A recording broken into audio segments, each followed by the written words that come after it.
do you mind if I ask you where from you're from?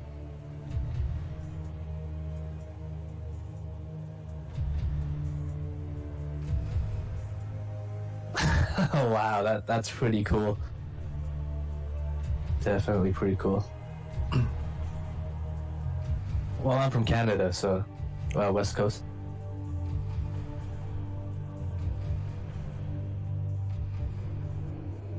Oh. Yeah. I'm just looking for your game. Y2, but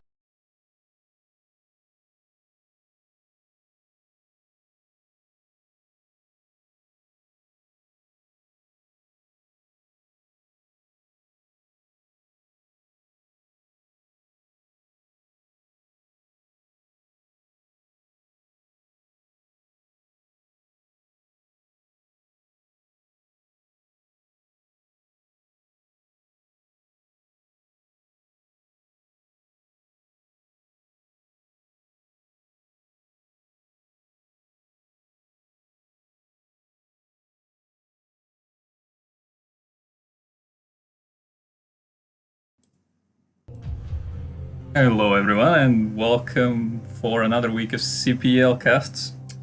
Today was meant to be me and Liz casting tiers 1 and 3 from Passion Daddies vs Operation Indecision.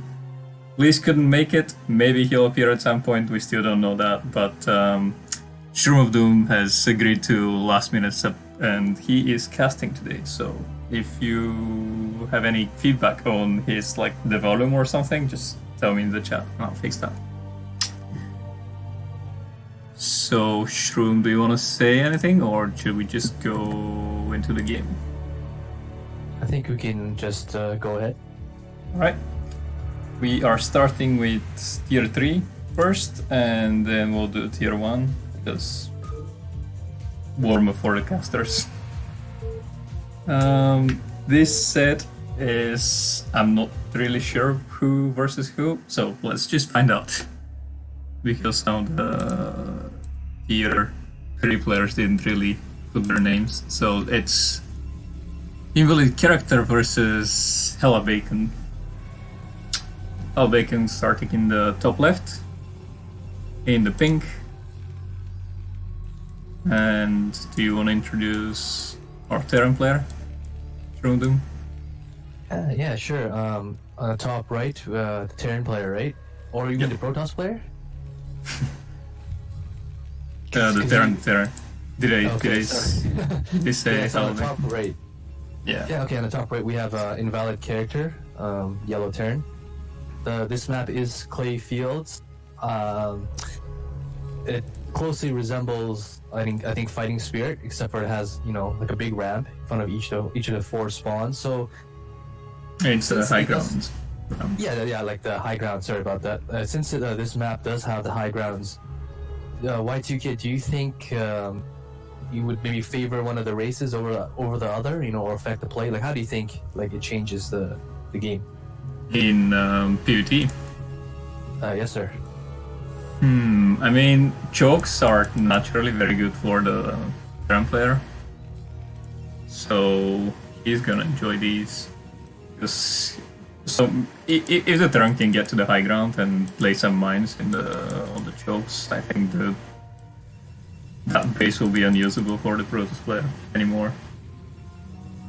Yeah, I definitely agree. Yeah. So it's good for the Terran, but also having so many high grounds and places to hide your zealots and shield them a bit from tank fire. I think that's good for the Protoss as well. So I think it can really go either way. Definitely. So I guess if we took a look at the Protoss, it seems it's pretty standard build, right? You see the core going down right after the gate, right? 3 on gas, right? And similar. So it seems pretty standard so far. On the Terran side, it also seems super standard, right? We saw like a 12 gas, 11 racks, right? The Protoss will scout the Terran actually first, so this is a huge advantage for Hella Bacon, right? First scout. Yep. Yeah, always important. I mean, it's the difference between, finding out if you're getting cheesed or not, right? The first scout, the Terran could be doing 2-fact, and if you scout them last, you might not even be able to scout it because the Marine's already in the ramp. So Yeah, but it's also what you make of this cut, because he almost lost half of his probe HP without even scouting the gas, which is pretty important when you get to go into the Terran's main base. Yeah, that's an excellent point, Y2 Kid. Yeah, if you turn off the vision, right? I don't think Hella can actually. Did he see the gas? I wasn't really certain. He did see it eventually, yes. Oh, okay, yeah, that's when his super probe critical. was at 12 health. But the thing is, Invalid character had only 2 mining on gas and 1 SCV that was stuck at the gas. It was not really mining, and then he moved the SCV that was stuck there, but he still has only 2 mining on gas.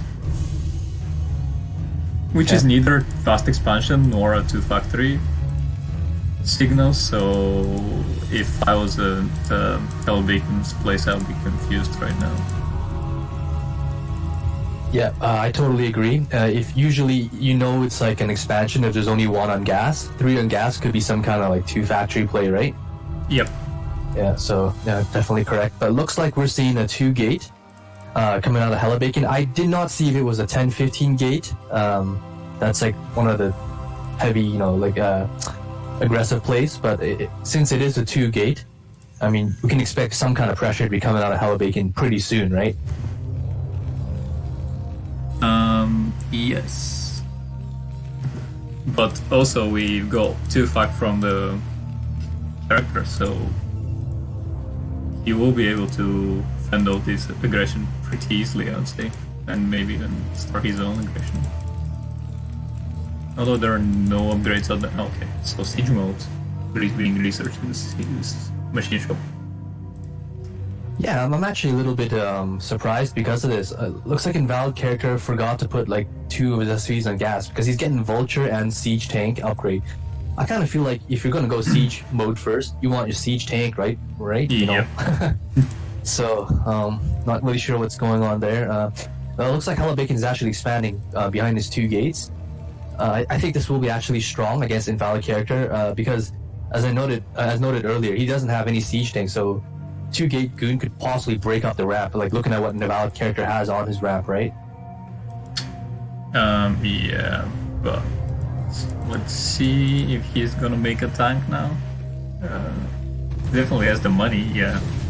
So he's making a tank, but I don't know if it's not a bit too late. High ground definitely being helpful, but without any SCVs on the ramp. That might be game. So he's focusing the machine shop, which is a good strategy to prevent tanks from being built, but machine shops are usually kind of beefy, and if there's army shooting at you, you don't really want to do that. Yeah, now there's a great drill with SCVs. If he had done that earlier, that would be a very easy hold. Yeah, this was a beautiful SCV drill, to be honest. Like, it got on top of all the Dragoons. But I mean, we can see more Dragoons getting rallied across the map from Hellbacon, and with his natural already up, I mean, this could be the end, you know? Like, yeah, I don't see a way kind of for him to... Definitely, one thing that Hellbacon has as an advantage is, while he's applying all that aggression, he is continuing to macro from his gateways, whereas we saw that Invalid character's macro did slip for a bit there. So that was game 1. Definitely. Yeah, it's a good game. Yep, definitely. It was a weird take on 2 flag versus 2 gate. Yeah. Laser Snipe cheering for Operation Indecision in the chat. Nice. do you actually know which players are on which teams, by the way? So Invalid character is on Team Passion Daddies, and his opponent is from Operation Indecision. Which team are you at right now? Oh, I'm from Operation Indecision. How about yourself? I'm from Passion Daddies, so perfect. Congratulations, man. It's one up for you guys. Yeah. We took game 1. Let's see if we can continue getting these juicy points. Oh, and the map is New Sylphid. So I think if character is from Passion Daddies, I should introduce him. So bottom left we've got Invalid character, our Terran player spawning in the yellow. Yeah, and we got a Hellebaken spawning on the top 12 o'clock as a Protoss. Wait. So you said Invalid character is on your side, right? It's on Passion Daddies, right? Oh, okay, so never mind, I got that mixed up. So we're actually one up for Operation Indecision. You did get the point, that's correct. I thought it was out of the way at first. My bad, sorry about that for any viewers that heard that. Yeah, so... Laser Snipe already saw you in the chat. Alright, thanks, Snipe. So this map, Sylphid, maybe you want to talk about the map a bit? Like, what do you think about it? It's super common already, right? It's a 3-player map. It's a nice map, and there's that thing in PvP on Sylphid that sort of annoys me. That high ground, not really high ground. Right, the fake high ground, yeah. Yeah, if you can manage to get your tanks there, that's just unkillable. Some tanks and mines, you only have 2 points where you can get flanked from, so it's pretty easy to defend that with vultures. But I don't think that we'll see any of this game, because we have BBS from character. Yeah, I was just about to point that out. Yeah, so 2 barracks coming down in the center of the map. It's really up to Hellebaken actually right now to scout it, but looks like his probe was actually caught a little bit on that lip, so he's a little bit of the delayed scout. And I think he... Will he see it? Not sure. Okay, no, he won't see. He's scouting in the wrong path, right? So this BBS potentially can just wipe him out, because if you look at what Hellebaken has, he's going to normal Dragoon, the normal build, right? So yeah, and there are, like, as a Protoss player, in previous CPLs I've also struggled a lot with BBS, but now when I see BBS I think it's sort of like 3 points for me. So there are 2 things that Hellebaken needs to do in order to defend. One of them is pull way more probes than what he's currently doing. Okay, he stopped the bunker, which is nice. He needs to go for a Zealot if he had scouted that earlier, or now it's also fine, he can still go for the Dragoon, but he needs vision to drill at some of the pylons. And with only 4 probes, I don't think he can really do this, and the BBS has the potential of doing a lot more. I want to actually point out, he did not get his first Dragoon yet. He opted to go for a second gateway before even producing his first Dragoon. So this might be a critical mistake as more and more Marines pile in, right? If another character can just, group up his Marines and attack these probes, I mean, this could be bad. Okay, that hero probe got 3 kills. Did you see him going down? Yeah, got the SCV and 2 Marines. Like, what a champion. Actually, I think Hellebaken's gonna be okay. And Valid character, he's not really... Yeah, he's focusing microing his Marines. Pylon also. Right now. Yeah, he's not doing the damage he needs to, right? Yeah, when, like, the very good thing about this build is that you can apply pressure early on before the Protoss is able to gather their forces at the mineral line and shatter the Protoss economy, but Invalid character didn't really do that. But he had some pretty good probe micros, so pretty good probe mic from Hellebaken.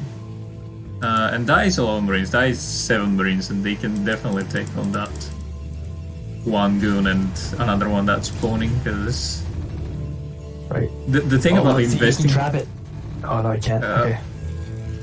Oh, shield battery is up, so I do think that this is over. I mean, with shield battery, you can definitely hold this amount of Marines with 2 goons. He does have range as well, so he can micro this forever, Yeah. He is not even making use of his shield battery. Oh, there you go. And yeah, I think that is more or less held. Now, Invalid character does not even have enough minerals to support his... Yeah, when you see 3 Marines production. against 3 Dragoons, well now he's the 4th one, but you know it's a bad day for the Terran. Yeah. Yeah, you can look at that 5 SCV economy, so I think this game's about to end. As soon as Hellebick gets over to... pretty much over, yeah. Yeah, as soon as he like, mops up these last Marines and goes over to Invalid character's base.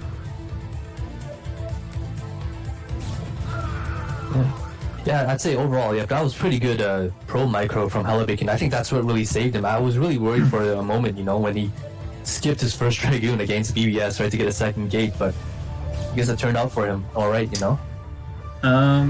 It did turn out good for him, but he's just now having enough economy to support both of his gateways. So I think earlier he would have been fine with only one. The thing is, character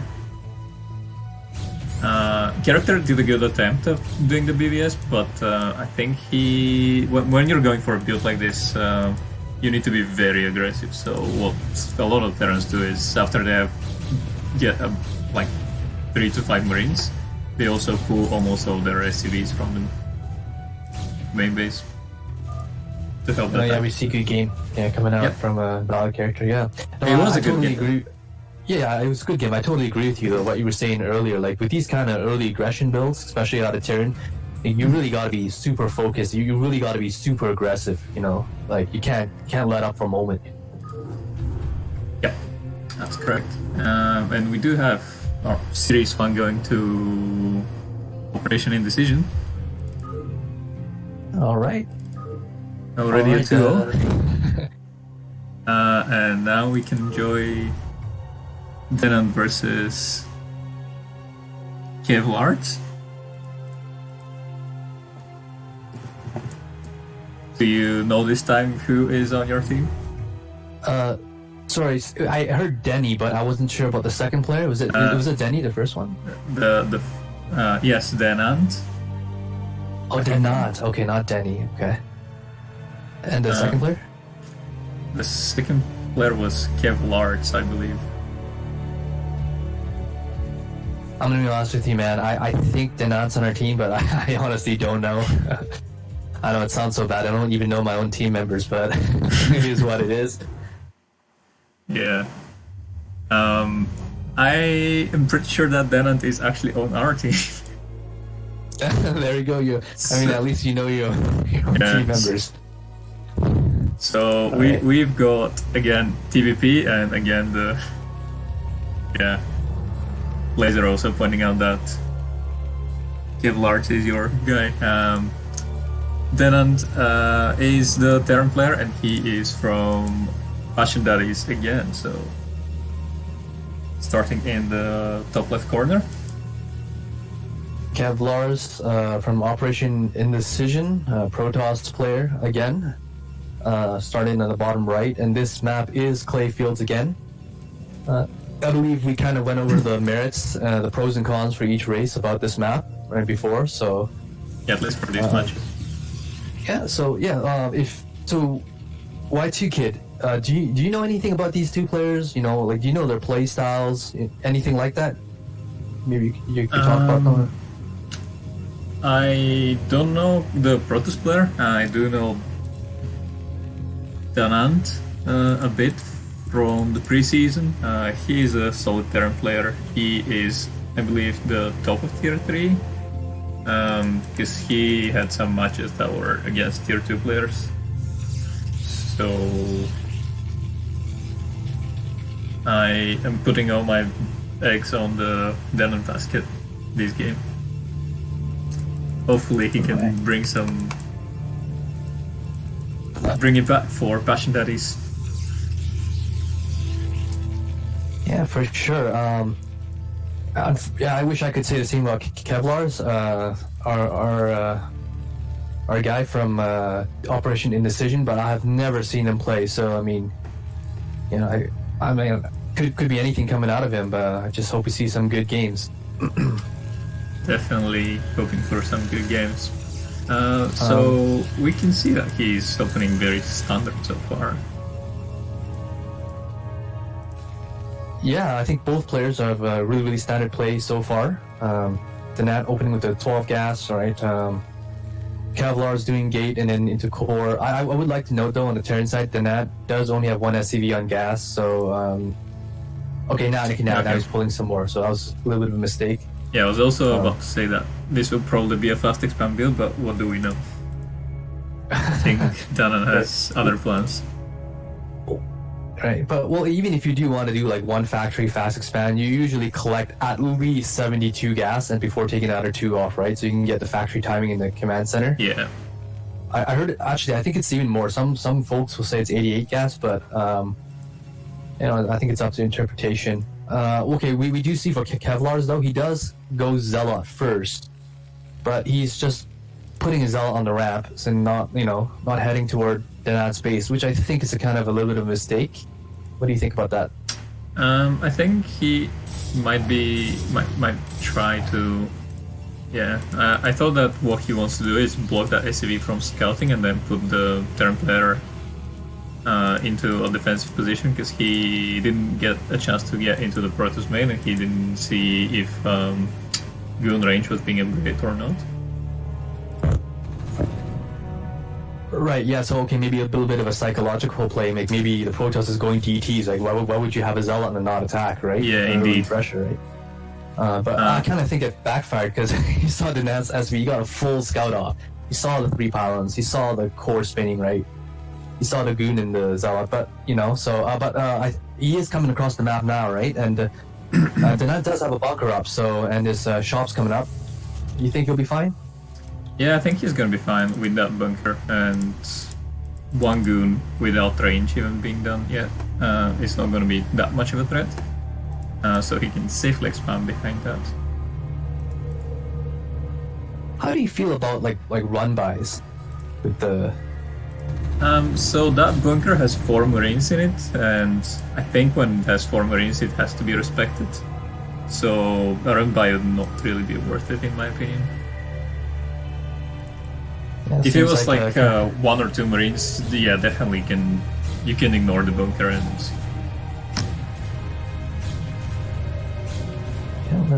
Yeah, seems like Kevlar's is like taking your advice.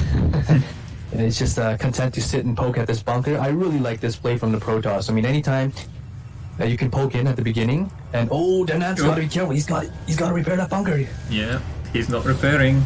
If it falls, this could be huge. He could lose right here. Oh no. Yeah, the thing is, Kevlar said he's Zealot at the Terran's 3rd base. If he had his Zealot here, then definitely that would have been a very easy break.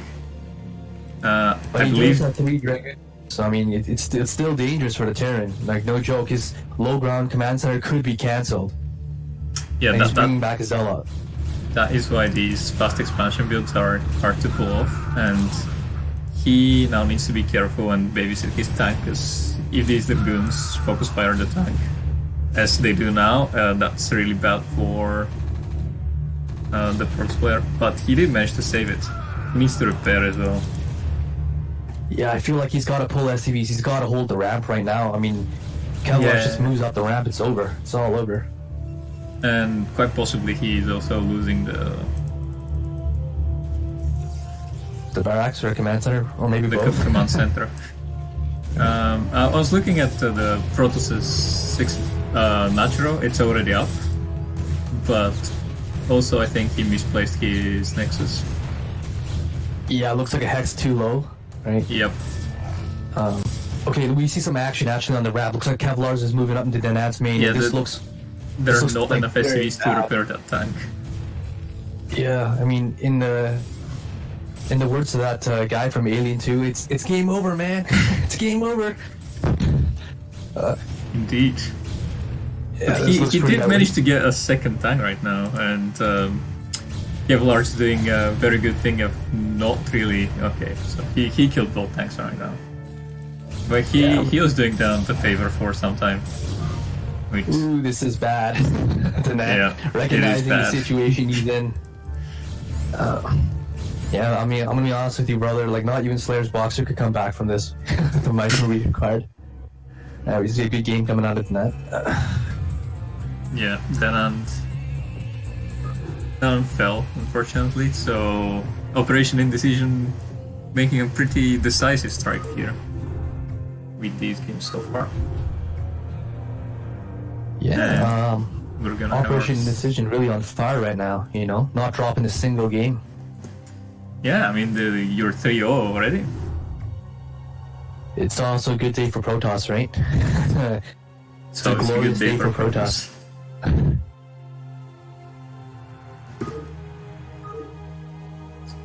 Every time it's a good day for Protoss, unless when there's a lot of Zergs in the roster. Yeah, that's right. Then Protoss have a bad time. It's the Zergling, right? That's the worst unit, right? You never think about it much, but it's Zergling.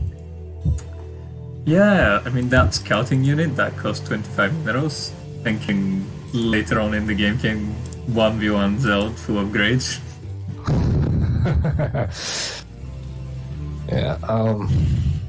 Yeah, well, yeah, I'm not gonna go into race balance because I know people will like get angry. That's so right. Yeah, you want to introduce our players? Yeah, at the bottom left corner again, we are gonna have Denant spawning as the Terran in the blue color. We got Kevlar's 12 o'clock Protoss teal. The map is Sylphid. Yeah, we already kind of spoke about Sylphid before. I don't think there's much to actually say about this map again because, you know, it's so common. Everybody knows it. I mean, and if you're watching this in chat and you don't know Sylphid, I mean... What are you doing? Yeah, like... Yeah, I think it's probably the most played map after Fighting Spirit and Circuit Breakers right now, but it's just because it's such a good map and it's fairly recent. Yeah, I definitely say this is one of the more balanced maps after Fighting Spirit and Circuit Breakers. But okay, I'm gonna be fair. I don't think Circuit Breakers is super balanced. It's like some people, like I've heard it called Terran Breakers. Well, that's interesting. I've heard it being called Circuit Breakers. Oh, Circuit Breaker. Well, I guess it's just bad for Protoss then. Yeah. Yeah, okay, well, I think we're going to see pretty standard builds out of both players. Again, you can see, you know, Kelvar's going for that 12 gas. He's got Gate out. Denat also going for 12 gas. You know, he got the 11 Barak. He's got a little bit of SimCity going as well. I don't really like... Actually, I'm not sure if the Barracks is actually in the correct position for SimCity. I feel like it's got to be a little bit, like, up a bit, you know? Or... So... I think it's still Zeld tight, but I do know what you mean. There's also a SimCity that you can do with the command center. Right. Like, yeah, I know it's Zeld tight, but the thing I'm worried about is, like, can he put, like, a Marine between the supply and Brack and not get hit in this position by Zeld? You know what I mean, right? Oh, yeah, he can not do that. He needs to run the Marine. Yeah, so I feel like it's a little better if you put it a little... Because with the other position, you can run your Marines back and forth, and you can also leave one in the middle, right? So... Yeah. Oh, look at that! This scout denial. Yeah. Okay, I thought that was gonna be a pretty cool play if he denied it. It was a second. For a second game, he almost managed to kill that scouting SCV, but he didn't quite. But this game, we see that he is not starting gun range, even though he does have the gas and minerals to do it. No, he just actually got the gas. It's 150 gas, so he got it as soon as he had the gas too. Kevlar's does scout Denat does scout Kevlar's base entirely. He knows what's going on. Denat himself going for a factory, but that factory was super delayed. Like, did you see that? Like, when he put down the factory, it was like 324 minutes, like 200 gas. Yeah, the factory should be done by now, usually. Yeah, and looks like Kevlar's is out for some early game aggression. You can see, you know, like the Zealot and the Goon converging on Denat's position. Yeah, but what was going well for Denant is that Kevlar's didn't really know where Denant spawned this game, so he checked the other plane. Yeah, he got a little lucky. Yeah, the bunker will finish, so basically you'll finish because of that, right? Yeah, that SCV was so close to dying. And now it's 2 Marines in the bunker, and now you can... so if you wanted to go for any run buys, now was the time to try and do so. But now Well, he there's has 4 now, right? 4 in the it's bunker. good. I'm still a bit worried because it's that wounded SCV that's left to guard the bunker from not dying. And Well, these... he's brought 2 more up, so it should be okay. yeah. And, okay, Danat forgetting to add his shop on. He's okay now. Only getting the shop. Like, I mean, I'm really scared for him now because his factory tech is so delayed. You know, you really need that tank out to push away these dragoons. And yeah, range is going to be finished soon. So these dragoons are going to start pounding on that bunker pretty soon. Yeah, range is done now, and there's 2 more dragoons coming. Let's see if he can repair this time. That's the thing about bunker expands. It's quite tricky to do because you need to babysit your bunker all the time. Yeah, yeah, definitely. You gotta keep your eye, one eye on your bunker. And it looks like Yeah, and now he's not repairing again. So is he gonna do the same? Well, he started repairing in the last second possible, but yeah, that was not enough. And now he's panicking and.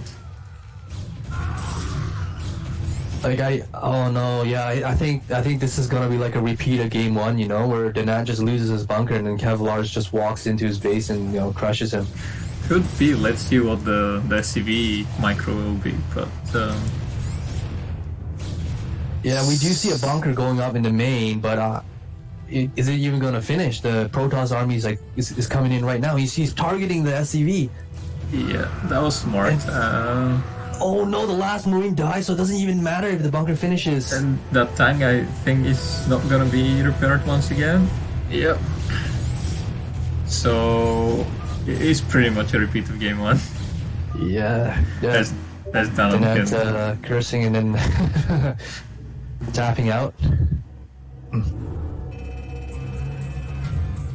So yeah, so if any Terrans are watching in the stream, one eye on that bunker always. Doesn't matter if you have like 100 APM only. It's better to use some of that APM to keep that bunker alive than basically just losing the game, right? Yeah, most of the time if you have 100 APM, just don't attempt to go for bunker expanse. They are. Don't attempt to do that. Well, no, I think you can do it if you have 100 APM because in the early game, to be honest, there's not that much stuff you gotta be doing anyway, so probably get away with that. Yeah, and we're gonna have another PvT. How lucky. So yeah, Operation Indecision, 4-0 over Passion Daddies, just crushing it. I mean, I do have to give a shout out to Laser Snipe though, because he was telling me he was coaching all these tier 3 Protosses, so that's probably where they got all their sick moves from.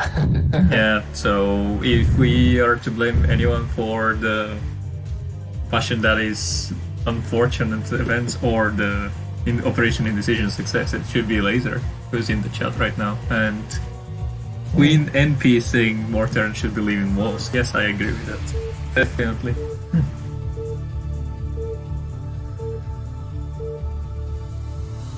Yep, Laser, don't try and be innocent in the chat.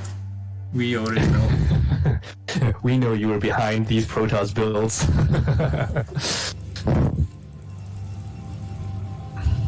Okay, so Kid, do you have? I do know who is at Operation Daddies. No, that's not him. Operation Indecision and Passion Daddies this time. But let's see you having a take with it. Are you gonna learn the 3rd time around? Who do you think is from your team? Okay, yeah, I don't have the teams pulled up on my screen, so I'm just gonna give a guess. We're another 2 is probably on our side. It seems like our tier 3s are Protosses, and the FZ is probably on your side. Correct. Terrans. Yep. FZ is Passion Daddies. Seems like we've got a lot of Terran players in the tier 3 roster. And yeah, I think that's correct because I was submitting team rosters today for the next week earlier, and I'm gonna give out some spoilers. We do have a lot of Terrans in tier 3 again, so we already know what's their weaknesses. Laser sniped trained Protosses. Yeah, that's right. I think That's our kryptonite. lasers training, yeah. Protoss under lasers guidance. Yeah, I was actually going to point out, like, you know how you're saying walls are Terran's friends? Looks like EFSA, has spiritually taken your advice ahead of time, and he looks like he's attempting a wall, but I hate to throw, kind of like some disappointment into this, but I mean, this isn't a wall, Like, take a look at it, Yeah, and it's a bit harder to mess your wall on that map specifically, because you have these doodads at the top of the ramp that help you set up the wall. Yeah, I think, okay, because I don't usually wall in clay fields, but if you're going to wall, if any Terrans are watching, supply would go on the top, barracks on the bottom, and then your factory, right? Cut beside it next to your barrack, right? Yep. Yeah, that's how you want to do it. And a lot of these newer maps are more beginner friendly, and if you take a close look at the top of the ramps on playfields, there's always like a small hex with grass and like a bigger hex with grass. The bigger hex is where your barracks should go, and the smaller one is where your depot should go all the time to make a tight wall. What? Dude, Yep. I did not know that. I just found. I just realized that now. Wow. Yeah, I guess And there's also the I same wear on your glasses to natural. reality. That's why I can see that.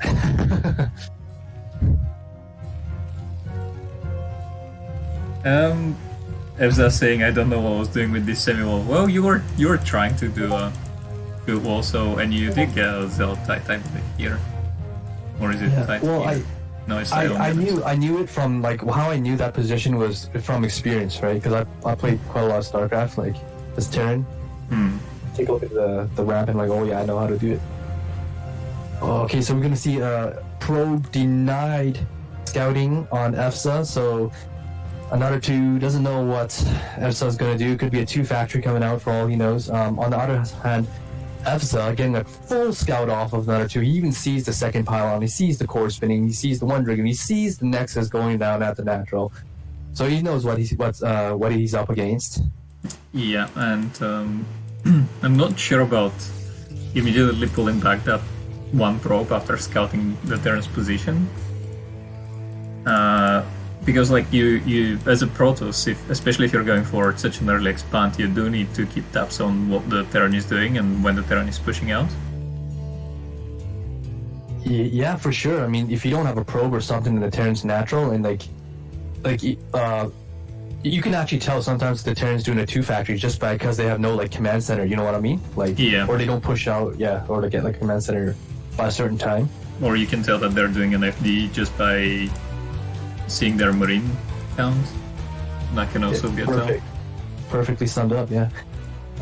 Yeah, but looks like another 2 does have a Dragoon. He did poke in a bit, so he's going to see the 3 Marines, and he did not see the Terran barracks blinking, so yeah. So far he knows that this is most likely not going to be an FD, but I don't think that Dragoon got far enough on the ramp to see that there's no 2 factories or that the command center was being built. So I think the Protoss player is a bit in the dark right now. Right. Well, yeah, but I mean, he didn't see the barracks blinking. He saw the 3 Marines, so I'm pretty sure he knows it's not an FD. That's what I was trying to say. Yeah, definitely not. Count, right?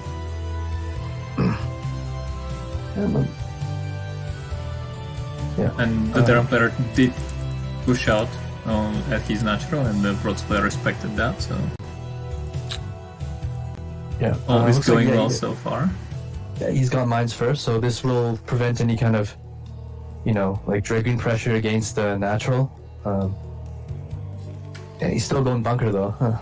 I guess that's a safe choice, right? You can go bunker, but I feel like when you have mines out and you have 2 vultures out with mines, you can actually kind of, you can kind of skip the bunker. You know what I mean? Like, because you've got mines already. Yeah, when you have all these mines, they do act as a.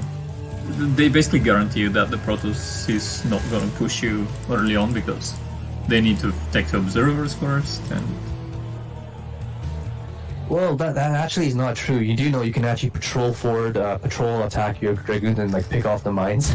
Sure, but That's super hard to do. Yeah, no. other than don't do that. Pisu, yeah, I don't know many processes that do that. I sometimes try to do patrol micro, but I only do it in like as a last resort action to do. If the Terran is doing a 2-5 or a very aggressive FD with mines, and they're already at my natural, and I don't have observers. Yeah, most of the time that's what happens when Yeah. And mines that's a and clear goons example of why, like, interact. yeah, you don't want to try to clear mines. Yeah, definitely not with goons anyway. Without observer, anyway, yeah.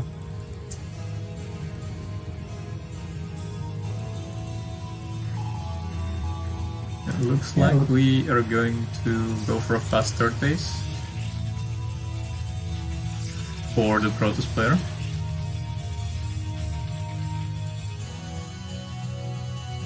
Yeah, I like the way how the Protoss player actually positions some of his goons as well in the ramp. Some Terrans they might like they scan or they might already have a vulture there, you know, to pick off your probe. So bringing up some dragoons to ensure that the probe survives and gets that nexus up. Good play, right? Yeah, that is definitely a good play. What some players do, and it's very annoying, is so that's another thing of how you can prevent Protoss' aggression early on. If you go for a factory and then vulture, and then manage to sneak your vulture out on the map, the Protoss player has to defend. Like, they need to go back. They have to respect your vulture. Right, And Efzak had some opportunities to manage to sneak his vultures out on the map, even when the dragoons were watching. So it's definitely. asserting some yeah, dominance there. Yeah, and you gotta keep an eye on those vultures. I mean, those vultures can they can lay mines, they can clear out. If they get into your mineral, like the probes mining, you know, can disrupt the probes quite quickly. Right, 2 shots, 1 probe. So definitely be on top of that. And we did get a scan from our Terran player, but the scan just missed the third base. Oh yeah, I see. I was a little bit off, like a little bit too much to the right. Yeah. I think he's gonna know though. I think he's gonna just manually attack his vultures to check, right? And he's gonna see the dragoons there. Now he's gonna try and scout with the vultures, I think. Or maybe not. maybe he's gonna leave him. I'm not quite sure what's the deal with these vultures. He seems to be busy making what Terran players do best, just building stuff in the middle of the map. Oh yeah, set up a little bit of a high ground defense, right? The mines and the tanks. I wanna, if you can go back to Terran base for a second. Yeah, there's he's got 4 factories, right? But he's also going starport. So I was gonna say maybe this was like a 4 factory or like a timing push, but since he's gotten starport and armory as well, I kind of feel like it's not push. I kind of feel like he wants to expand as well. I thought there's this vulture run by at the natural, but all the zealots. It was blocked by some zealots, and I mean these vultures can attack and they take zealots pretty fast. So he could have microed against these zealots a bit, but I like what he's doing right now. Right. Yeah. You can definitely. I agree with you. You can definitely micro and break in, but I don't know. I mean, saving the vultures isn't bad as well, right? You can drop some mines, get some map control. Yeah, and he killed half of one of the control groups of the Protoss with the mines that he laid after with the vultures that were saved. So definitely a good call saving these vultures. Okay, so actually we've got ARB tech coming out from another 2. Actually, this is really good timing. Like, if you look at the time, 10:37, Arbiter Tribunal's basically done. So he'll have ARBs basically by 12 minutes. Those states as a recall, so this is a pretty sick timing for Protoss. Yeah, his Arbiter tech is definitely on point. I can see Laser did a very good job. Yeah. Kudos to Laser again. Yeah, so you can see Stasis first. First Arbiter on the way. Okay, EFSA Scout, he scanned another 2's third, so he knows he has a third for sure. EFSA's own third, though, is super late, I have to say. Like, super late. It's 11:14, and I think that's because he went like 5 factories. Yeah, he went 5 before... factories, he went Starport, but he didn't really go for a science facility, so... But yeah, he's not getting it still. Well, now he's getting it, but... Yeah, and he has like 2 dropships right now. He's not sure, and I'm wondering what his plan is to do that with them. Yeah, it seems like he's probably gonna gear up for some kind of like dual dropship, drop. But I think the only place where you can actually get something done is maybe the main, because the natural, you can bring your units back pretty fast. The third got 2 cannons and 2 dragoons there already, right? With all these, I would say so, but that's only if he had 1 dropship. And yes, like I really like what he's doing right now. Because of all these mines that he has on the map, he really knows where the Protoss isn't, so he can safely fly his dropship. But the dropship is going to be scouted by a probe right now that was going to go for a fortress. But was he watching? Seeing it on the like you know what I mean? Like was his eye was on the minimap, right? Yeah. So he only unloaded 1 vulture in the main. Yeah, he only had 1 loaded in his dropship actually. Oh, did he? I thought it was 3. Okay, so yeah, the drop in the third is coming, but like instant reaction from another 2. You saw that, like pulling the probes instantly. Yeah, there's some mines, and one of the mines is gonna go off. Oh, that was a big mine hit. What? Yeah, I was like, okay. I think that vulture drop paid off. Well, look at that vulture at the top. It's stuck. It cannot go anywhere. Oh. Okay, he got 3 kills, so that was definitely worth it. Yeah, I thought another 2 was gonna take no damage from that, because you saw him react immediately, right?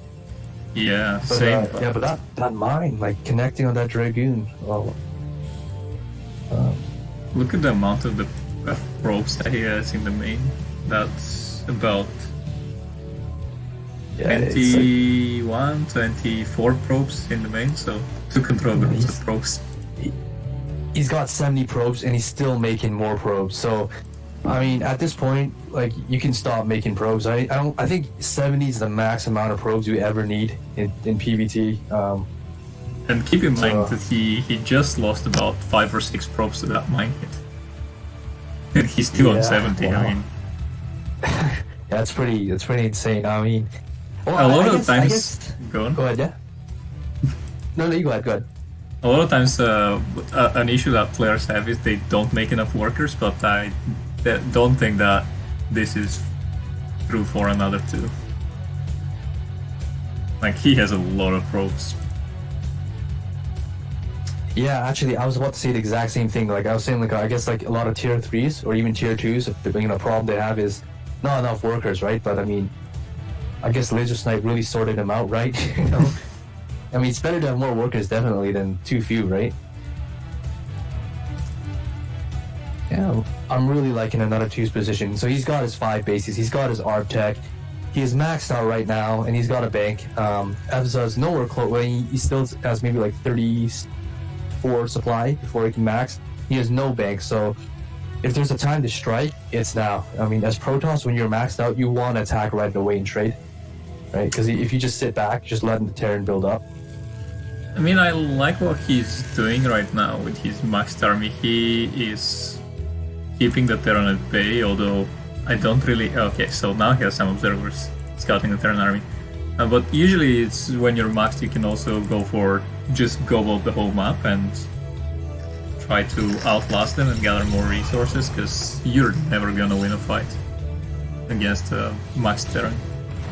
Right, but this Terran, he's not completely maxed. Well, and now he's basically 178, so it doesn't really matter that much. Okay, beautiful stasis. Look at that. It's like a deep freeze right here in the middle of the map. Yeah, these tanks were not siege. Now there are some tanks sieging. But, like, EFSA had about 170, 180 supply. I was wondering where that was, but it seems like Yeah, I mean, he had I think 178, but yeah, it doesn't really matter because he lost that. I mean, 180 is enough for the Terran to push out, but Yep. yeah, that battle was super one-sided. Okay, it looks like he's trying to move up to save his stasis units, but I don't know. Can he do it? Can he do it? It So seems like a couple he things. did manage to say, okay, so now he's deciding to lose them by sieging. Right. See if one more stasis can get off. Okay, yeah, failed stasis. Did you see that? Another what two, he was it? missed the stasis. Some nice zealot bombs going from the Protoss player. But okay, so the Terran did kind of manage to hold on to the Terran to the Protoss army, but he's not macroing. Whereas the Protoss is macroing at his from his not that many gates actually. 7 gateways in the main base. Yeah, I definitely I definitely think the Protoss did come out ahead. You know, Terran losing that big first push without doing any like damage to the economy is always bad news. But I guess the one saving grace, as you pointed out, that that ESA has is that he's got 6 factories and he's against 7 gates in the main. Well, there are more gates in I guess in the so-called like the right-hand side base, right? Yeah, he has So. was that 7 more in the other. 7 is in the Right, number. yeah. So yeah, that's not bad. And yeah, okay, he is macroing out of them. So sometimes Protosses, they build a whole bunch of gates and you know another main, but they forget to macro out of it. They only really like cycle out of their mains, you know, until they really need to, right? Until they're getting sieged up. But looks like another 2 is making full use of his gates. So I definitely say that Protoss is in a commanding position right now. Yeah, and most of the time when like that happens, what you say about Protoss macroing only from one base is when they have 15 or 20 gates in one of the bases, then it's okay to macro from just one of them. Oh yeah, for sure, yeah. You don't need to be constantly macking out of both of your bases gates if you got a ton of gates already, right, on one side. But yeah, usually when you have about 15 in one base, you can macro from only one base, but what he actually has is 14 in both bases, but he's also macroing from both bases, so I guess that's fine. And that's why like you can see the difference in the supply. Even though 72 of the Protoss supply is in probes, his army is still massive. Well, he lost a couple of them. ESA had 2 tanks like sitting in the middle of nowhere and they sniped some, but yeah, tank's gonna be taken out by that cannon in the right-hand side base. So I think at this point in time, I mean ESA, the only thing the Terran can do really is try to play turtle Terran. You know, throw a whole bunch of turrets to prevent recalls and slowly try to take his side of the map. And as you say, recalls, there's a small recall going on the 3rd base. Terran's 3rd. And while he's doing that, yeah, there's a recall. There are some dragoons at the Protoss 3rd. Shoot, I didn't even see it, man. It must be tiny.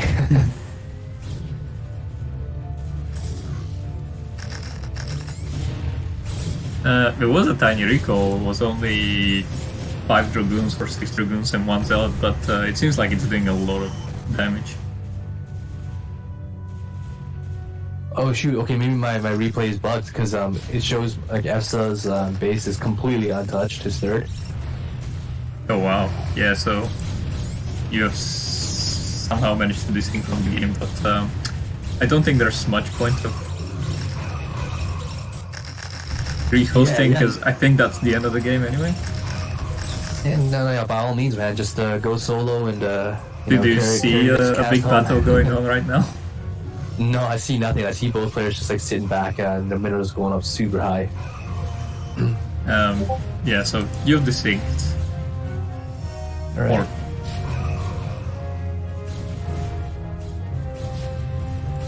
So what's happening right now is the Protoss player did manage to take out the Terran's 3rd with the recall of 5 goons and 1 zealot.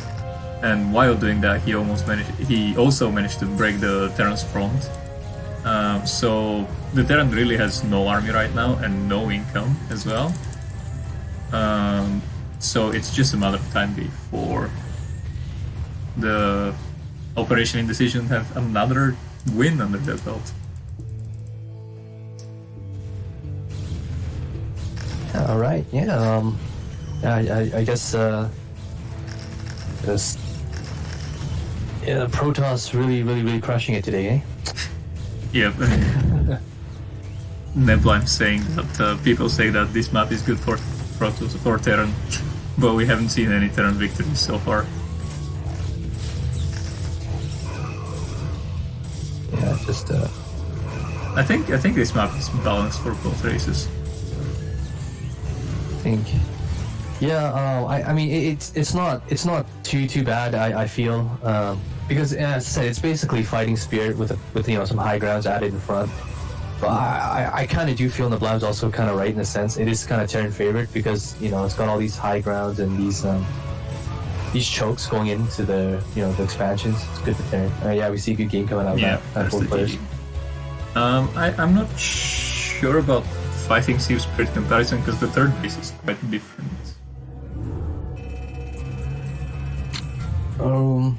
Yeah. In fighting spirit, yeah, the third base is like divided. Like it's much safer. It has 2 rams and there's the river. That's helping you get it. There's just a safer path. So okay, let's see if Exa versus another 2.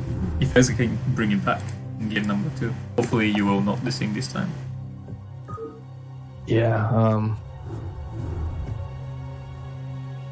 You hosted? Okay, there we go. I see. I Okay. did host. I am gonna take a 2-minute break though, and I'll be back in a second.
So what do you guys think? You guys think that Protoss is going to win again on Neo Sylphin? It's going to be a 6-0, one-sided for Protoss.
All right.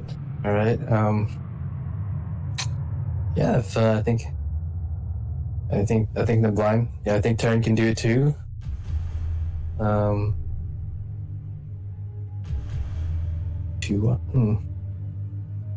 Man, I'm back. It was an emergency break. I spilled my water bottle close to my machine, so I had to get it sorted. Yeah, no worries, man. It's Let's see, a big discussion about the map in the chat. we're ready to go. Yep, let's go. Let's see what people say in the chat while the game's starting. No, I was just asking, like, who do you think is gonna win? You think the Protoss is gonna bring it home 6-0 for Operation Indecision, or you think Terran's gonna make a fighting comeback? I think we're gonna get some pride, hopefully, from the tier 3. Hopefully.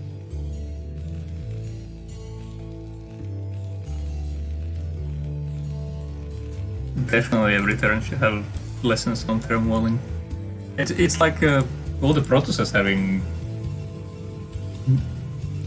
what you need to do in order to play PvZ first is learn how to wall. It's not as essential in PvT, but still quite helpful. And Nebula, I think Sylphid is more Terran favored than Playfields, so I don't know who was saying that Playfields was Terran favorite. Although Sylphid is pretty balanced map, I gotta say.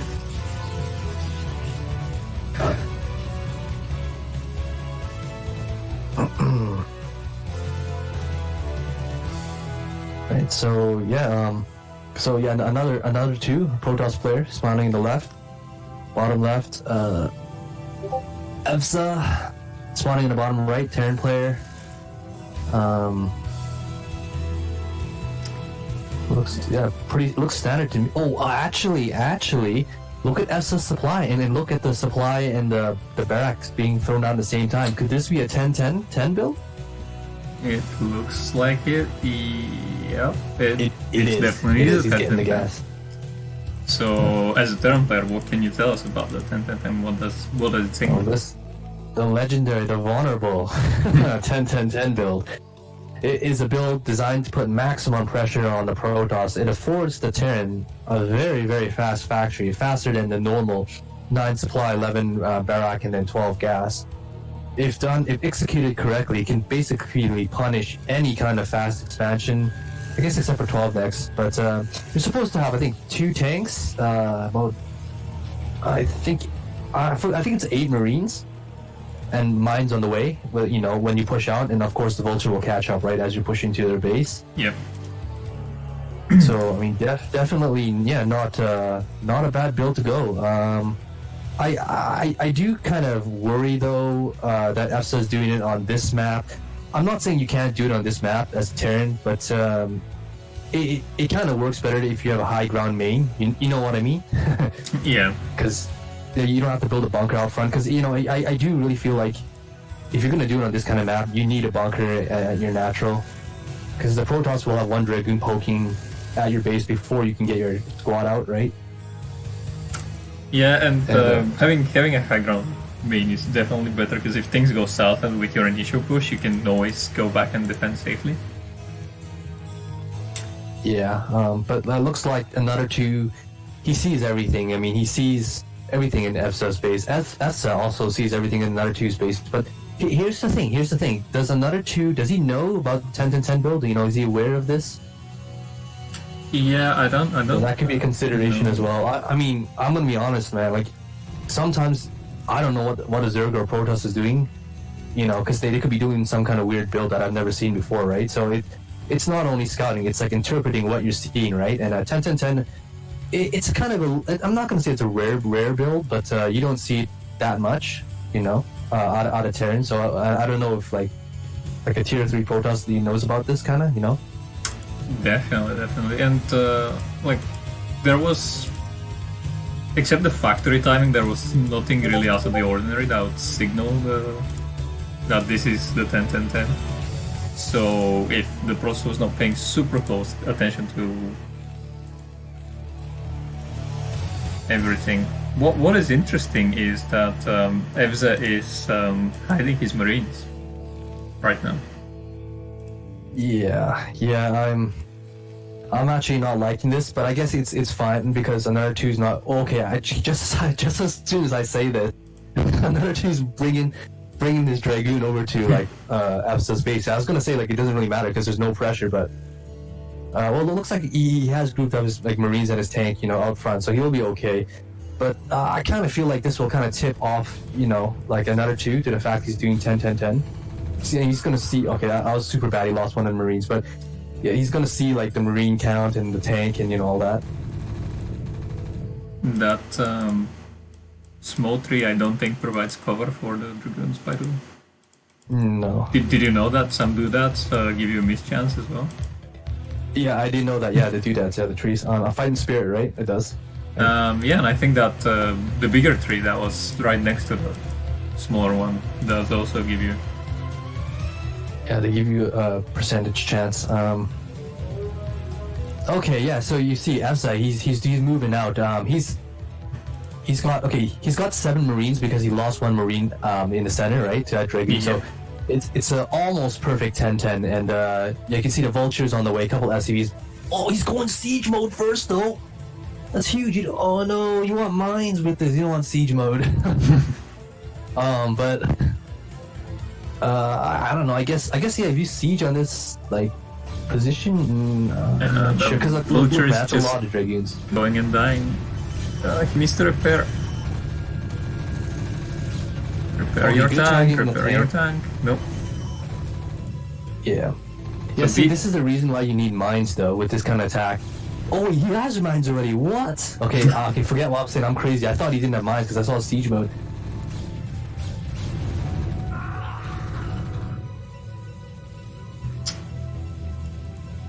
Yeah. As pointed out in the chat, not the cleanest execution of 10-10-10, but I think it's still gonna be pretty successful. But he... Oh, huge mine hits! He loses the 2 dragoons in the back. Yes, but where are the rallying vultures? That's... Yeah, a little bit of a, like, well, I mean, I don't really want to say this, but I kind of have to point it out because he's got 94 APM, so I feel like he just didn't have the multitasking to continuously micro and send vultures to attack at the same time. Yeah. What was the? So now we have 4 teams: our team, your team, Samyang Fire, and what was the 4th one? Yeah. I think it was like socialized healthcare or something. Maybe team socialized healthcare. That was the last team. Could have been. So they, I think, have Portos as one of the coaches. Do you know Portos? Portos. I know he streams a lot. He's always streaming his like Protoss, but no, I don't know him personally. I've never played him yet. Yeah, his Twitch is Mastery, and he does stream a lot. That's correct. But that's one of the advices that he always gives to the lower level players. Just whatever you do, whatever you're microing, stop and go to your base, spend your minerals, and then continue microing. That's advice. That's usually what he's saying. Like, because like it's almost like whatever replays you send him, and ask him like to analyze and why did you like lose a certain situation and why did your opponent lose. He'll always just look at the mineral counts and be like, yeah, there's a fight going on right now and you're over like 2k minerals. That's unacceptable. That's why you lost the game. Easy. Next game, please. But he's a great coach actually. But that spend your minerals thing is a bit of a meme on his channel, and he's now what was it? Super Mode is spend your minerals as well. Nice. Yeah, he's definitely right though. I mean, all jokes aside, I think like as you were saying, Evza, I think he could have ended the game if he just kept if he had better rally, like he could rally. Yeah, Well, definitely. maybe not end of the game, but he could have killed a ton of probes. Probably he dropped mines and stuff, like contained the Protoss in his maid, and Yep. Okay, this one vulture, he's gonna see the support bay. This is huge. Even if he doesn't kill any probes, like it's already worth it seeing the support bay. So he should know right now. I mean, he should throw some turrets up right now. Yep. And he even saw the Reaper, not just the Reaper tech. So he knows the timing. Yeah, exactly. But but when he does have armory, I mean, if it was me, like if I already had armory, I'd just go Goliath in range. But I mean, like cabin turrets is pretty good as well. But he's not throwing down turrets. Yeah, I'm a bit worried because he's not doing either, and also his main is super saturated. Oh no, he's Maynarding some more SUVs, so yeah, it's more even saturation. But yeah, no, I agree with you, man. Like if this Reaver gets in here, like this like metallic worm, like one shot from it, like every shot that connects, like as a Terran player, it gives me like chills, man. Like when I see that, like Scarab moving across the screen toward your SUVs, like if it duds out, yeah, fine, but like every hit, devastating. Yeah. I mean, Yeah, so like, Scarabs are thankfully pretty dumb, so they do tend to dot quite often. I like what he like FZ was doing, because he saw the Reaver push out, and what he did was he snuck some vultures out on the map. But let's see his reaction to the Reaver drop. It's not existent right now. oh no, yeah, But also another 2's Reaver. Wait. Yep. Okay. He counters the Reaver because by a little bit of poor control. Yeah, straight that's green meat grinder up front. Yeah, running into like a wall of siege tanks. not Okay, even the so, mines we used. Yeah, crisis averted. I think what they he call, like, still managed to kill an SCV or two thanks to the tank splash damage, but not thanks to the Reavers. Right. But yeah, that's not worth it though for like 2 zealots and a Yeah. Reaver. Whereas we see that the 3 vultures that the Terran player managed to sneak on the map killed all the probes at the third base. Yeah, good eye. So yeah, that's it's really really good. Yeah, really commendable. I think that's a super commendable from Terran to do that. Like just because you're being attacked, if you can hold an attack and counter attack at the same time, it's super strong, right? Yeah.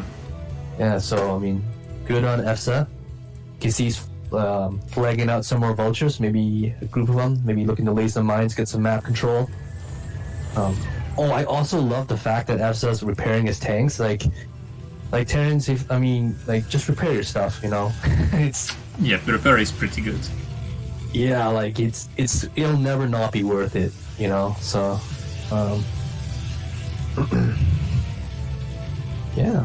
so I think they're both. I mean, at this stage, looking at both their bases, I think they're actually pretty even. Terran's got a pretty good factory count. He's got 7 factories and he's got 2 bases, so he can do the 7. The 2 base 7 factory play. Yeah, you know about that, right? You can stay 2 base 7 factory, max out, right? But isn't that with 2-1 upgrades? Right. Yeah, and you go 2-1 upgrades with that. And he has no second armory and no science facility yet, but that could definitely be what he's going for. A variation of it, anyway. Maybe he's just not that familiar with that build or something, or whatever. Yeah. There's a lot of action, you forget stuff. I mean, everyone forgets stuff, like when they're, macroing and, going on the field and doing stuff. Yeah, like the Protoss player and his gas on the natural. Yeah, he's also oversaturated at the natural. I mean, you should really Maynard some probes over to the 3rd and the 4th. I think Definitely. he just transferred some probes. Right, but look at the natural, man. It's like the natural's crazy. overpopulation of probes. What is another interesting thing is that despite of all the effort to low in the 4th base, I still don't think that's a tight wall. Oh no. Yeah, maybe the vultures can slip in through the south. Between remains to be seen. the cannon and the town. Remains to be seen. What is a typo in this map is 3 pylons very close to the ramp. Oh, but did you see that there is like a video, you know, like you can actually, if the pylons are a certain way, you can actually slip through? Yeah, if they're diagonal pylons, you can just park your vulture over there and press stop, and it goes through. Yeah. That was pretty sick when I saw that. Yeah. It is pretty sick, but as many of the other bugs that were bugs, quote unquote, that were recently discovered, it also like requires a lot of action and attention, and I'm not really sure how worth it is. Yeah, I think most of the recent so-called bugs are pretty useless as well. I mean, you know, like slipping through your vulture is nice, but I mean, it only works in a very specific, you know. Yeah, I remember the time when the half-price Tarkin bug was found out, and people were losing their minds. Yeah, but I get what you mean. Yeah, it's not actually practical, you know. That requires about 300 APM to execute. Yeah, exactly. The only practical, I think, the so quote-unquote new bug, and it's not even that new anymore, is the total recall. You saw that, like when you it was used once, I think, in an ASF game. Yeah, like that's maybe the only practical like new glitch, but yep. Yeah. Well. Anyway, back to this game. Looks Terran has got his third up. He's about to be mined out from his main, so yeah, he didn't go for that 2-base push, which I think is actually smart because he's nowhere close to max, right? And so it was like pretty wise to take another base instead. You know, keep the economy rolling. Yeah. Looks like we got some fastest map possible, like SimCity going on for another 2. 12 o'clock. Goal line, pylons, and gates around it. Yeah, I mean that will almost stop vultures from running by if he puts 2 more pylons over at the right of the gate. That's close to the ramp. Yeah, right. Yeah, like if it was me, I'd just seal up the rest of this with gates and pylons. But another 2. Okay, this game though, his tech was super delayed. You know what I mean? As opposed to the other map. Yeah, the last game his tech was on point. Yeah, that was like. It's really good, yeah. But yeah, I don't know if he got stasis first. I think he's going recall first. Actually, I didn't notice if he got stasis already. But given the timing on that arbiter, I think he might have already stasis up. Right. Yeah. He definitely could. Yeah. Actually, I think he probably does have stasis first. Okay, so the Protoss is maxed. He looks like he's moving across the field, but I really think he's got to collect his army. It looks like it's a little bit, scattered. I mean, it's like in position for a massive flank, but the Terran's, you know, he's not pushing out. So, I really think that if the Terran doesn't push out, I think the Protoss should just go and do a recall. You know, like once he's got energy. But, like, what do you think? What do you think about that? So, like, the recall game is a bit tricky. There's definitely situations where recall is good, but you also need to be careful about your recalls. Mainly because, like, if you recall a big army and then you recall on top of mines, that's almost game. So you need to be really careful of that. You also need to, if you're going for just harassment recalls, you need to recall only zealots, and you need to recall them on top of the SCV, on top of the SCVs, on top of the minerals. If you like, the recalls are actually way trickier to execute than a lot of people think. Okay, yeah, right. I just I apologize if my Protoss knowledge is wrong, but I really feel like at 200-200, if the Terran's not going to move out, then you're 200-200 already. A great way to get ahead is try to recall. But I mean, of course, like it's if you have an observer inside their base and you can see like where the mine placements are, that's the best. But hold on, look at the right side of the map. Looks like an arbiter is coming in for a recall, but he's going to recall blind, but it's going to work anyway because you know there's no mines in the main. So yeah, and he's going to recall on top of the supply depots, which is a very good target. Oh, okay, that was a weak recall, bro. I'm just gonna only loses the shuttle with 4 zealots in there. So Let's see what the focus fire looks like. Yeah, he's not going to deny the armory. So the plus, let's see, the +2 is going to finish. That's huge. Yeah. Well, at least there will be no science vessels for this. Yeah, that's true. Yeah. You know what I really think? I think at 81 probes, the Protoss's army supply is actually like real lacking. Yeah. Like, simply due to the amount of probes he has. It really depends on the type of Protoss you're going with, but 50 to 70 probes should be the absolute maximum you're going for. Yeah, like look at the Protoss army. Like he's basically like 30 away from max, and like look at his army. It's like tiny, you know.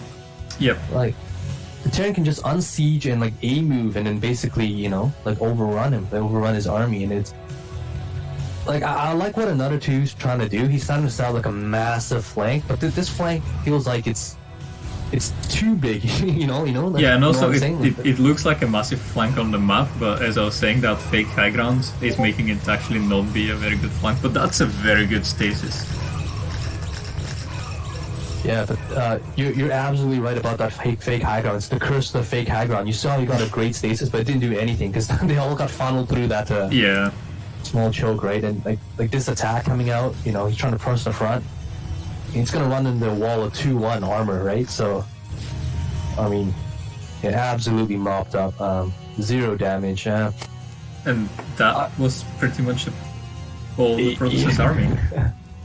Yeah. Definitely, another two's not out of this. I mean, it sounds like we're ragging on it, but we're not ragging on it. Like, okay, yeah, we were kind of ragging on him, but what I'm saying is like he's definitely not out of the game yet. He's got 7k minerals. He's got a good base amount, right? He can easily macro up like another army like that, right? He's got to be taking better fights. That's what I'm trying to say, right? Than the fights he's been taking.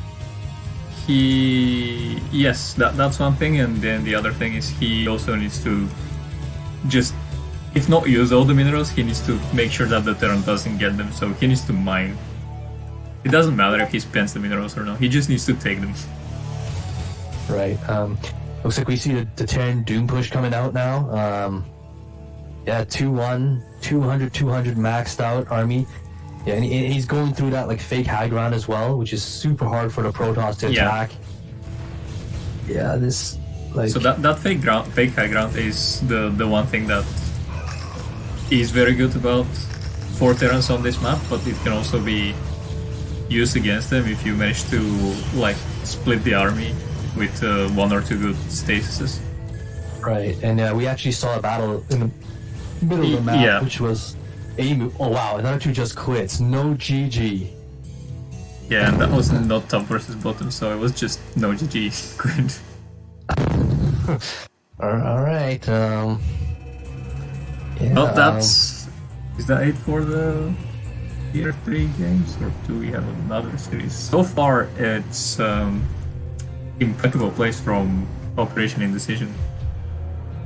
Your team is definitely not undecisive on... Oh, no, we have another series. It's definitely not undecisive on smashing Terrans. Yeah, the only, I mean, I guess like that was a pretty good game. I don't really have anything to add to that. I guess good on Terran for making a comeback. So I mean, so are we done all the tier 3s? Is this tier 1 now or what? That's the last tier 3 series. Okay, so this is tier 1 now. No, that's also tier 3. After this series, it's tier 1 games. Okay, cool. Jesse saying in the chat that 9k minerals that the Protoss player had at the end of the game is 90 zealots, and yes, well, that's true. 90 zealots is 180 supply, and he had 80 probes. So it will be 90 zealots, but in a few different maxed armies. Right. You gonna make me guess who's on whose team? Nope. We actually are 1-1 in the previous series. I did make sure they're all spoiler-free, but Oh, okay. I spoiled myself. Okay, we still... Seems like chat wants to see who's the winner of that game, of that series. And we're gonna see Bloody Ridge for the first time, so I'm a bit hyped. I rehosted the game. Bloody Ridge. Yeah, I'm not actually, to be honest, I'm not a big fan of this map. It's not bad, I just don't like it. It reminds me of shoot, I forgot what was that map? It was like two players as well, and it's got like Oh, the Destination, maybe? With the bridges? no, it's kind of like Bloody Ridges, but you have like a high ground ramp behind your natural, and then Oh, that one. Oh, yeah, shoot, the name eludes me. It kind of reminds me of that map anyway. Yeah, and I was never a big fan of that map. That one was okay, but since it's our first game on Bloody Ridge, Yeah. can show the map. I'm also not the hugest fan of this map, to be honest. Yeah. Well, okay. Since this is Bloody Ridge, you want to talk a bit about the map? Like, well, what do you think are the common Protoss Terran strategies? Balance, etc. What do you think about it? Yeah. So there's the thing about Protoss on this map. This is an okay carrier map, but it's not really a arbiter map. This one, because of all these tiny areas that you have and like the inability to flank the Terran army. Like going for arbiters and gateway army works, but it's way harder than pulling off some carriers. Another thing that's weird about this map is the distance from your main, where your gates and your production facilities will be, to your quote-unquote rally point is huge, and the natural has such a wide choke. These are, I think, a few of the most interesting parts about this map, but correct me if I'm wrong and point out any other features that you think are... No, I totally agree with you. This is 100% carrier map. I think all the pros also go carrier on this. The pros are doing it for a reason. Yeah, the thing is, with the Protoss, you can't really even secure another base in which to drop a lot of gates in. Yeah. I mean, I've seen sometimes gates being put on the top left or the bottom right corners. You can, but it's not, it's not as effective as, those 4-player maps. So basically what happens is if the Terran pushes like to your natural, it's over, right? Once you get contained, if you're an arbiter tech, right? Another thing is, it's really, this map is really easy to split in half, and that obviously favors the Terran, right? Yep. So, there are some bad things for Terran. Like you're saying, like the huge open natural, right? The Bulldogs are really good because of that. Also, the third base for the Terran and from the natural, it's pretty hard to secure because you can see all the rocky, stony ground, so you can't really build stuff. You know what I mean, right? Like you have to. You can do your favorite Terran thing of building supply depots. Yeah, it's like sim-citying your way up to your third. So, Anyway, So another 2, he's coming in. He sees everything. He sees there's no gas. Now he sees one SCBM gas. There was no gas before. So while nothing really is happening in this game, another feature of this is that's a bit annoying in TVP is that Terran can siege your gas natural from outside from really far. Oh yeah, that kind of gives me flashbacks to like Lost Temple and stuff, Yeah. We can drop in the natural and like just deny. And also the other thing is the 12 and 6 o'clock are also siegeable from the main base. And Absolutely it's usually right, the Protoss player or the player on top that will try to take 6 o'clock, and the player at the bottom that's going to try to take the 12 o'clock. Yeah, definitely right. Definitely some siege tank abuse can be applied in this map, right? As Terran. What I'm hyped about right now is that Snipe said that he told another 2 that carriers are good on this map, so maybe we get to see them. Yeah, we see the invisible hand of a laser snipe again, influencing the games. The dark hand of laser snipe. No, I was kidding, man.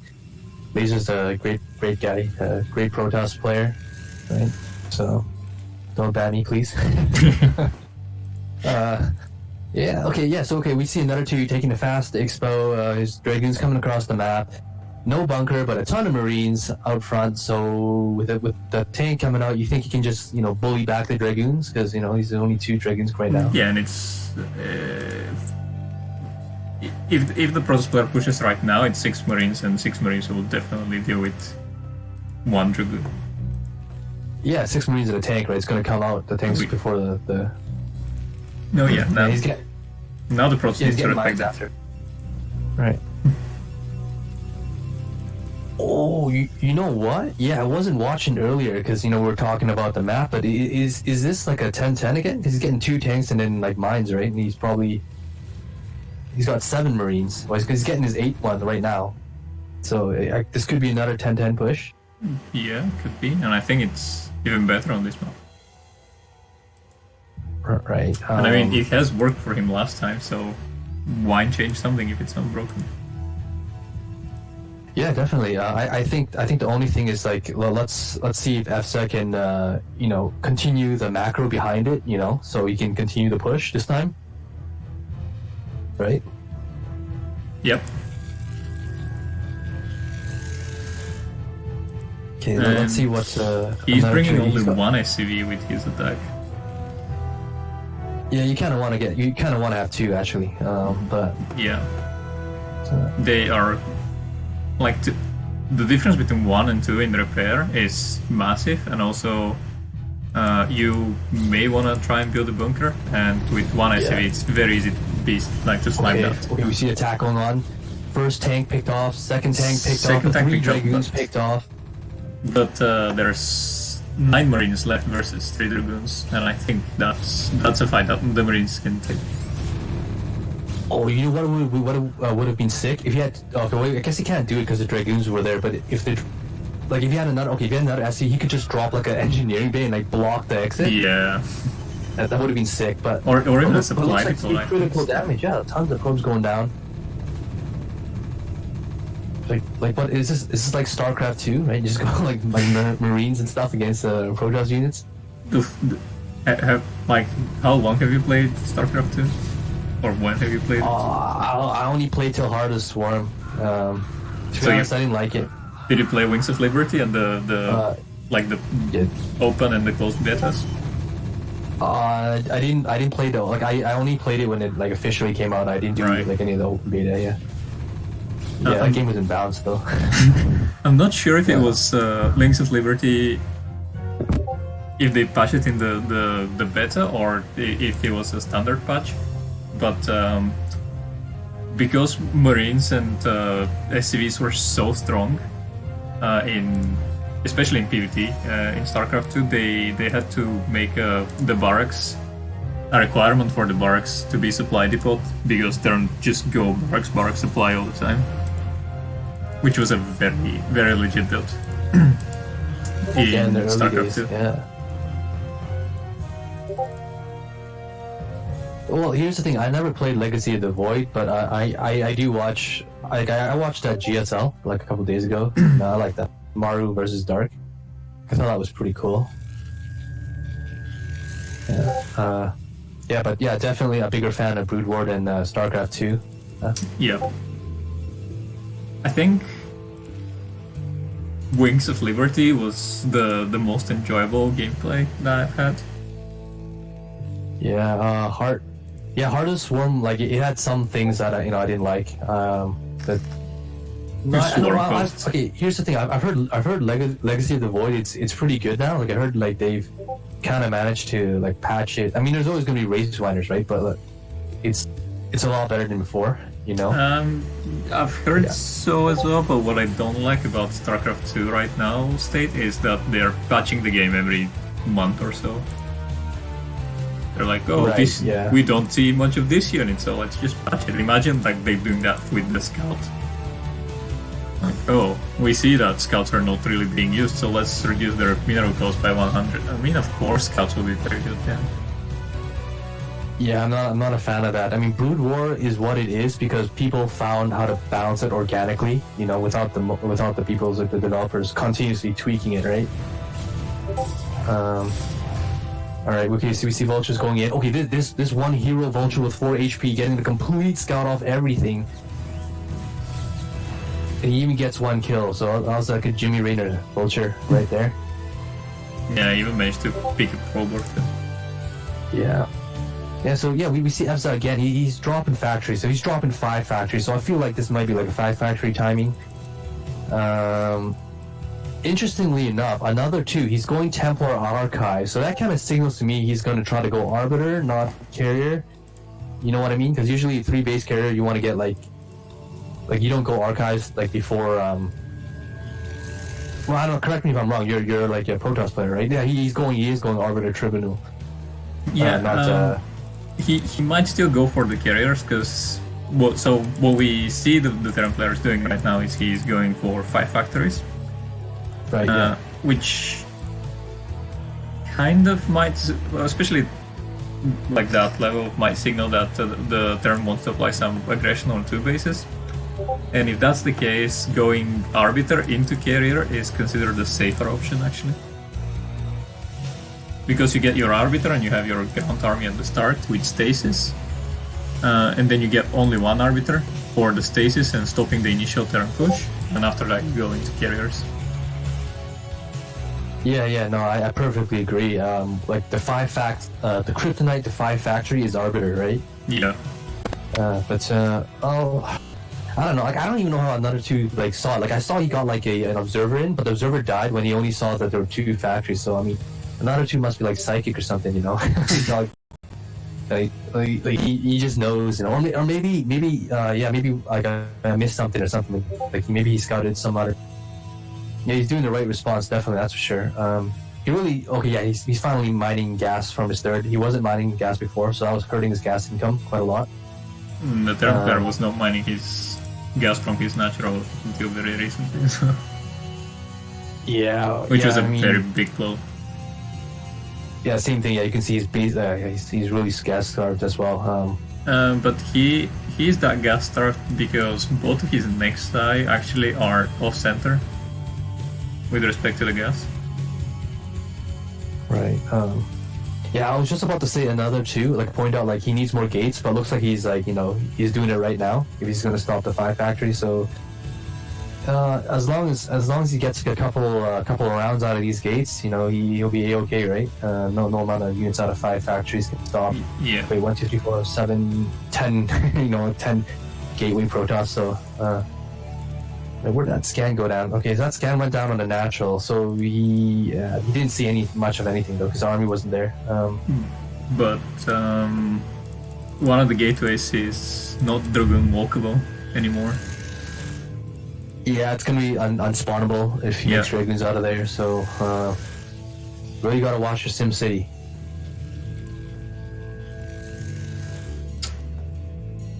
I came to Brood War after StarCraft 2 actually, and that was one of the very first things that I had to learn and do because it was not as easy. Oh, like the Sim City? Yeah. Okay, well, here's the thing. Like, I've been kind of like saying how bad StarCraft 2 is, but there are some good things about StarCraft. Like, one thing I like from StarCraft 2, and a lot of Brood War players and elitists don't like this, but I love the way how you can hotkey buildings, like in groups. So you could just rally your macro cycles out and keep your eyes on your army. So true, but I appreciate that Brood War doesn't, because imagine what would be if the Zerg had the potential to hotkey all their hatcheries. Dude, I don't have to imagine. You know why? That's, you know, Zerg in StarCraft 2 is the most dominant right now. You heard that, right? Like, Zerg is basically dominating StarCraft 2 right now, so... I don't know. I don't really follow StarCraft anymore, to be honest. Yeah. They're like Protoss in StarCraft. No, I was kidding. I take it back. Yeah, so we see like a huge army like engagement in the middle. Protoss crushing it. Evza might have gone for the 5 factory, but I felt like a fatal weakness of that was that he pushed out way too late. You know, 5 factory. If you're doing 5 factory, you should be able to push out at 9 9:50, 10 minutes, right? It's a little bit late, and so another 2, he's got mass gates now, so he cleans it up nicely. And another thing is another 2 is taking the bottom right base and also the 12 at the same time. Oh, okay, those vultures coming up. I don't think they'll be able to deny it, but I mean, he can give up that base easily, because like these elves should fall to the vultures. But what was good and bad about that attack was from the Terran side, it was a bit light on tanks because he started mining from his gas on the natural way too late. right. And what it's just too late. Yeah, and what the Protoss player did that was very nice was instead of moving his elves, what Protosses are very famous for doing, he move commanded them so that they managed to connect with the tanks and they were on top of mines, which was deadly for the tanks. Yeah, So very well executed from the Protoss. Yeah. I would be proud of what they call them, executors, right? Executors, the guys who control the Protoss army. Yeah, he definitely deserved the executor status just by not moving everything. Yeah, like what was it, like the Templar case is like pleased with your, I forgot what it was in the campaign or something. It's like yeah, Although definitely. I'm not quite sure if not moving is the correct move, because like we all know what Protoss players do, and it's a move. So he's also being a traitor to the race in some sort. Well, I guess it's safe to say, it depends on the situation where you want to like a move or not, right? And you just play to what you. No, it never depends on the situation. Everyone knows, just Protoss is a 1A race. 1A is a easy race. Yeah. Well, I wouldn't. Okay, sometimes I joke about that, but I've played Protoss many times myself, right? I mean, if Nablan's in the chat, he can tell you, right? It's not that easy. Yeah. Especially when the Terran is max, you can't like move into 200 army, right? There's some stuff you got to do. The Terran player is giving away free vessels, it seems. Yeah, you don't want to do that as Terran. You really need those Definitely, vessels. especially when you're gas starved. Yeah, exactly. And in that situation, I would have thought that the Protoss player would be the one that's gas starved because of all these misplaced nexuses. Well, gas mining, right? Bottom right, so. Yeah, but even on these 4 gases, he's like on 3 and a bit because of how far away the nexuses are from the gas. Alright, yeah. Well, they counterattack at 12 o'clock, but there are no probes there, so, Yep. counterattacking for nothing. Lose all the vultures for nothing, right? Kind of reminds you of that, like, StarCraft memes, like, you can't kill my probes if there are no probes there. Indeed, 200 IQ plays. Yeah, 200 IQ play. Yeah, so, but looking at the state of this game, no third yet for EFSA, so another 2 is just crushing it. He's in a great position. You can see it as main. He's got a fleet, the fleet bacon. Fleet bacon's up, so he's gonna start pumping up carriers soon. He should start getting that upgrade on his cyber core as well, though, because everyone knows carriers suck without upgrades. Yeah. Yeah, a little skirmish in the middle of the map, but oh, what is this? Look at this, like dominant, like alpha, like nexus in the middle. And Look, he's throwing in the middle of the map. He's throwing down a nexus in the middle of the map. Another 2. And a ton of pylons. I mean, he doesn't care. He doesn't care that the Terran can just like siege on the other side and hit his nexus. He's just gonna throw it on the. yeah, he can anyway. siege the mineral lines, the gas, but the pylons are doesn't care. important. At least vultures cannot get through. Yeah. This wall is pretty sick though. This. Actually, no, vultures can't they? Look at the pylon on the bottom. The bottom pylon, can they slip through or? I think they might be able to slip through between the gas and the pylon as well, and if they can't right now, they will definitely be able to when he puts on a simulator. Because that's one of the fun things. Oh, there's an arbiter recall, with not enough energy going to do a recall. Oh, he's gonna have enough though. Like right now, he's got 150, so he can do it right now. Yeah, let's see if he's gonna. Is he gonna recall? Is he gonna? Oh, does he? Oh, yeah, there's a recall. That's a good recall, by the way. That is, I think, the best recall that we've seen from the 2. Oh, but look at the units. They're not attacking. Like they're just like they're just walking. They are. See, I know what happened there, Oh, no. unfortunately. Oh no. What happened was the Protoss was trying to gather forces for the Rico and was it was issuing move commands to a lot of the army, and then after doing the Rico, he still issued that move command, and they just went back to their original place. Right. Yeah. No. I understand. I understand now. Yeah. That's a little bit. Wow. Okay. Those mines, like running up that third. It's not that.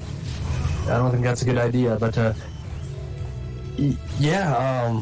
Okay. So yeah. That recall / attack by the Protoss. Completely shut down by the Terran. He's not even gonna get that factory for his troubles. Right. Yeah. Yeah, look, the Terran is going to take out that Nexus in the middle, or is he? I thought he was, but either way, that was a little bit ambitious, trying to take that Nexus in the center, so I don't think that's going to get much mining value, but... That Nexus was just for the pride, it was not for the mining. Just for pride, wow. Alright. Yeah, I know, I think the Protoss is still fine. I mean, look, he's got money for days, he's like Jeff Bezos, right? He's like the richest man or something like that on Earth. He's got like 6K minerals. And it's not like he's not spending. He's basically almost maxed again. And we see another recall actually coming in, but it's running into 4 Goliaths. These might be like the MVP of Goliaths. Like was it Alan Shejar? Is that the... Yeah, Alan Cesar or Shejar, yeah. Hey, I don't know how to say anything. That's okay, correct. Yeah, these Alan Shejar Goliaths, taking out that Arbiter, so no recall for you. Wonder how far the carriers are. Okay, so his first 2 carriers are popping out. Still no upgrades on the Cybernetics core, so not really that good. One thing to note is that for Protoss, before you can attack with carriers, you ideally want at least 4 carriers, because if you attack with like 2 carriers, even mass missile turrets can kill all the interceptors before they do any damage. So you really need 4. Did you know that building all the interceptors takes more time than building the carriers? Right. Yeah, exactly. So oh wow, it's another Dragoon like meat grinders. See, like they ran into mines. Well, actually, looks like Efsa's looking to make an attack. He's gathering up his armor, and he has +3 attack, 0 armor. I mean, it's better than nothing, of course, right? But if you get that +2 armor, it takes the Dragoons 1 more volley to kill your tanks. So that's why you at least want +2 on your turn mech. But yeah, +3 definitely nice. Let's see what he can get done here. We have a huge, looks like a flank potential from another 2. Yeah, okay, another 2 springing the trap right now. Looks like Efsa's army is super divided. Some of his army got caught attacking that Nexus in the middle, so army gonna get cleaned up. Yeah, now we see what the purpose of that Nexus. Yeah, that Nexus, that was intentional. That was a split army. It was the big Nexus. Yeah. And the Protoss army is pretty divided as well, but that's... Yeah, but he's crushing it, at this point, it doesn't really matter. Yeah, the Terran trying to make a counterattack happen at 12 o'clock, but some beautiful pylon placement preventing all his probes from getting sniped. But there is a siege tank, so it means there is a time where he's got to clean out that force. But it looks like... I don't think he's paying attention. He can go and kill all the probes right now. But the one thing that, if you're wondering why the Terran army is dying so fast, there are no armor upgrades. 0. Which is a bit old for 20 minutes.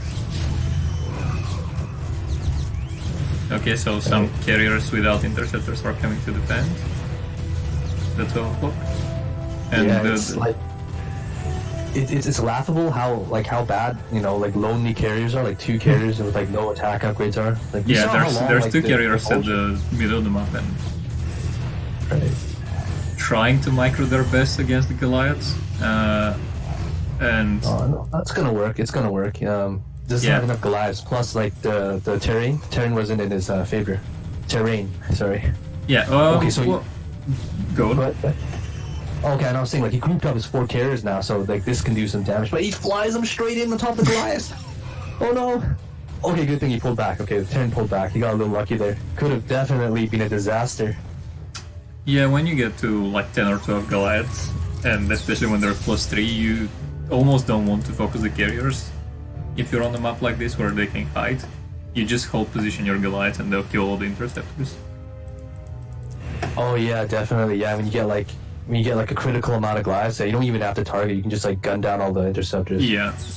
Yeah, it's really beautiful. I'm not just saying that like because it feels good, as a Terran. Like you see all those like the Charon boosted the missiles coming out, it's like yeah, and you almost see like, no interceptors, man. Yeah, it's like it's a no-fly zone. Okay, so the Protoss trying to engage, but this is good for Terran because the Protoss army is going to get funneled through this, right? And the siege tank fire is going to whittle his army down if he does attack through the center. But yeah, you definitely do not want to attack through the center. Oh, look at that! We're using the Barak to see over the that little cliff, and then he moves his carriage back. Good control. Good control. Shoot, I didn't know that carriers had 4 plate armor. Wow, that's pretty insane. They have 4 air armor. Did you know that? No, I always thought it was 3. Yeah, it's crazy. Look at the armor. It's 0. So wow. Yeah. There are definitely some beefy units, but the interceptors have 0 armor still. Yeah, that's right. Like another thing, like the interceptors, they do 6 damage and they have 0 armor, right? Like without any upgrades. So that's pretty pathetic. You like you're Protoss and you're going carriers. You need those upgrades. The upgrades are what makes the carriers, so scary. Yeah, that's why it's a common strategy for Terrans to, if they want to find out if the Protoss is going for carrier, just continuously scan the cybernetic score. This will tell you if the Protoss is going carriers. Okay, 6 carriers. The carrier count starting to get scary. When you get 8 carriers, especially as like Protoss, it feels like it's undefeatable. Sometimes it's Terran. Yeah. I mean, it feels like that, but I mean, you just gotta keep it cool, right? The only way you can lose to that is if you recklessly go into some Goliath for me. Yeah, for sure. Okay, yeah, attack coming on the 3rd. Okay, Ezra needs to hold this 3rd. This is like his only mining base. I mean, okay, the Terran army beats the Protoss ground army, so now he can engage. The Glass engage on the carrier. 1 carrier goes down.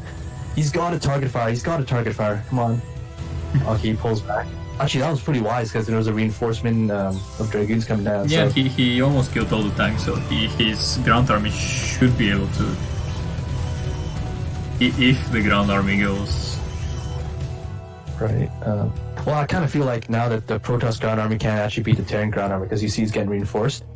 And like if the Protoss loses their ground army, they have to run with their carriers because then the Glass will just target down their carriers, right? He's now abusing the high ground, which is not keeping the Dragoons alive, but yeah, definitely.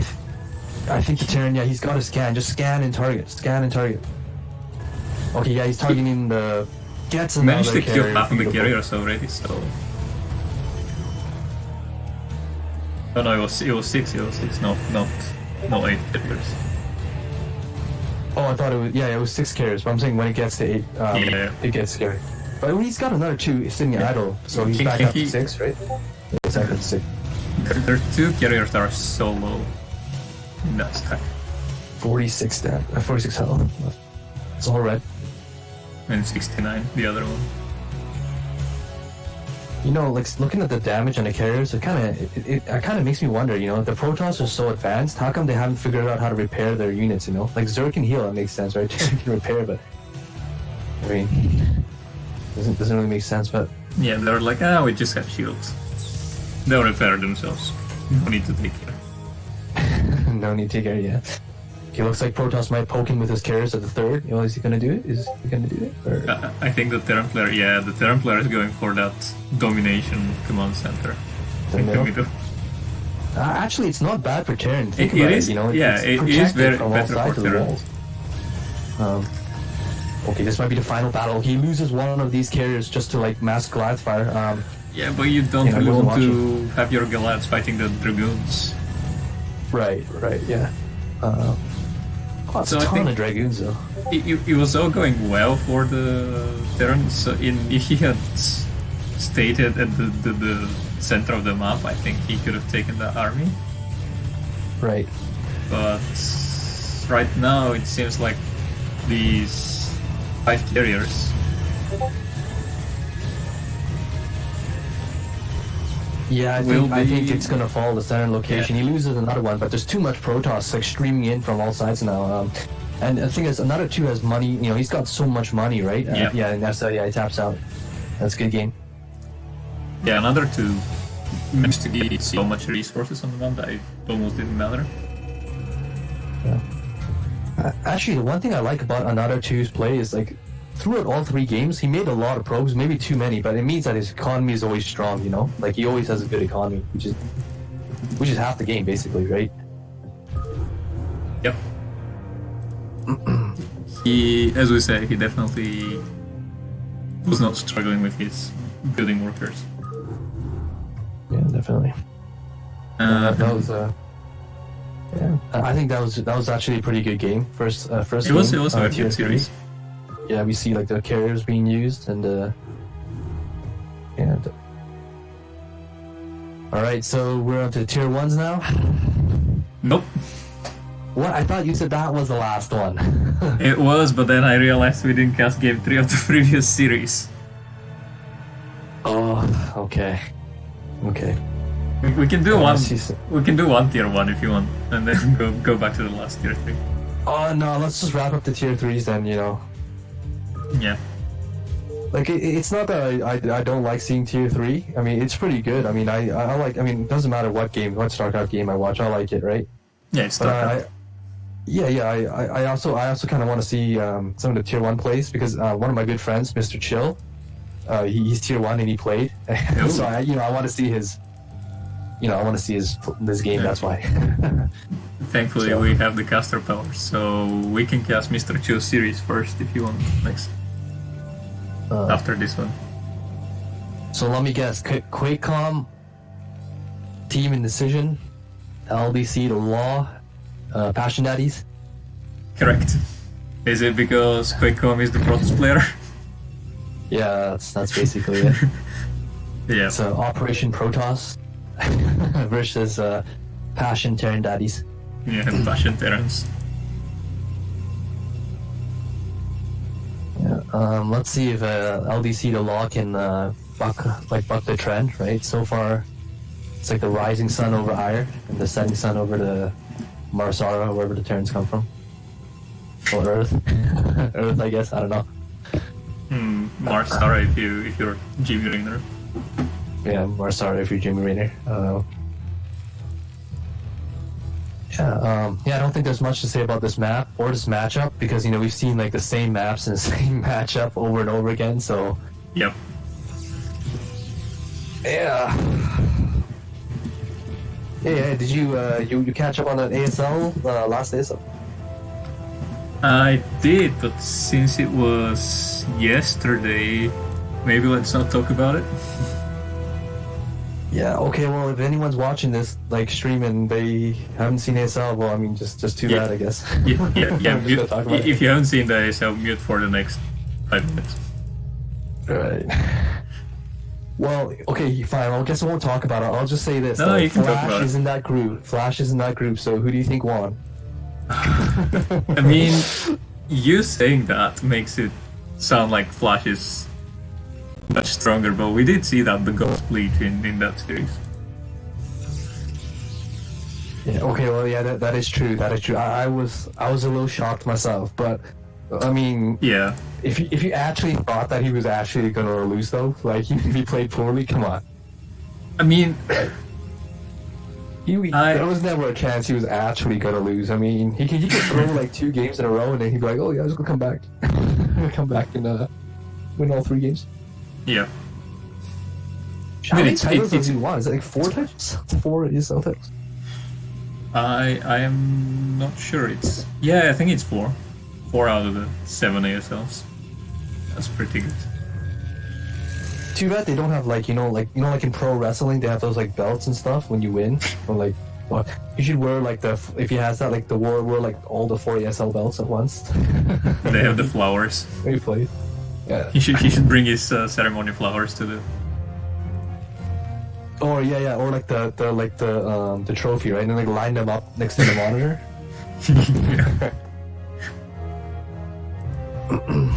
Yeah. Well, I would like to say something about this game, but if you look at both players' bases, I mean, it's completely standard. Like nothing out of the ordinary.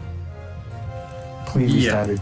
And I think that's way more common for tier 3 players, because then it's a pretty good resource if you're a beginner to watch tier 3 games, because most of the time these guys will do what's the standard. Right.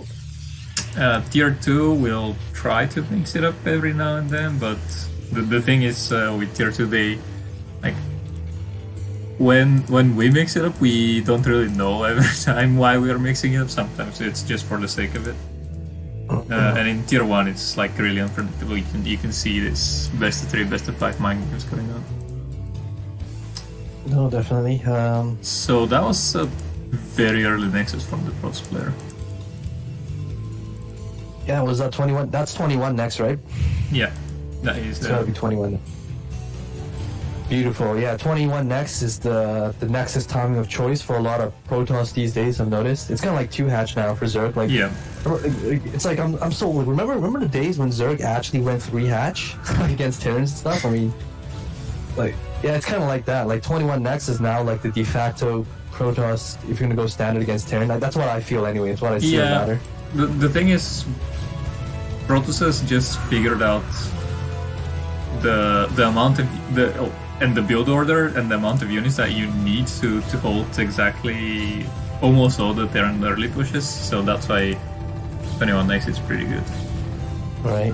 And yeah, we see this one Dragoon. Like, look at the damage it's racking up. I mean, let's look at the Phoenix Dragoon. Yeah, it's a 5 kills Dragoon, and it has the potential of. Oh no, it had the potential of delaying even further that command center. Yeah, he could have sniped that command center. Yeah, but okay, let's see if LDC the Law can repair his bunker, right? I feel like that's kind of a problem with it. It's a very common problem. Yeah, common. Oh, he picks up 1 tank. Good micro. Yeah, but there's 3 Dragoons now, and they can bounce on top of that. He knows there's only 1 Marine in the bunker, so he can just disrespect it and just look at that 1 Marine. It's doing 5 damage to the Dragoons every time. Oh, the Quakecoms Dragoons doing work right now. And I love how Quakecoms actually pulled 1 Dragoon off to hit the barracks. It screws with the AI. Yeah. Because if you think 3 Dragoons are attacking a bunker, you put 3 SCVs on it, but then you cycle 1 Dragoon away. The SCVs will actually stop repairing when they're full, right? Like, it screws with the AI, so... looks like okay. The bunker goes down again.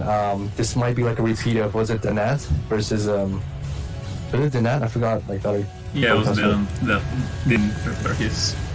Right. But looks like Quakecom's not abusing the fact that the bunker is down. He's just content to... Okay, now he's moving in. Blazer point out that Quakecom is... done! Picked off 1 tank. Quakecom is a she, apparently. That's what Laser Snipe told us, so...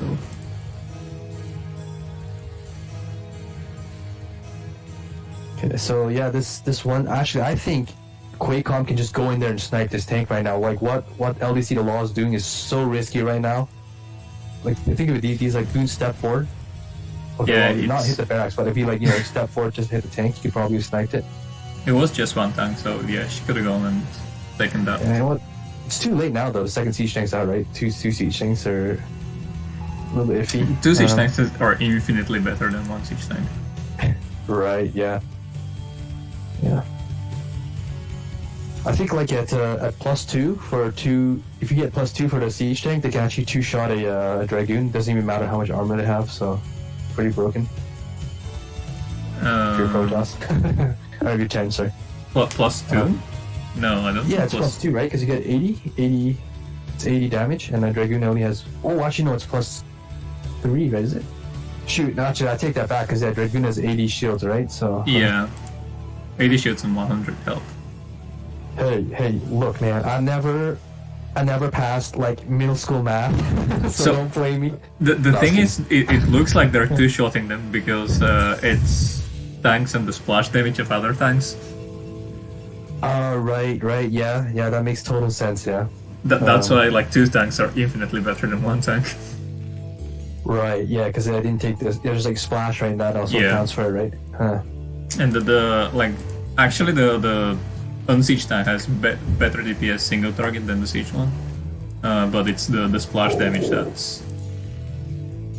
Oh, okay, yeah. I was just about to say I read this thread that actually was talking about that. Like actually, I think siege tanks in siege mode have more like DPS than unsiege. I think. Single target, like yes. Single target DPS of the unsiege tank is greater because they just fire faster. But when they're sieged, was it 30? No, it was 40, I think, in the siege tank. Is it 30? Dude, I'm a 10 It's 40.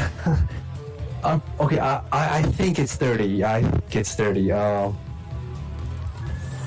Okay. Well, we got to tell LDC to unsiege one of his tanks so we can take a look. Yeah, but we are gonna have a DT drop.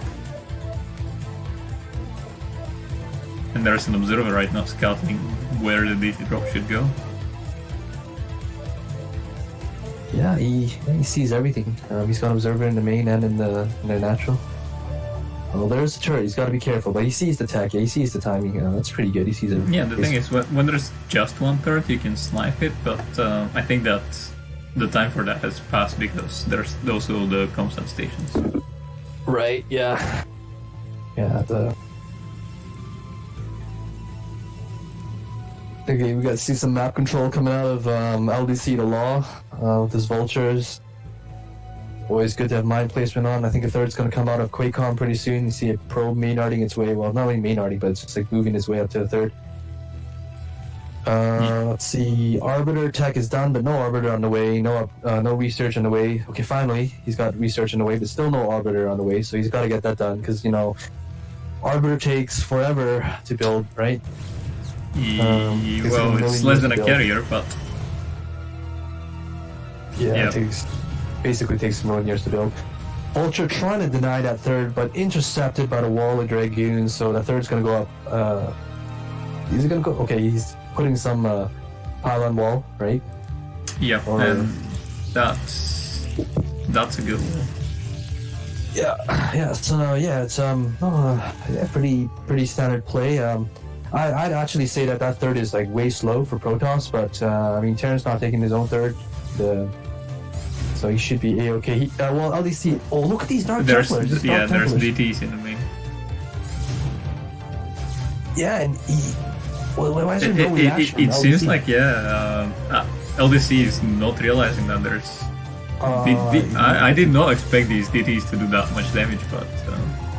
Okay, finally, so he sees them now. DT evaporates. But that tank splash killing his own SCVs, that last one, right? Yeah, they killed about... With the tank splash, it was about 12 SCVs, so well worth it. You can look at the worker production count, 48 to 28, so... Yeah. QuakeCon, again, the sun rises over the Protoss, homeworld. Like, looks pretty grim for the Terran right now. Taking that huge economic hit, right? And it really seems like LDC, he was trying to do the two base, 7 factory, because you can see 7 factories, you can see double armory facility done, but with taking such a blow to his economy, right? And doing the strategy he's trying to do, the 2 base. 7 factor, you really can't take such like an attack like that on your economy, right? I'm not quite sure about that because he did get the 3rd base up, and he wanted to expand to. Shoot. He wanted to expand to 6 o'clock, but he saw the Dragoons and he. Okay, sorry. Flew the command center all the way to 3 o'clock from 6. I didn't even notice that. To be honest. Yeah, I guess I'm just a bad caster. I'm getting pretty tired as well. Yeah, that's also. But but can he saturate it? Like, the Protoss has the high ground, you know, and he has a commanding army, 139 to 67. I mean, can he even get the SCVs over there? You know, that's the question. The Maynard, the SCVs over. Yeah, but I gotta say, LDC is doing quite a good job keeping up with his SCV production after losing so many to the DTs. And Quakecom is unfortunately not producing many probes out of the third Nexus. So from 20 worker leads, LDC managed to make that a 10 worker lead right now. So yeah, this is actually huge because he was basically not mining off a third. It's basically like he doesn't have a third, right? Now she starts mining from the third. Right. But yes. I don't know, because this build out LDC, it really makes me think that he's trying to do like a 2-base 7-fact push, but I guess he's just taking a third. Maybe that was his initial plan, but sometimes when one thing doesn't really go your way, you just default to something else, and it seems like for him that was the third command center. Well, it looks like he is pushing out now. Basically the only thing keeping that base alive for LDC is the stealth, like the secrecy, right? Yeah. But LDC has pushed the Protoss base away, so he can secure it now. He can Maynard like SCV. Yeah, if he manages to get a few tanks on the high ground and build some supply depots, the base will should be safe. It looks like the Wrath of Iris is coming down. He's moving his entire army. LDC's army is not together and it's too small, I think. Yeah, the good thing about the good thing about like this map for Terran is that they can stay in the choke areas to prevent the Protoss from flanking them pretty bad, but LDC was not doing that. Yeah, and I think Quakecom just has too much. Like the Protoss army was just too huge, you know. Yeah. Like he didn't have a chance, even if he was in a good position. I mean, he does have 1-1, but the Protoss has 2-0 as well. Yeah, I think that's a good game. Yeah, seems like Quakecom does take this one. Yeah, another win for Team Indecision. For Team Protoss. Is that Goon Squad, like last season's Goon Squad, secretly? Sorry, say it again? What? Is Team Indecision actually secretly last year's Goon Squad? Team Protoss? I don't know. Like, dude, I didn't play last season's CPL, so I'm not sure. Yeah. Last season they had one team that was Protoss only. Oh, okay, yeah. It was called Goon Squad. Goon Squad, alright. Yeah, I kind of remember the name. Like, it kind of sounds familiar to me, but yeah, I said I wasn't in the CPL, so that's pretty cool having like one race team. Must be easy for coaches then. You'd think that, but when you need to practice your matchups, it was pretty bad. Oh yeah, there's that. I mean, but the good side was none of the other teams could practice versus Protoss. True. There's some really good manners coming out. Good luck, have fun out of both players. Definitely like what we like to see out of the CPL. You know. Yep. Friendly competition, right? Everyone's here to learn, so yeah. Yeah, I guess again, nothing really to say about this. You know, Terran bottom right, Protoss, Quakecom bottom left, right? LDC Law bottom right. Same matchup as the last like 8 games. I don't even know how many 9 games. Same maps, right? So pretty much exhausted everything. We did get one time Bloody Rage, but that was it. Yeah, and I feel like that match was also kind of unique because we kind of saw like carriers into carriers and all that. Yeah, right? But besides that, no, like go ahead. You did say something. I was just gonna like talk trash for the next 5 minutes, basically. But you said the good manners. How is it on the US server? Because like when I was in Europe, I'm now in Japan, by the way, for those of you that don't know. When I was in Europe, I would get good luck, have fun every time, or not every time, but 9 out of 10 games. I'll have like my opponent saying good luck, have fun. But it seems like now that I'm in the Asia realm, that they just don't do that. Yeah. These mad Koreans are most of the time like being very annoyed if you tell them good luck, have fun. Yeah. I like on ladder. No, I think it's everybody on ladder. Like on ladder, no one really says GG anymore. They just leave if they lose. And then if you use some kind of cheese, then they flame you and then leave. Yeah. I think But, the European ladder is a bit better in that regard.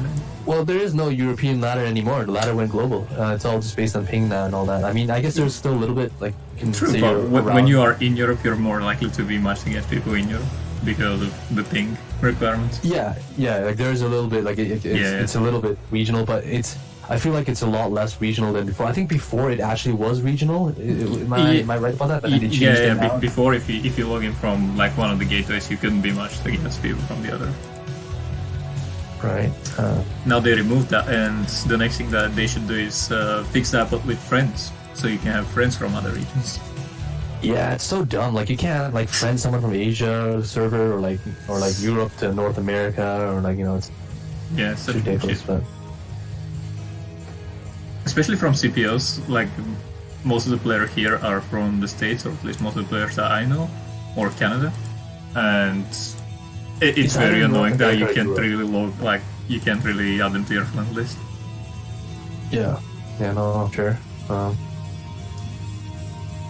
Let's see. Okay, so yeah, like full scout off for LDC to law. QuakeCom, I saw he did get a probe in here, but it got drilled down by SCVs. So yeah, and LDC seems like he's gonna go for an expansion. like he's just gonna go for like the regular build. You see he's got his 400 minerals. I get his command center, right? Yep. And QuakeCom again with the 20. Well, it's actually 20 next. It's a little early. I guess you forgot something. But yeah, no, it actually is the 21X, but as you pointed out, he lost that initial probe. Okay, yeah, I can see what you mean. But he didn't queue up another probe, so that's why. Okay, now you got Dragoon. That's why it's 22 jump from 20 to 22. But yeah, not a really big, not a really big deal at all. Let's see. First tank should be on the way for LDC right now. Yeah, it's crisp. Bunker up. Barak in a good position to deny run bys, but he has 3 Marines in the bunker, so I don't think LDC can even run by his 1 Dragoon. Let's see the goon aggression and if the bunker is gonna stay up this game. Yeah, I feel like a lot of the tier 3 Terrans that I think they have to work on is keeping that bunker alive. I mean, yeah, definitely that's the tier 3 curse. Yeah, like I think 3 games were lost. Was it just because the bunker burned down? Was it 3? 3 games, right? Were lost because like directly lost because of it. Some other games they held, they stabilized, but it did like a lot of damage because they lost. Yeah, that's correct. But definitely the bunker was busted in way more than 3 games. But as you say, sometimes they manage to stabilize.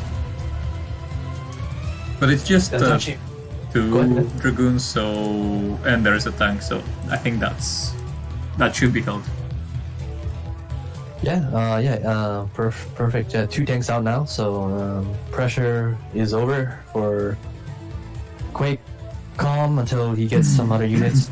Robo Bay on the way. Actually, I'm liking QuakeCom's build. It's pretty sharp, man. He's getting his like Robo Bay right after his 2 gates. Actually, I don't know if it was before or second gate because I wasn't watching, but it's crisp timing anyway. So he's gonna get his observers out. He's gonna see everything that Terran is doing. Let's see on the Terran side. So okay, Terran's going for Armory and Academy. That's pretty good as well. Timing not as good as QuakeCom's. You can actually get your Armory and Academy basically at the same time. Well, not at the same time. You go Armory first and then Academy slightly later. Not a big deal, right? Because there's not going to be like. What? Many players delay that Academy quite a lot if they get mines, so they're not scared of DTs. Right, yeah. Well, 4 idle SCVs for LDC on his main, so that's not good.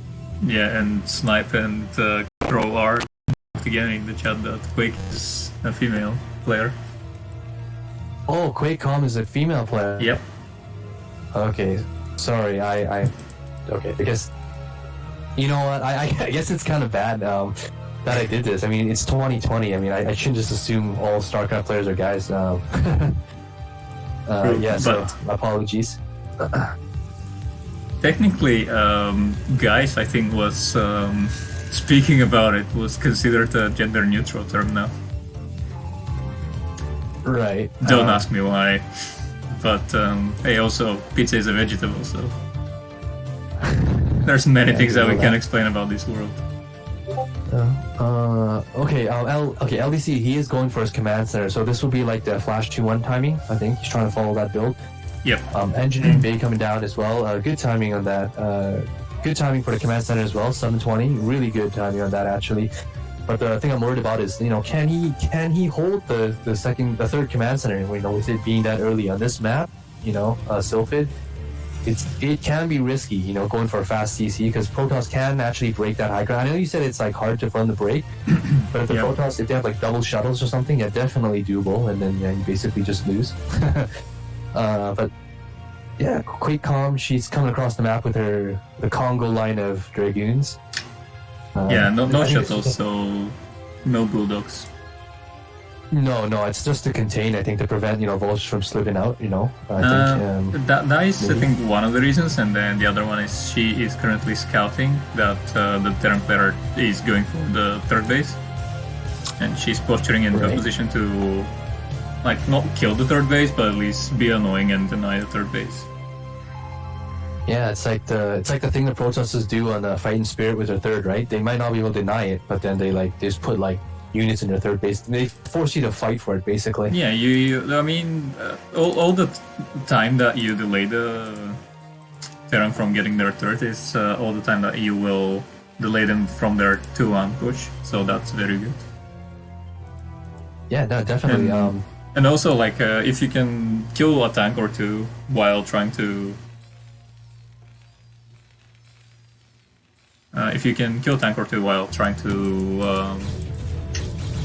delay their third, that's even better.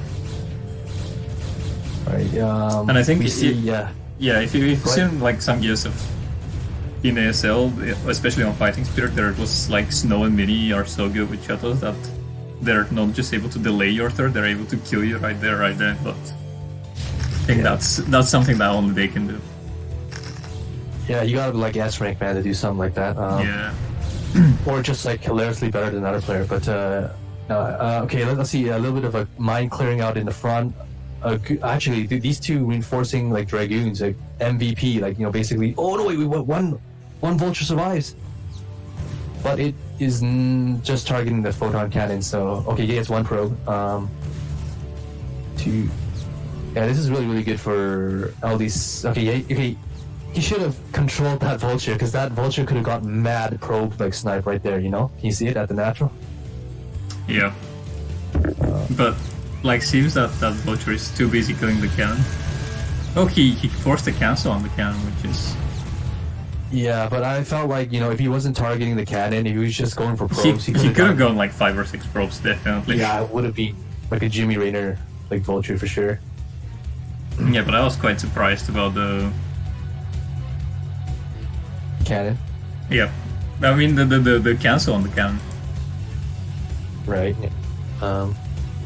Yeah, I think what you were saying is actually come into pass. Yeah, because LDC took his third CC so fast, but I mean, what can he do with it? He can't even mine, So because he didn't have the units to secure it. And that's what I was afraid of. I was saying earlier, he's getting such a fast CC, but on Sylphid, can he even do it? Right? He's dropping 1, 2. So he's got 1, 2, 3. He's got like 7 factories now, so he should be able to take his third. But the Protoss third is basically almost done. So by the time he mines, like the Protoss third will be mining as well, right? So well played by QuakeCom, definitely well played. But like it's always like about 2 control groups of Dragoons on the map. So I think with 3 or 4 tanks and some vultures with that fake high ground, he can definitely do it. You see, like LDC, he has moved 2 tanks up to the fake high ground to secure it. He's got to move more. He's got to like unsiege the tanks that is natural and bring them up.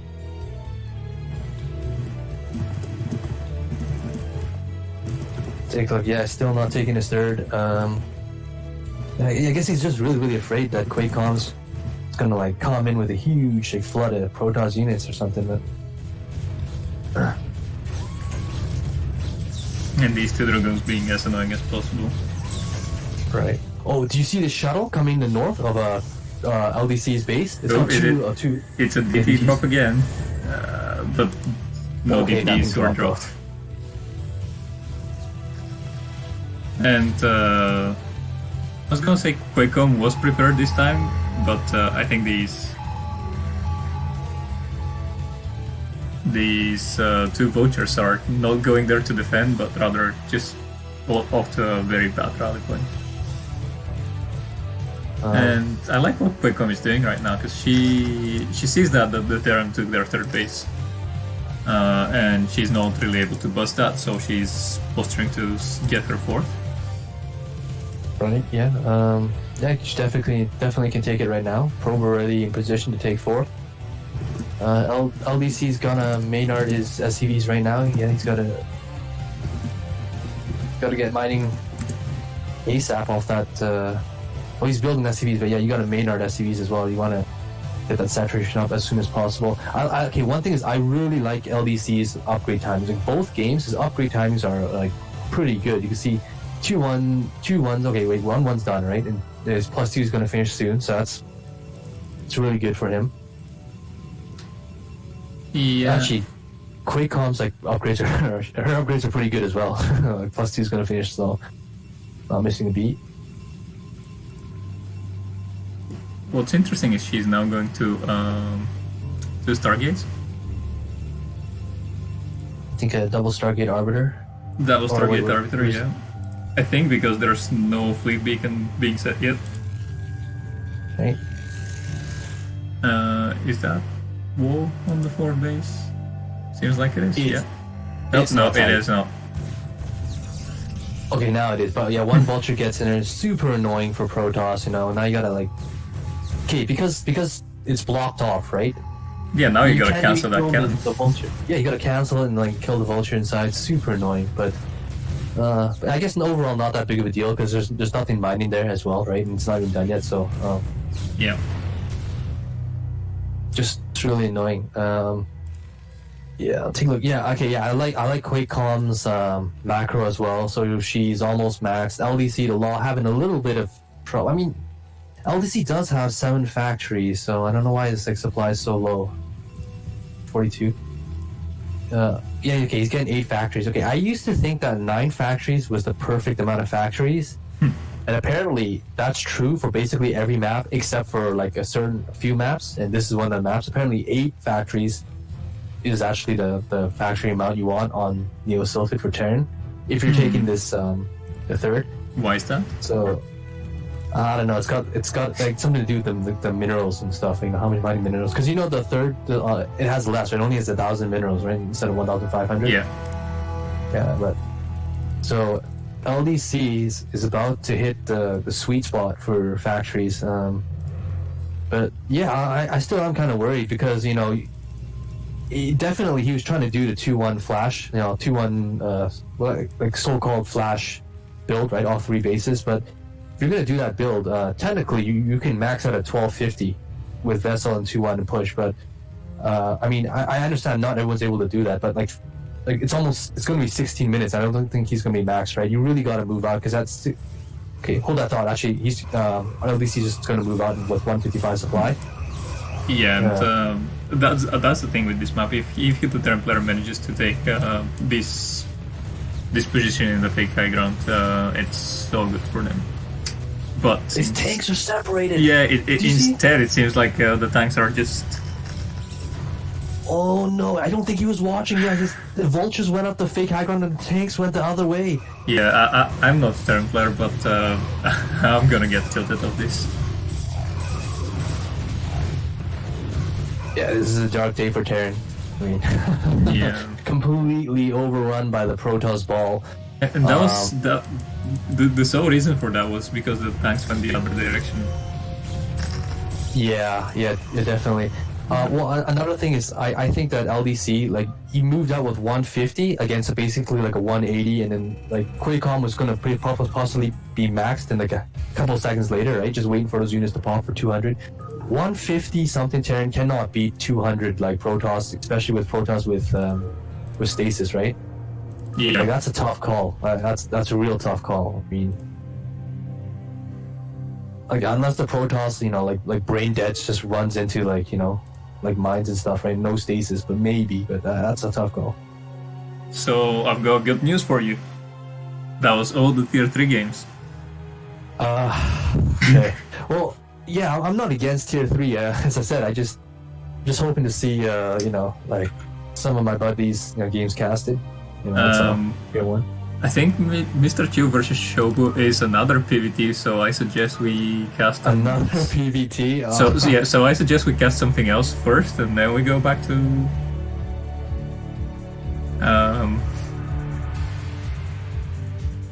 Okay, so Snipe suggests let's do Artist versus Snipe. I'm gonna post the game, and then I'm gonna take a 2-minute break to. Oops, that's new stuff. We don't want that. We want liquids. Yeah, right. Just tell me when you're ready to go. Okay, I'm probably gonna play a game. Games hosted. I'm gonna take a 2-minute break. 10-minute break. All right. Just tell me when you're coming back. I'll join. I'll be back in 2 minutes. Oh, okay. I thought you said 10. Oh no, not 10. Sorry, 2. Okay, well, I guess so.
So, Snipe, I assume you're watching this still?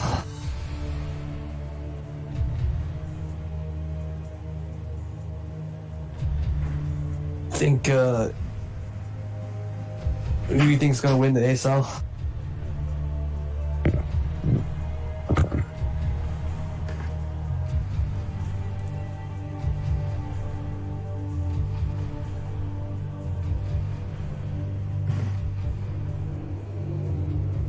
You think Bisu's gonna make his comeback and win?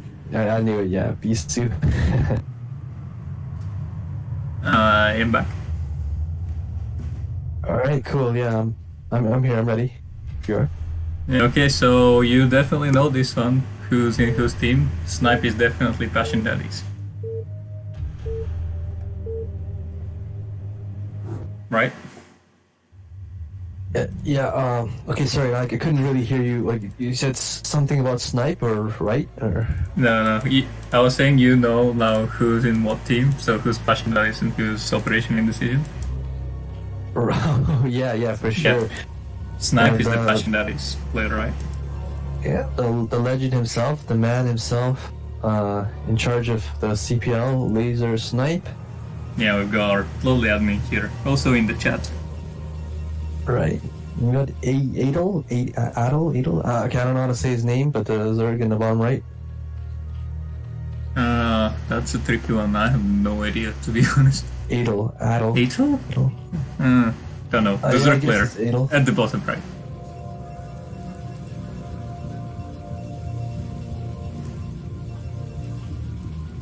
I wonder if we should try to encourage top versus bottom to be played for CPL. I'm saying that now because Snipe is in the chat. Oh. That was an interesting Overlord pattern. Oh yeah. Well, don't you want to like send it like north so you can like hover above the natural? It seemed like it went for the quote-unquote correct position and then changed. Yeah, it's too bad for Adel actually. Yeah, he's got in the wrong position. Laser snipe getting the first scout off. Oh, I like how Adel, whatever his name is, like the orange Zerg, he's not even trying to contest the natural. Because he knows Snipe is just going to put his probe there and deny his hatchery forever. So he's immediately going to the third and dropping a hatchery there. So this is definitely more like tier 1 play, you know. Yeah. Knows what's up. Snipe, yeah, because he got the first scout off. And this is why it's so huge to get the first scout off, right? Because he gets the first scout. He sees the spawning pool, like, you know, just started, so that's why he's going Nexus before forward, right? He knows he can get away with it because he sees the Zerg build, you know. If you scout last, right, you probably would have had to go Forge first, right? Yeah, if you scout last, you go Forge and then you didn't throw a cannon because you're really unsure whether they didn't go for a 9 Pugas or something. Yeah, exactly. So Snipe making the best of his first scout. He also scouted the third, so he knows, like, you know, Adel is not doing some weird one hatch. Well, I guess if it was one hatch, he would already have gotten his gas, right? Because yeah. Adel taking his natural real quick. Go ahead. That's really the difference between tier 1 and everything else. That Snipe got into the Zerg player's base and just by scouting what is and what isn't there, was able to get away with like throwing a Nexus first and. Yeah, no, I totally agree. One of the ways you can tell, like, you know, a good player or a great player from just a good player is their reaction. I mean, anyone can just follow, you know, build orders, right? You look at it's like basically a computer, right? No, like, you know, at what supply you get this or that. But what makes a player really great is like they can change, like they can react to what they see, right? And like change up the build a bit, you know, and maximize like their advantage, right? Yep. We just got traded by 3 more viewers from LDC the Law. You just missed your games, LDC. Be unfortunate, but we're now on to the tier 1 games. And welcome all the viewers. Just missed it. It was good games, and back to this game, what I really liked about Snipe was he delayed his cannon so much. He's a simulator and he's pylon before getting the cannon, and now Adel even lost an Overlord to a cannon, which is something that you really never should do. Yeah, this is super, super bad for Adel right now. I mean, like as you get to tier 1 or like tier 0, small mistakes like that, you can't be making them. Because once a player gets ahead, you know, they're never gonna let their advantage go. It's kind of like what Artosis once said, you know, it's like a snowball effect, you know, like every mistake you make, you know, it just gets bigger and bigger down the road, right? So, I mean, of course, Adel's not he's not dead or anything, right? But I mean, like making even a mistake like that early on is really going to cost him. Yeah, definitely. Also, another thing that Artosis said: once ahead, get more ahead. Snipe's definitely doing that. Yeah, he's a wise man, Artosis. He's a salty but wise man. I mean, he's salty is the best. Yeah, yeah. I love his stream. Like, I like it because like it's Artosis, right? But I like it even more because of the comments he makes. It's so funny. Yeah, I mean, I'm definitely not a Terran player, but I still watch Artosis stream just because I would like to watch him tilt. Yeah. Like, Yeah, according to him, all the Force players are monkeys with like 5 IQs, basically. No keyboard, only a button on the keyboard. Yeah, he definitely gets like pretty like worked up about it.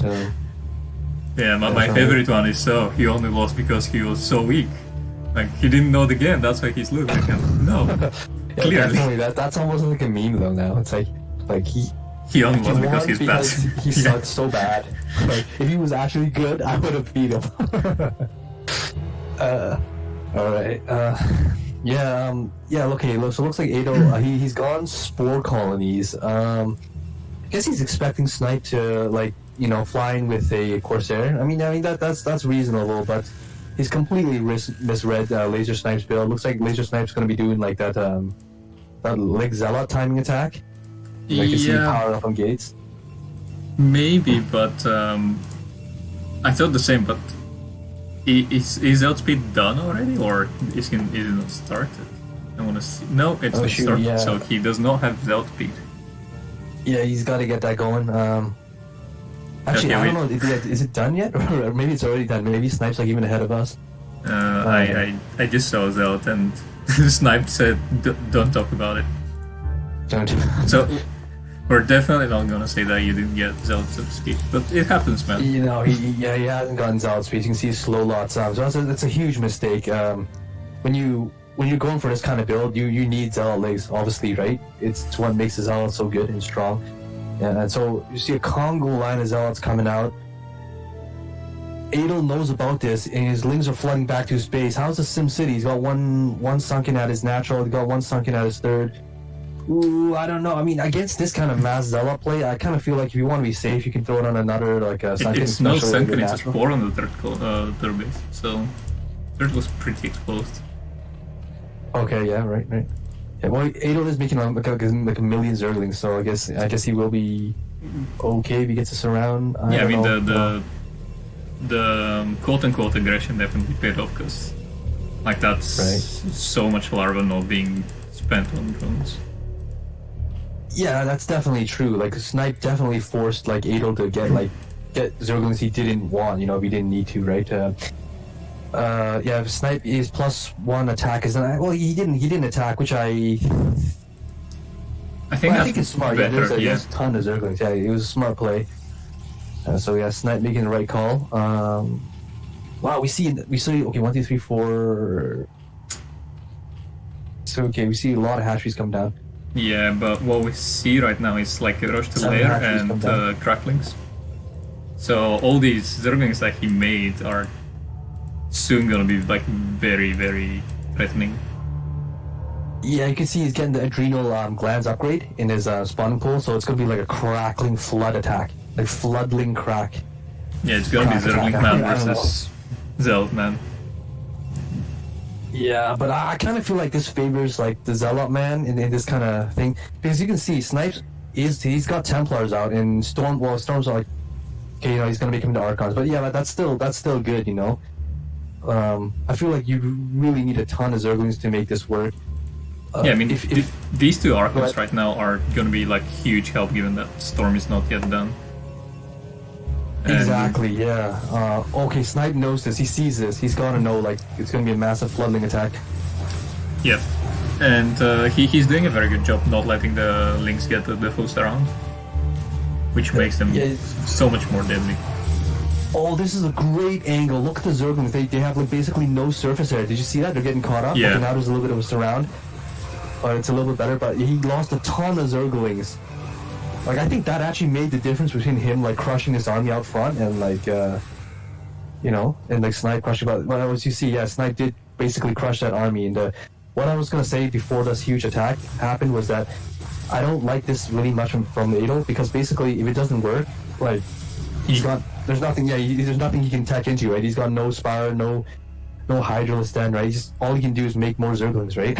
Yeah, So, I mean, Also, look at this Arcans, it was definitely the correct call. It's 40 kills combined on these Arcans. Wow. And Yeah, they were not High Templar, so it's not Psystorm kills before that.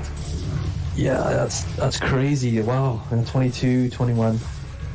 What's that? Like, Tassadar Zeratul it's called Tassadar Zeratul when they merge together. Yeah, but that was not actually in the campaign. I was kind of disappointed. Yeah. Yeah. So. Yeah. So you can see Adel is continuing to flood like unlimited amounts of Zerglings in. But you know, I feel like as the time goes on, like less and less effective. You see that the High Templars are come out now, and Storm is done. It's gonna be like Zergling Massacre. It's what's that UMS called? Zergling Blood or whatever. It's gonna be like Zergling Blood, you know? Yeah. Wait. I mean, the 3 Arcans are enough, I think, there. But the Storm was the icing on the cake. Right.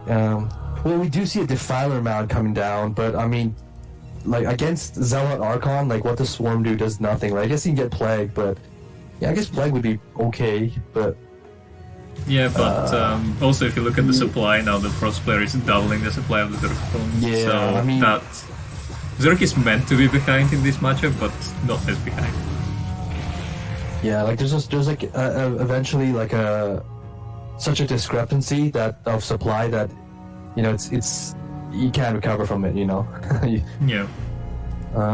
So Adel continuing like making Zerglings. Okay, he does have the I think the drop. Does he have? I think I saw he does have the Ventral Sax and speed, so he might try to do some kind of Ling drop, and you know it could work. But he doesn't seem like Snipe's giving him a chance to gather his forces, and he's continually pushing out. Yeah, and he's pushing all these overlords away from his main, so he's he's safe. whittling down the Zergling numbers too, right? So they never can get like in a critical mass. I mean, yeah, but 3 overlords managed to get to the Protoss base, and if these overlords had Zerglings in them, that's 24 Zerglings, and 24 Zerglings in the main is basically the main will be dead in 5 seconds. Yeah. Well, yeah. Fortunately for Snipe, though, like I mean, I guess it's not even fortunate. It was like deliberate. He basically killed all the Zerglings, so nothing's. Yeah. Like this was a cool strategy by Adel. Like, I mean, like don't get me wrong, it is a cool strategy. I honestly think if Snipe played quote unquote more standard, he went for Stargate and got Corsair, so like standard, like it might have worked, because he wouldn't have the tools to do them. Yeah. It all goes to the beginning and what Snipe managed to scout. Right, yeah. Because he saw that Adel delayed his layer tech for such a long time. And he had no Hydra then and no anything, so he basically knew that I was gonna be them. Yeah. But yeah, pretty good game knowledge. Yeah, well played by Snipe. Seems like another game that's going to...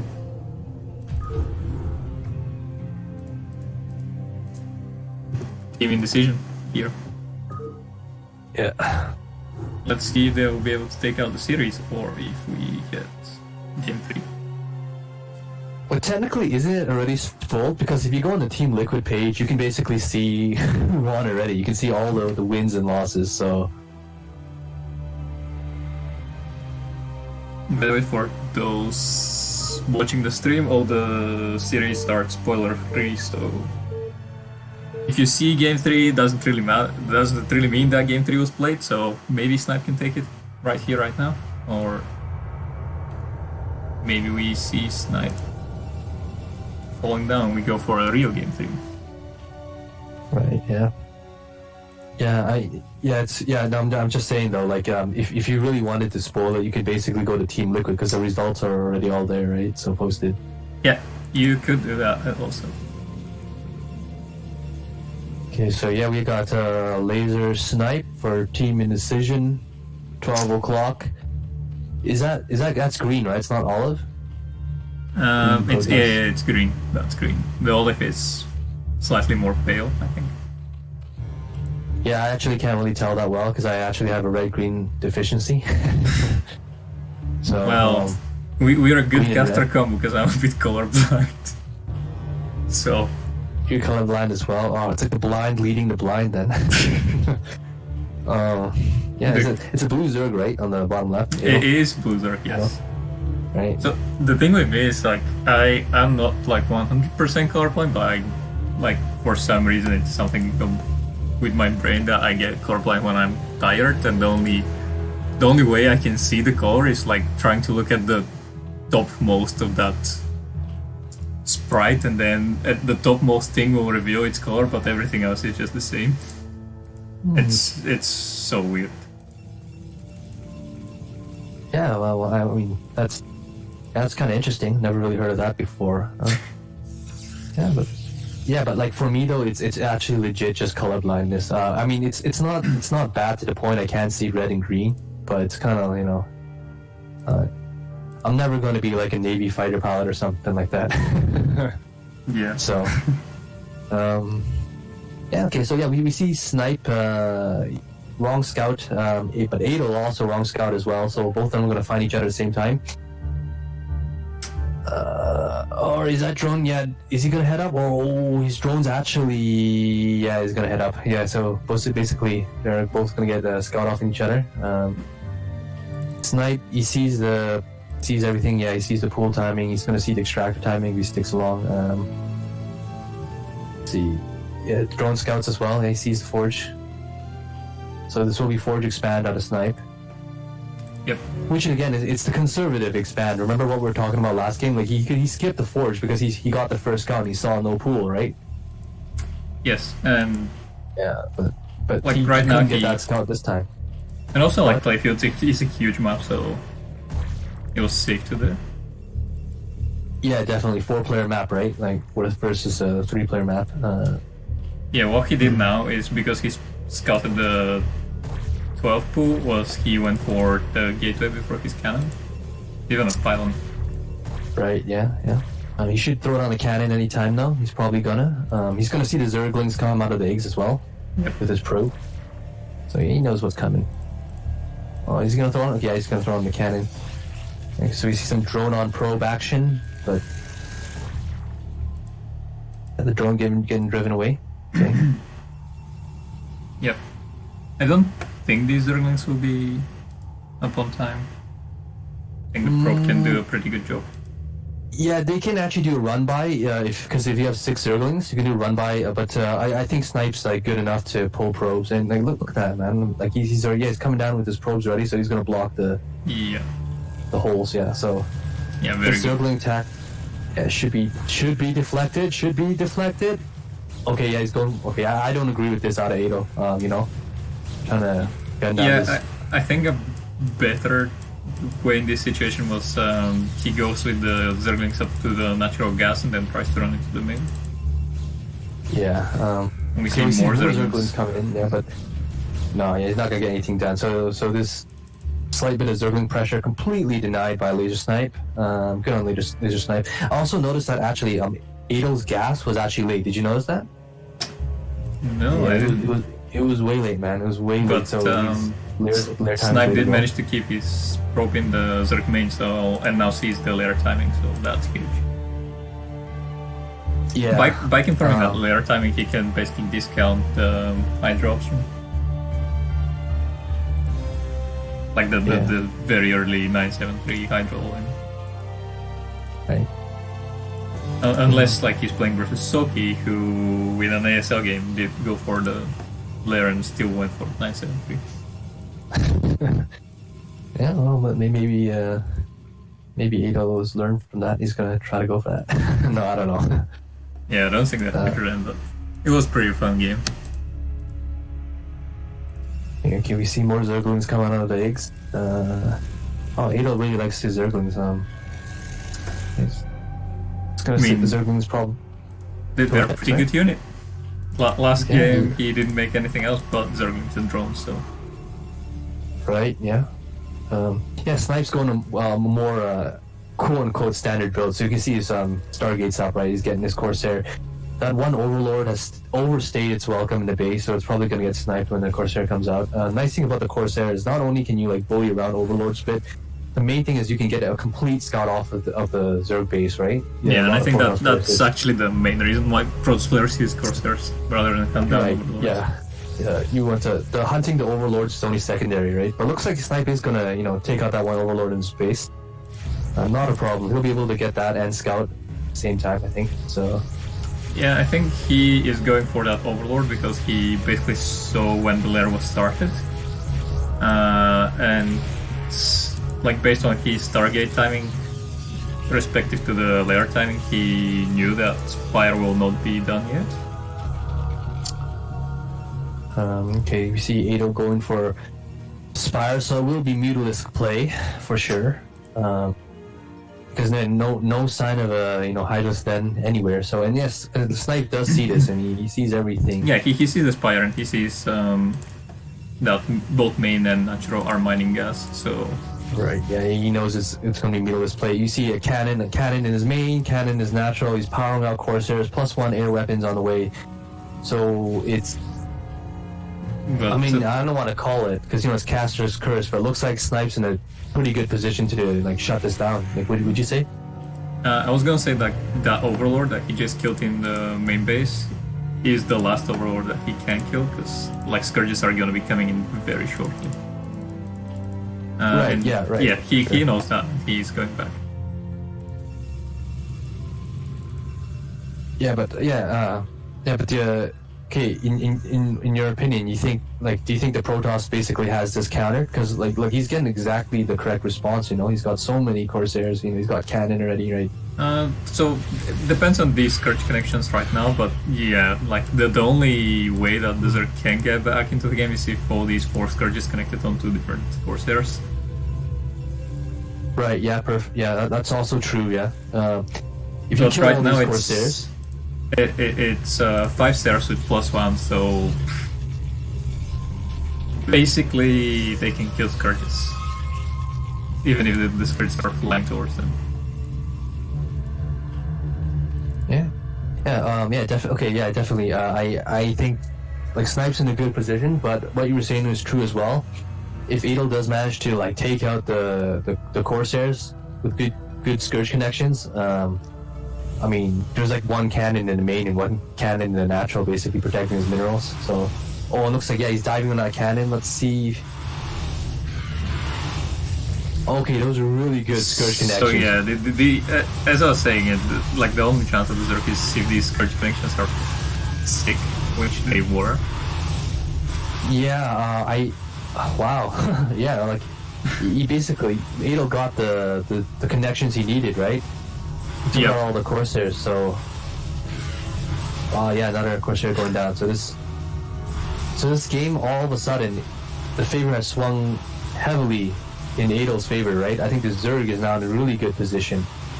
The main's getting shut down. All the tech is in the main too. Okay, we see I kind of guess I kind of want to call it like a desperation counterattack coming out of the Snipe, right? Yeah.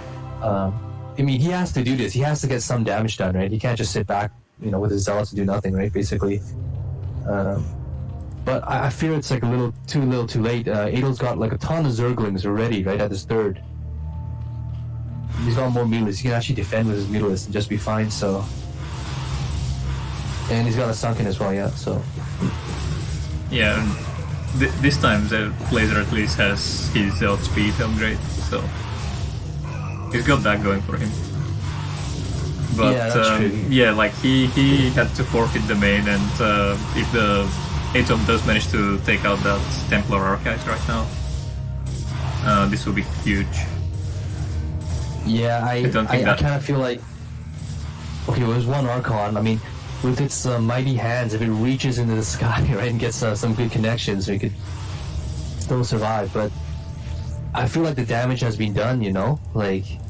Yeah, he has 2 on-power gateways in the main base. He does not have Templar Archives anymore, so he cannot build Templars.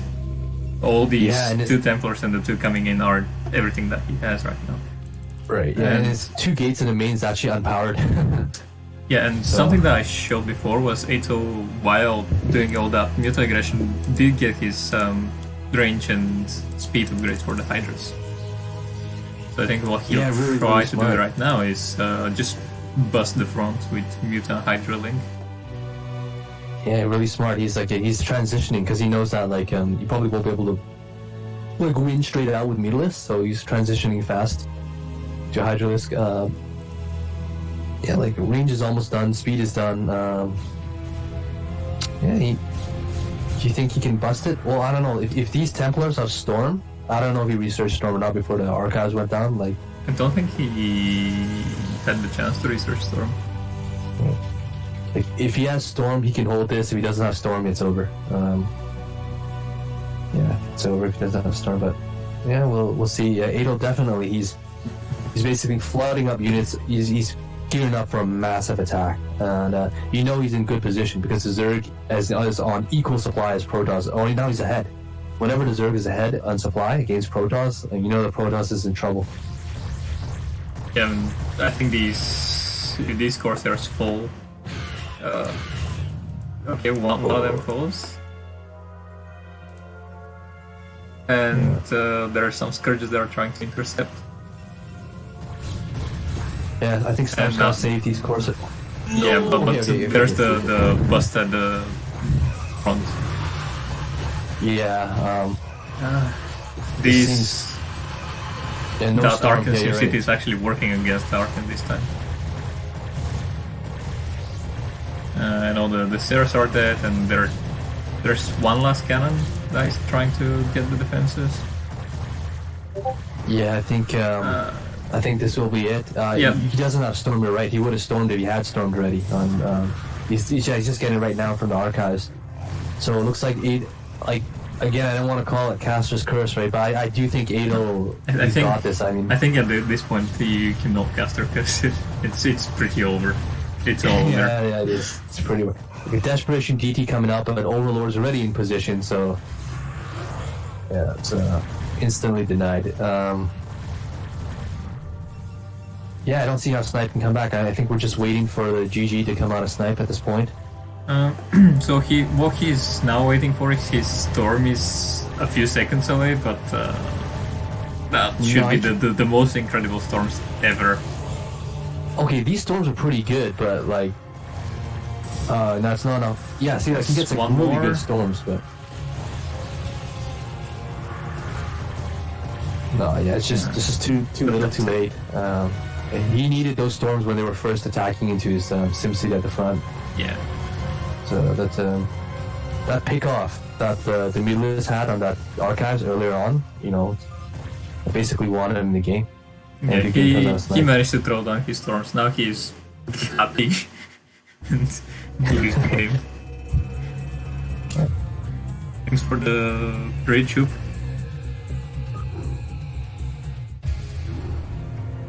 It is best of 3, and now we're going into game 3.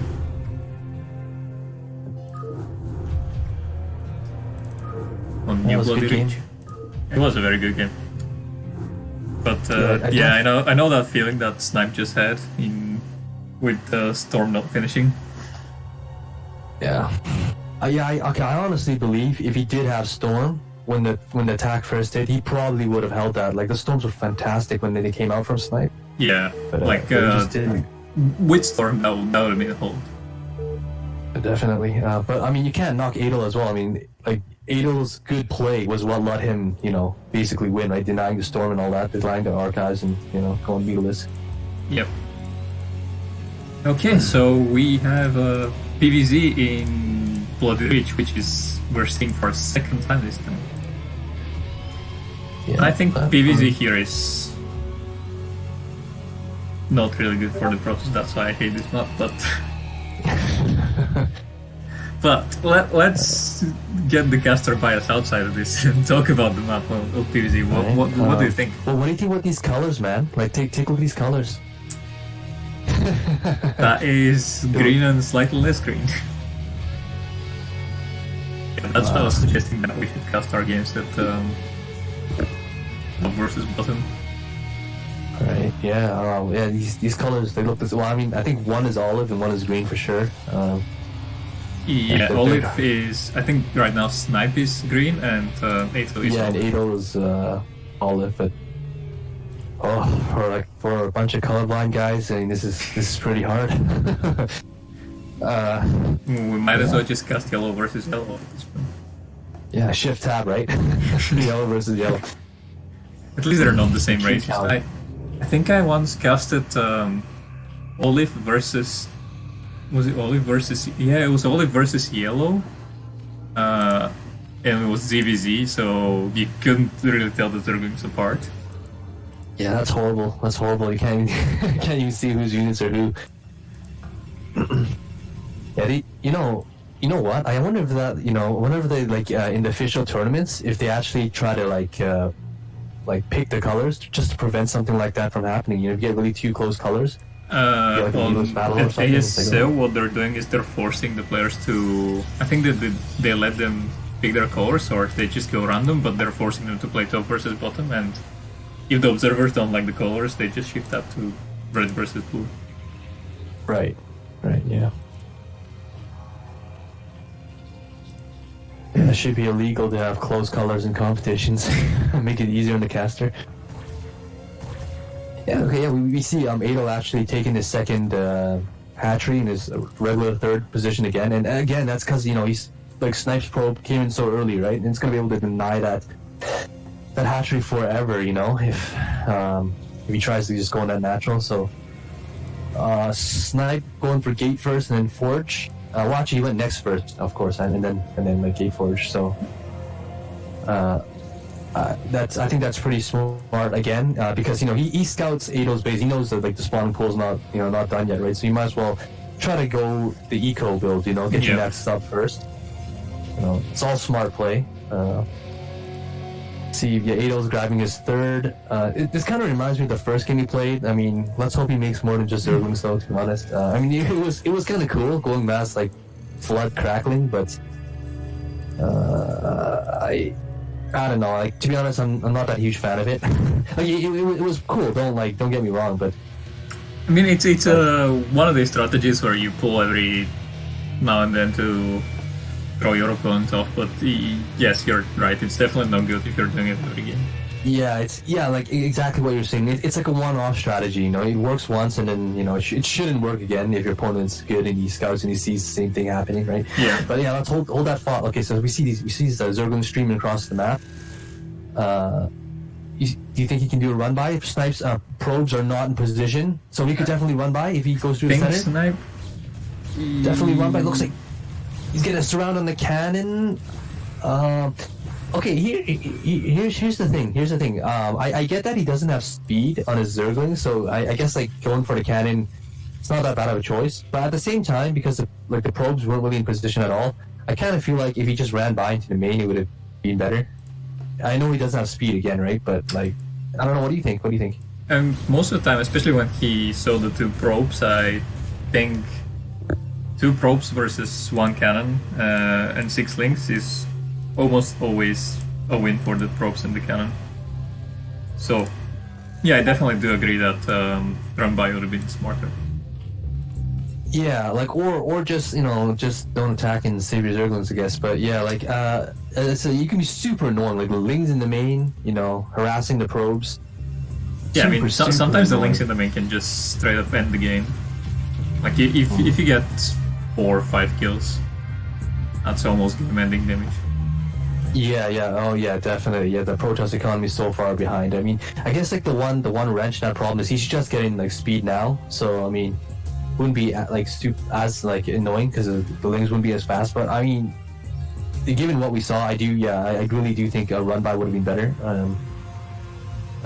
Okay, well, let's see. We got a little bit of a mind game coming out of Adol, turning his third into the lair instead. So yeah, but cannot see. Snipe already scouted that.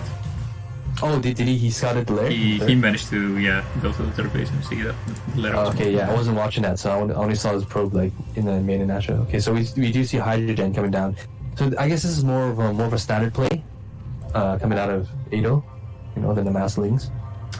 Well, he did not see the Hydrogen, so yeah, no, definitely. But what he also didn't see was a second extractor. And I think it was Soki again, this master of the mind games that went for an extractor, a second extractor only to throw his opponent off. to think that I was going Mutus and then busted him with Hydras again. Seems like Soki just like his Hydra bust. Yeah. And definitely, like, there's a lot of mind games you can play, you know, in this matchup. Yep. Mask your true intentions. Let's see what Snipe is going. Oh, I think Snipe's gonna do that Mass Zealot break again, but this time he has gotten Ligs at the appropriate time. So, I think he's going to gate Zealot. You know, that Zealot timing that he did in the first game. That is usually 7:30 when the Zealots move out, so we'll see what happens. And it's normally when you do that timing, it will be 7 Zealots and 2 Crosshairs, but because he skipped Stargate at all, he will have, I think, 9 or maybe 10 Zealots with +1. Yeah. This is like a really heavy commitment, you know, like with these Zealots. He's gonna have a pretty frightening Zealot force, and gonna move out of timing. But I honestly, I'm not sure how I feel about this though this time, because look at what Adel has. 1, 2, 3, 4, 5. He's gonna have like 6 hatches making like Hydraless soon, right? Yeah, and he sees it coming, so. Yeah. Well, definitely all these Zealots did manage to buy enough time, because otherwise, I don't know if this is gonna work. Snipe would have been busted by these Hydras, and he's doing the smart thing. He's not committing into all Zealots, and he's going for his Templar Archive, slightly delayed Templar Archives right now. Right, yeah, I see. Yeah, he's kind of like half in, half out, like he's transitioning out of it, yeah.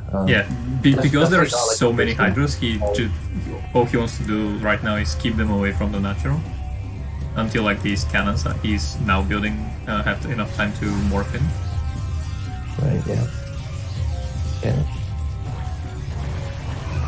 Yeah, but I do kind of like, okay, I might be wrong, okay, but I kind of feel like Snipe wanted to do some kind of timing, like with the opening he had, with the Ligs first, you know, and the...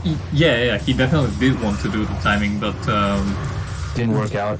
If your opponent is going for a Hydra Bust, that's the best counter to this timing.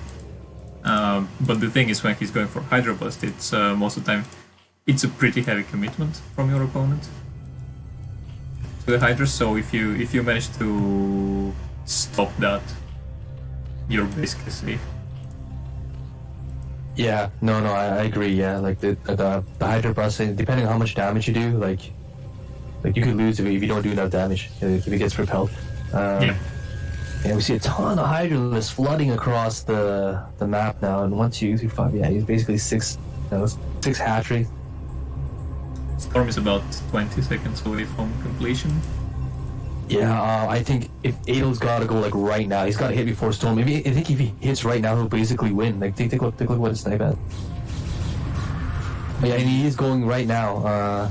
Let's see if he can. One of the reasons why I don't like Bloody Rage is like your probes are so far away from your natural sim city that you can't clog the entrance with probes. Oh, and you know, okay, Storms are out, so I think Snipe will survive. I kind of feel like what really wow, it's a beautiful Storm. So many Hydras getting wiped out. Yeah, I kind of feel like a mistake Adel did was that, I mean, he could have done it at the same time, like before. Like he could have gunned down the forge, right? Yeah, it was like, only one cannon protecting the forge and the gateway, so. Yeah, like that choke, like with his forge and the gateway, forcing his Hydras to come in. I think that actually saved Snipe. Yeah, like you were watching, right? That engage. So. Yeah, I don't think. I think Snipe's gonna be fine. I think he's gonna be fine. I mean, Adel's not out of this, definitely, but yeah, look at what they have. I think Snipe's gonna be okay.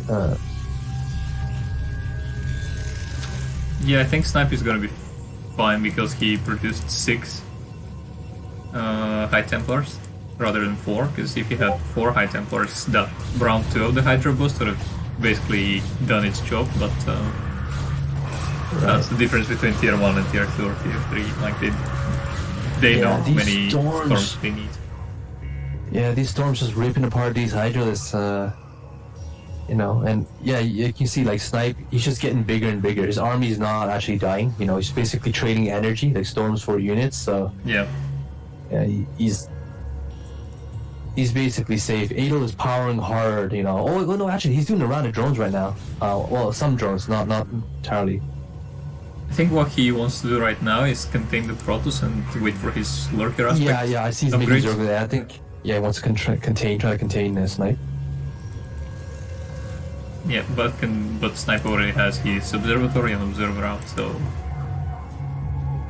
even the contain should not be that effective. Alright, yeah. Yeah, lurker aspect is only about halfway done as well, so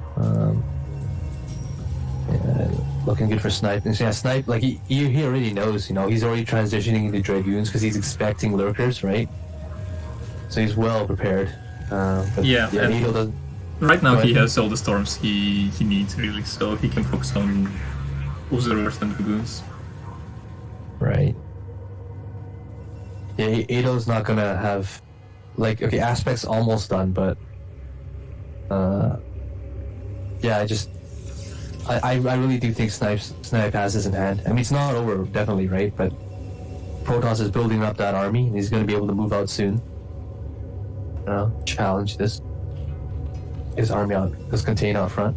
But seems like the Zerg is planning for the long game because he is now making a hive.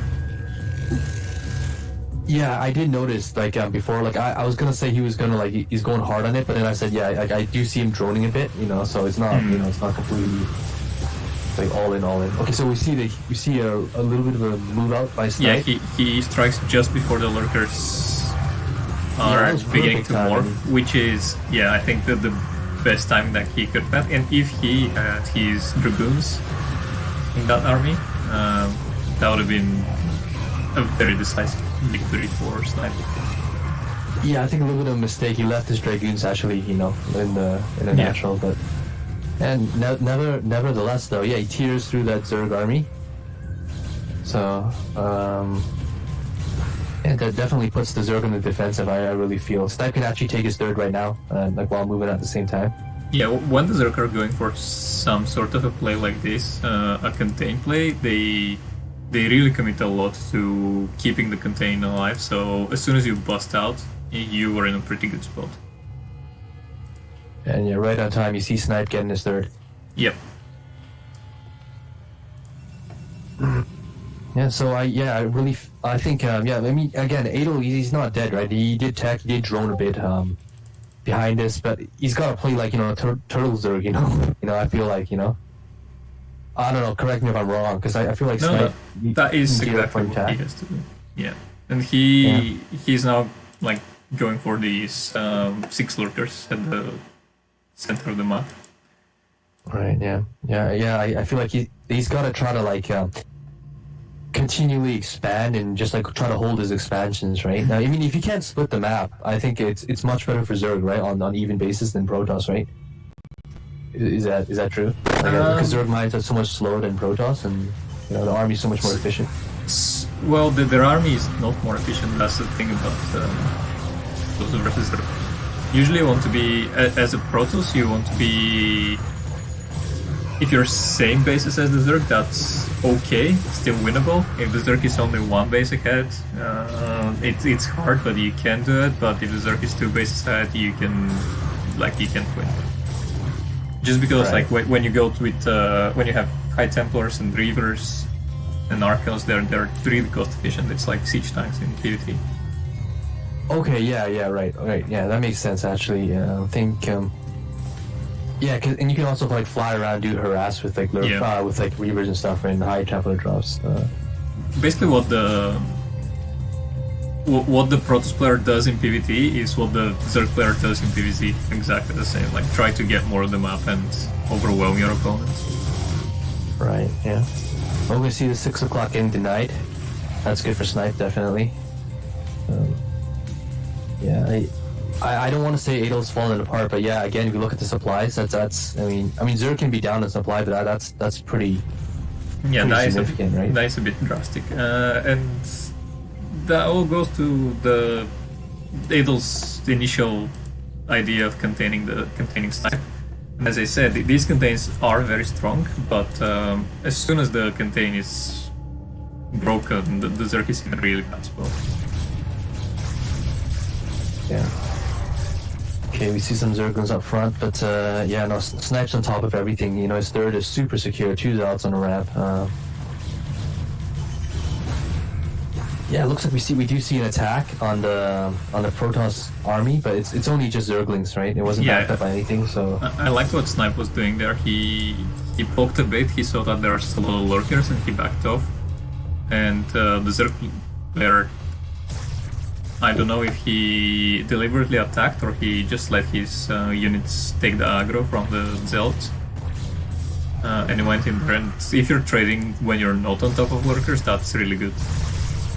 But now what Ato is doing is very annoying. He managed to borrow so many lurkers on the rally point of the Protoss.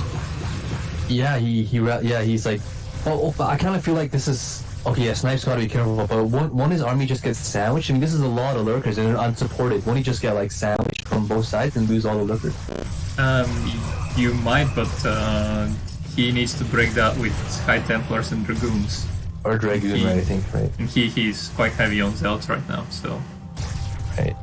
Yeah, actually, yeah, I saw like Snipe just run through that lurker field a couple times with his army, so... Yeah, I mean, Zealot Archon is never gonna break this. Yeah, I think, yeah, I can see Snipe is actually making Dragoons out of his gates, so yeah, round of Dragoons should be able to clear us out. But looks like Adol is coming up to support his lurkers very wisely. Yeah, if he manages to get a few Hydras and some Scourges on top of these lurkers, that is a very bad position for Snipe. Right, yeah. No, interestingly enough, Adol has like 2.5k like minerals and like 2k gas. I feel like he could actually work on his macro. You know, if that was all in the units, definitely you could. You know, definitely correct on that. Yeah, he could definitely make a comeback. I mean, he doesn't have the hatchery count to support that. He's just dumping. But there's like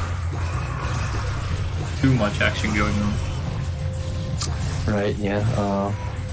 Yeah, so okay, so Snipe does clear that, but it actually whittled down his army a lot more than I thought it would.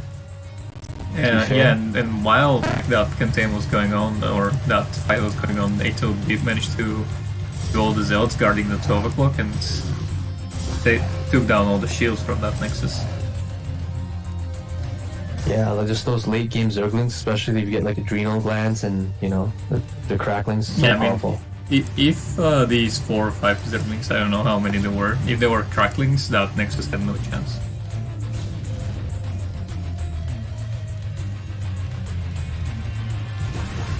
Okay, we see a Zergling counterattack the front. That is so weird. He doesn't have the crackling upgrade yet. Like in game 1 we saw him build nothing else but cracklings, and now the 1 year he's refusing to build his cracklings. Oh, so they don't have adrenal glands? No, I don't think they do. Okay, well, yeah.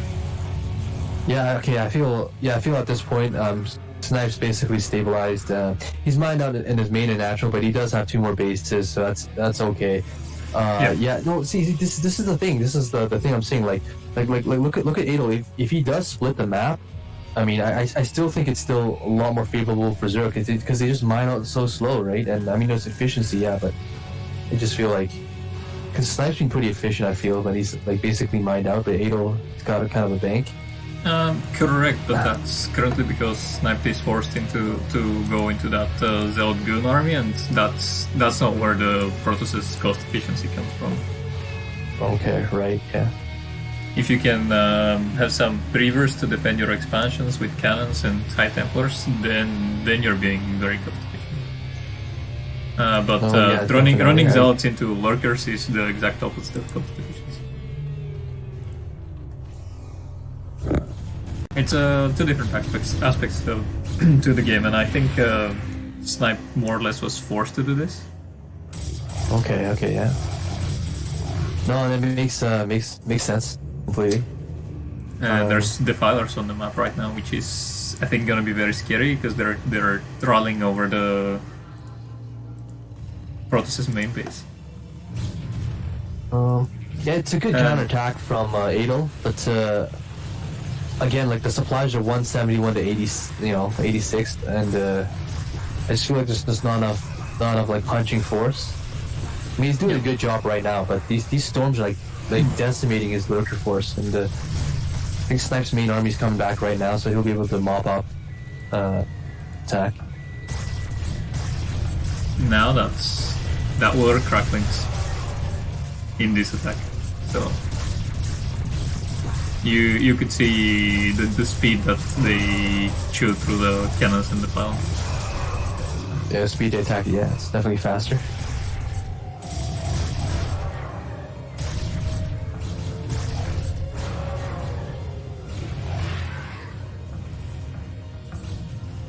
Yeah, okay, so I do think we're beginning to see the end. Adel is basically mined out and is okay, yeah, he taps out. That was his last ditch there. So that game going to Operation Indecision again, our first tier 1 series. Yeah, Laser Snipe bring it home 2-1. Yep, and so far your team is performing way better. I think Fashion Daddies had only 1 win so far from everything that we casted. Yeah, just 1 win yet so far. The rest of it's gone to Operation Indecision.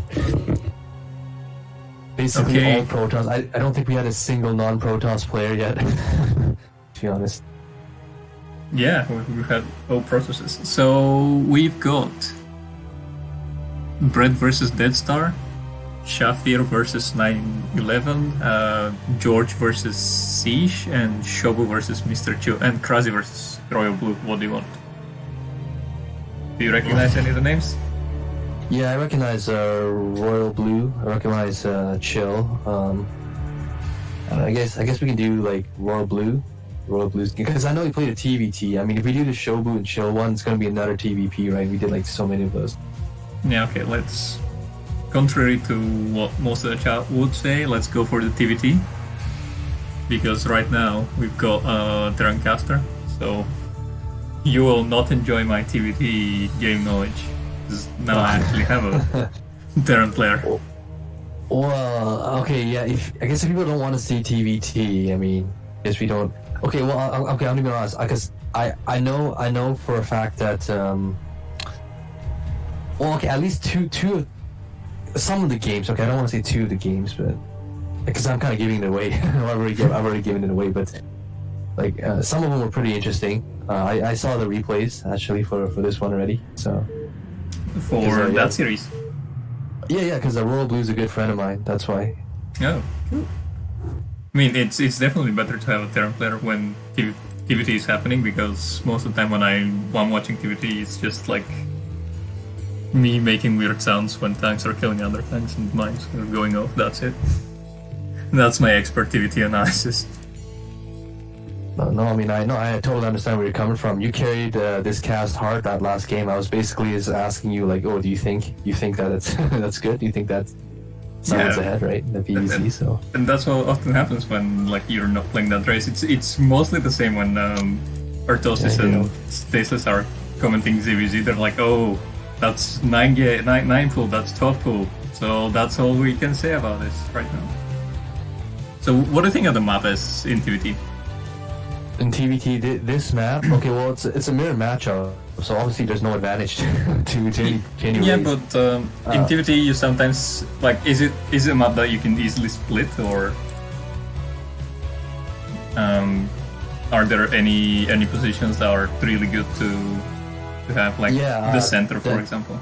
Definitely, because there's a gigantic high ground, like, ramp thingy outside the naturals of each of these Terran players. Whoever controls that high ground is in a really good position, because like think of it, with the high ground in front of your natural, you can basically contain your opponent with siege tanks, right?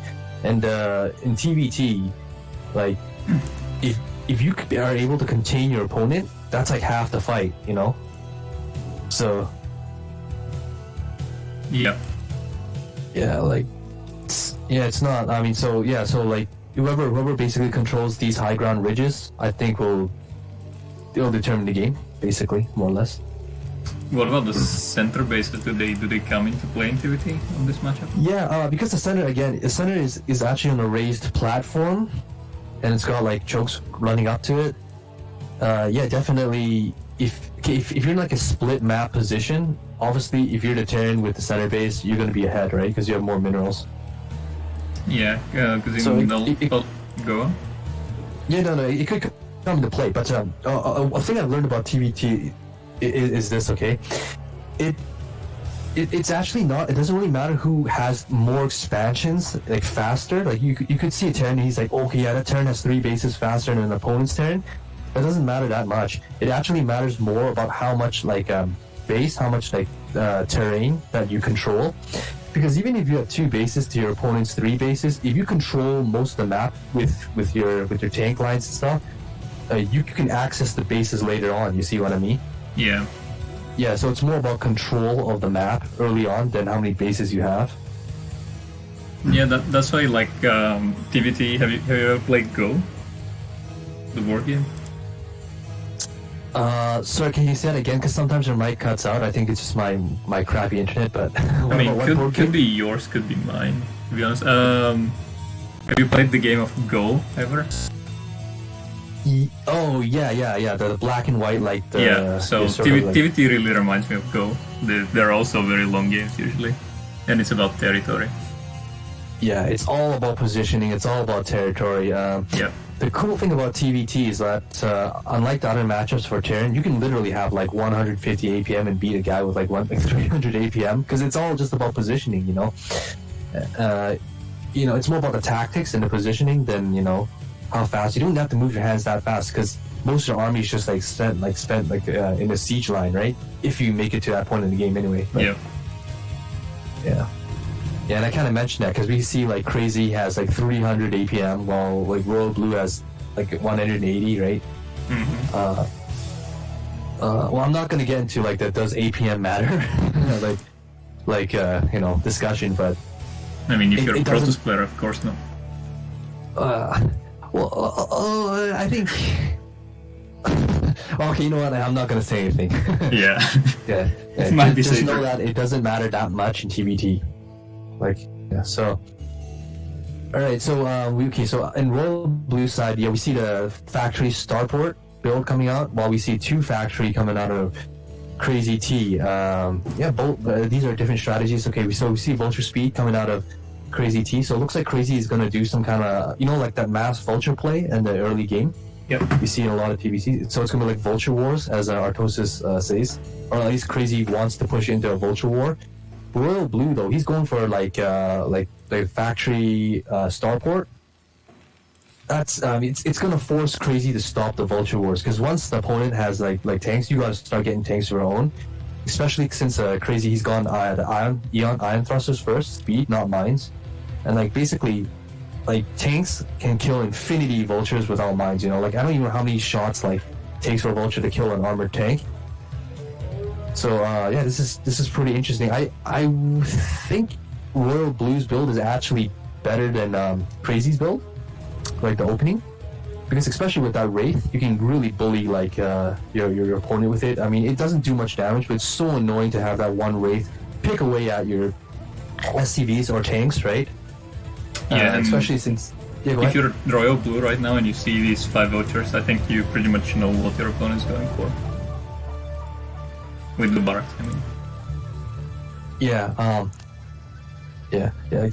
see, Crazy's moving out with his vultures. Yeah, I was thinking like the only weakness that Royal Blue's build has against Crazy is this, okay? Sometimes what you can do is when you see, like say, he sees it, okay? Royal Blue and he's doing exactly what I was just about to say. When your opponent moves out with his army, because you can't beat it with your vultures, you can just do backstabs and kill a ton of SCVs, and this is really nice for Crazy, actually doing a ton of damage to Royal Blue's economy. That was all the SCVs from the match are gone. Yeah, and this is basically like the only thing you can do as Crazy right now, because without mines, I mean, he's getting mines now, but like you can literally never kill his army straight out. So the best you can hope for is a run by, which he got. So I mean, definitely this puts Crazy ahead of Royal now, even though he had a worse, like quote unquote worse opening, right? Yeah, but what I've noticed about the PvTs is that, as you say, because they're such games of positioning, it doesn't really matter if your opponent is down like 10 or even 12 SCVs. It's not such a big deal as it is in all the other matchups. Yeah, definitely. Like I think like worker count, it's more forgiving in TVT, but I mean it still does matter, you know. It's not like it doesn't matter at all. And those were great mines. He picks off like one tank, damages another. So this is super good for Crazy. But you can see like Royal Blues basically he's doing what I was saying earlier. He's trying to control that high ground, and you can kind of see how powerful that high ground is. You know, what makes this map so Terran favored is now working against like Terran. You see, like you can basically control both exits that Crazy can come out from. Yeah. Yeah. So, okay, that's good mine placement. Very good. One more tank. Yeah.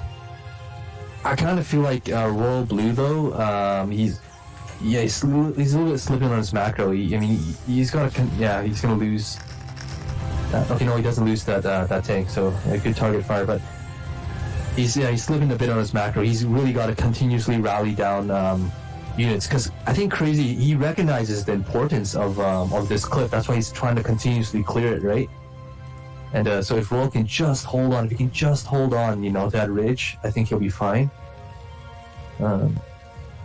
I'd definitely say that Crazy's macro is a lot better than Royal's right now. He's up to 5 factory.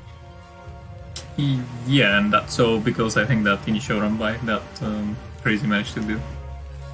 Yeah, exactly. Yeah, that's so like. Yeah, the economy does actually matter. I mean, yeah, it is more forgiving than like, I think even PvP, losing your workers, but you know, it does count for something, right? Definitely. Yeah, 35 SCVs to 49. So yeah, Royal Blue's definitely hurting. Definitely gotta, you know, make more SCVs. And because of that contain that Royal Blue managed to get. He is actually okay with throwing the on-location third base, which is, I think, very big. Yeah, perfect. Yeah, perfect call. Well, he only has 1 tank now, yeah, but like before when he had 4 tanks, like you can basically, he had vision basically of all the vultures, so he sees the vultures are trying to sneak out. But hold on, thought looks like Crazy will be able to clear this high ground. I don't know if Roll should do. Okay, well, that's so lucky. He manages to stop that one. There's one more mine. Let's see if he gets a good connection. It is a bit of a gamble with tanks going. If it was Goliaths or if it was Goliaths or Vultures, I'll have no issues with that. But tanks don't fire that fast. Yeah, but okay, yeah. One thing I wanted to say though, like you can see the value like Royal Blue is getting like from holding this position. He's killed so much more of Crazy's like units. Crazy spent so much trying to break this, the 2 raids. This is also what makes like the Starport factory opening so powerful. The 2 raids really force like Goliath to come out, right? When you just really want Vulture tank, because Vulture tank is what you want for breaking like a siege position. You don't want like Goliath. Because Goliaths don't really do much to help break the lines, right? Like you can say they absorb shots, but Vultures can do that too, and they're infinitely cheaper, right? So yeah, like you can see like that value of just controlling this area here. So many tanks have died from Crazy, so many Goliaths even, right? Yeah, he's been such he has such a cost efficiency, and now he sees that his opponent is going for the third base. Yeah, but well, he can't even like Maynard his SCVs there because you can see there's vultures there, right? Yeah. And so if Royal Blue continues to control this like ridge, like maybe siege more tanks on the ridge, I don't even think Crazy can saturate his third because like it's really okay. I guess he will be able to now because Royal Blue his 3 tanks, they aren't really sieged on the cliff. You see what I mean? So allowing Crazy to kind of get like a foothold and secure his third, but. What's with that eBay on the Terran stuff?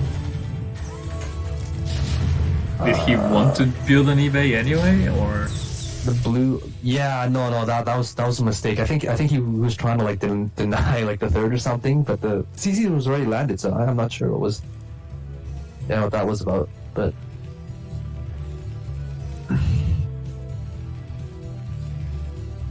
okay, let's see. Okay, so yeah, Royal Blues +1 is almost done.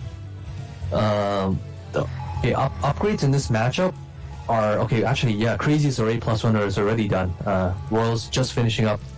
Come in a couple seconds. Yeah, so anyway, what I was trying to say is upgrades are pretty important, but theoretically I think you only need +2 if you're absolutely going to skimp on upgrades, because that allows your tanks to 2-hit other tanks.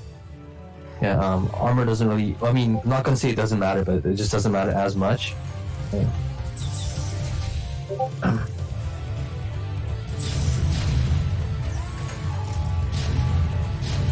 Yeah, this is also why that high ground is so good. Like you can basically siege forward, and you get a high chance miss from your enemy, right? While you get 100% hit chance, right? Yeah, you can punish. +1, I think you can also two-shot siege tank if they don't have any armor, or is that 75. Yeah, you can. Yeah. So I guess if you get plus. Oh wait, no, but doesn't the siege tank start with +1 armor? So yeah, it does. Does that matter? 70. So it's like, so each shot does what? Like it does full damage, so it's like 74 per shot. Right? Oh yeah, you're correct. So it's 2 shots with +2. You do need +2. But when you get +2 armor, basically doesn't matter. Like they can have +3 armor and use to shot them. Right. So I guess. Yes, but does it? Can you you can 2-shot when you get +3, right? If you get +3 attack for tanks. Well, after you have +2, you 2-shot them every time. It doesn't really matter. Okay.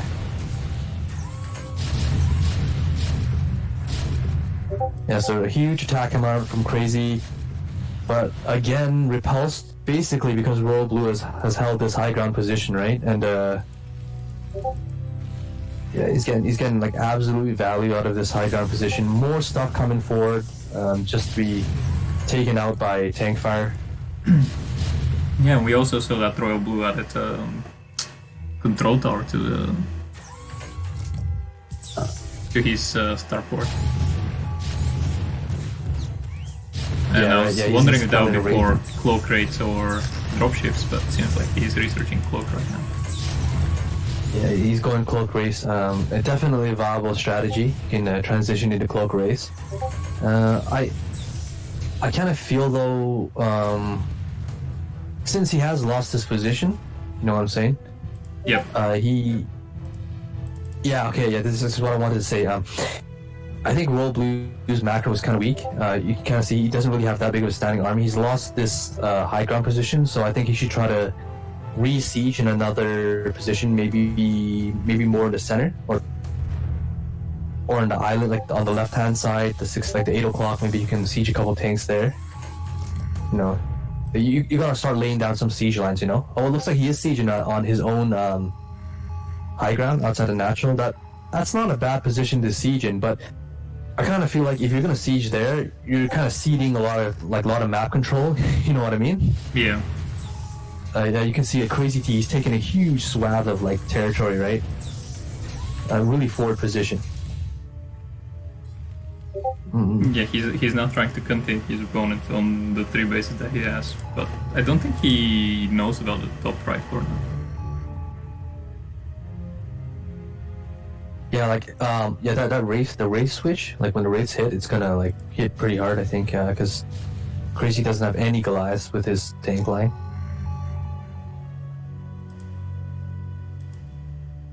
Wow, Crazy's macro is really good. Look at that. 1, 2, 3, 4, 5, 6, 7, 8, 9. You got like 1, 2, 3, 4, 5, 6, 7, 8. You got 10 factories ready. Oh, yeah. 10 factories versus 6, 7 factories. 2 starport.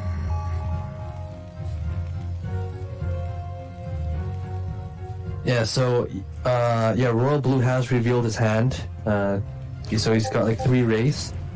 I kind of feel like you want more wraiths before you reveal your hand, because now Crazy's just gonna get around a glass. I think so, but Crazy had quite a few glides before. No, but they all died though. He went pure like vulture and tank, but now he's getting glides because he sees the race.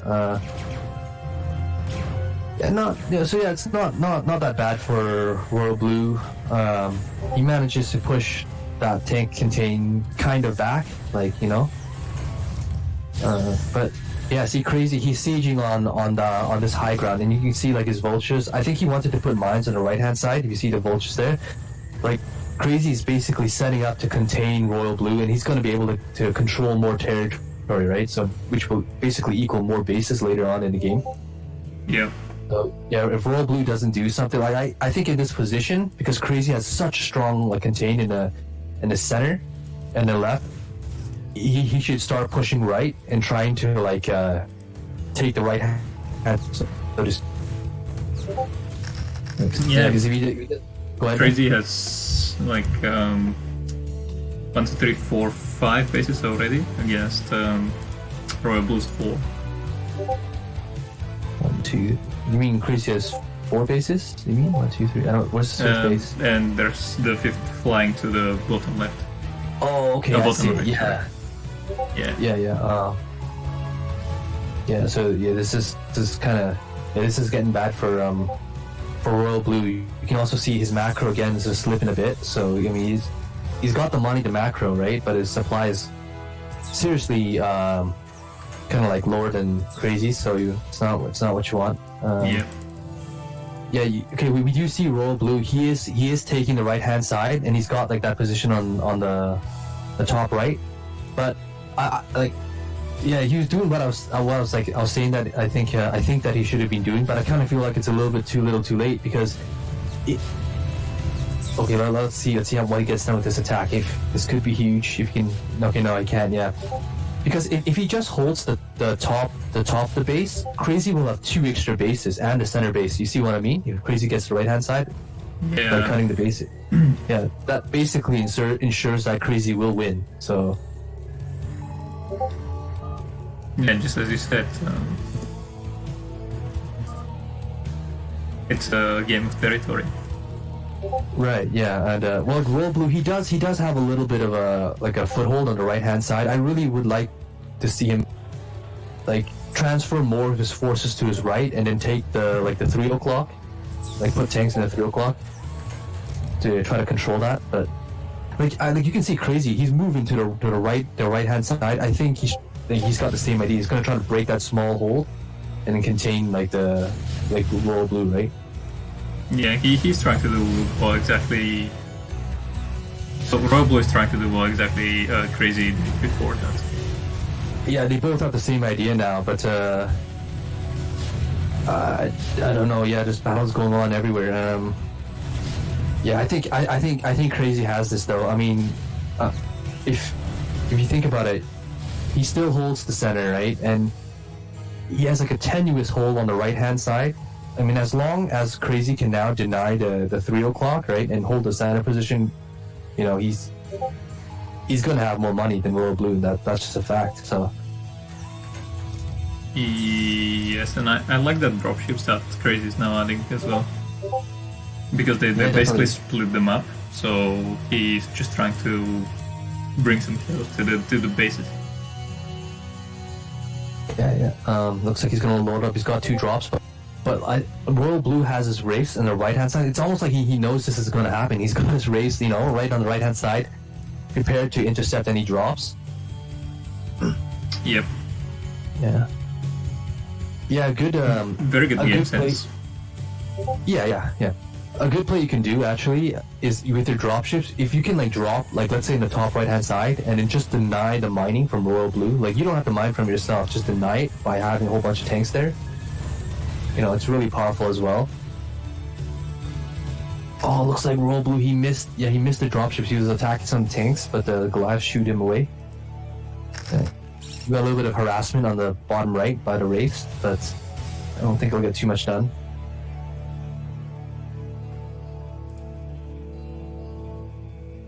Okay, I like this though. Royal Blue distracted Crazy. he got a lot of the Goliaths to go, attack his waves on the bottom right, and now he's pushing, clearing up the right hand side.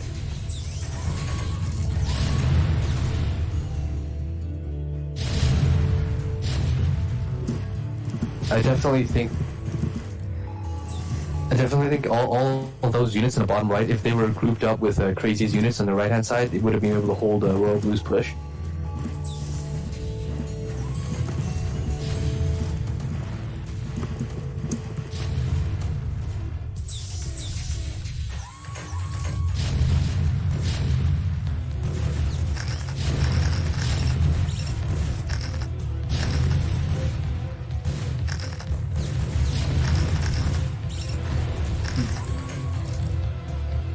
And Royal Blue is not trying to get back to the center of the map. But let's see if he will. Yeah, I don't think he'll be able to hold the center of the map. Actually, Crazy T coming with a huge force, so three tanks aren't going to cut it. He's got 2 on the high ground in the main, but.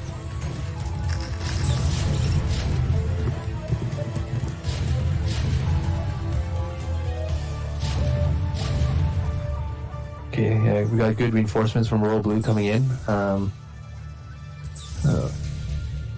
interestingly enough, Royal Blue, he has cleared the center. I just, cleared the center so he can siege some tanks up there, but it looks like he's opting just to push forward in the... Yeah, he's getting work done. He is getting work done, so, yeah, he's got a siege right now.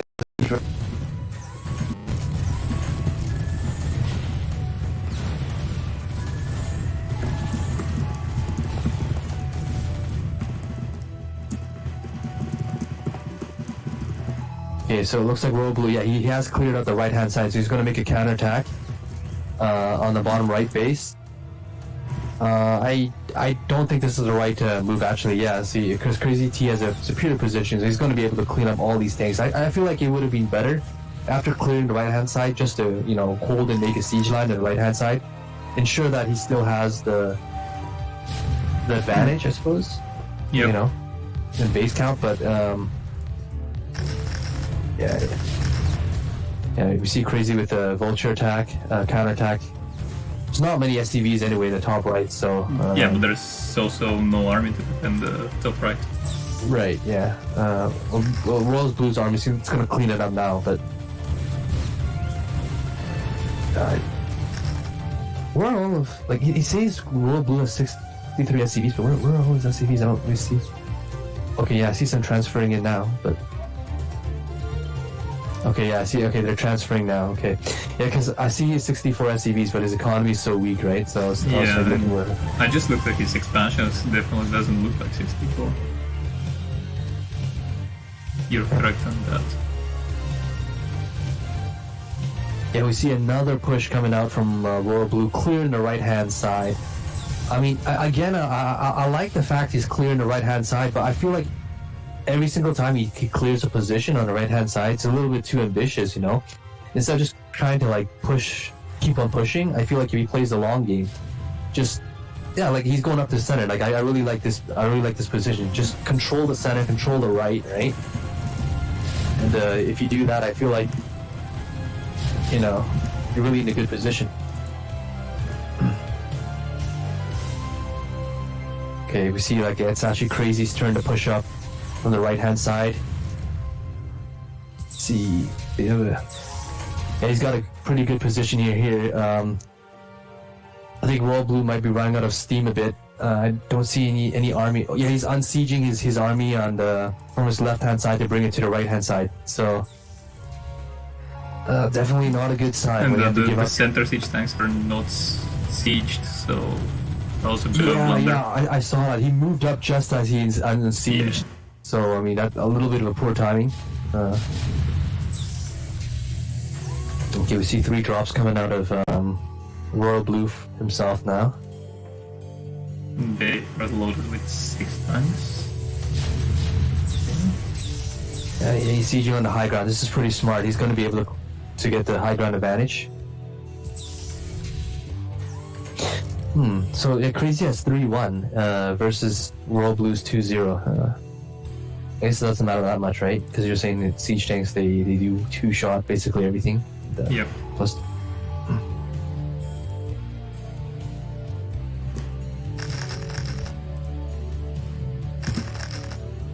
Yeah, I'm actually wondering like because I'm looking at the mineral supply and everything, right? Like, Crazy's minerals are so high, while Royal Blues, he's on like basically 1K all the time. So I guess Crazy's just got a lot more efficiency or something, right? Because they basically have like even, well, no, not, I guess not even bases, but well, yeah, you know what? I'm gonna say even bases because the bottom right one is actually not like saturated on minerals, right? So if you count the mineral bases, it's 4 for Royal Blue and 4 for Crazy T that are still mining, right? So. Yep. Well, okay, that's just what. Okay, at like the moment I say that, now the bottom right's getting saturated. So, okay, but we do see like a drop out of Royal Blue. Very nice. Yep, that's not all the stuff from the drop, is it? Because that's 4 times. No, yeah, that was it. I think Royal Blue, he only had 3 dropships, and not all of them were full. Yeah. Yeah, that makes it was sense. a good. Yeah, it was a good play. Like it was a good, good thinking. Sieging on that, but completely shut down by Crazy. He was on top of it. He had mines and tanks.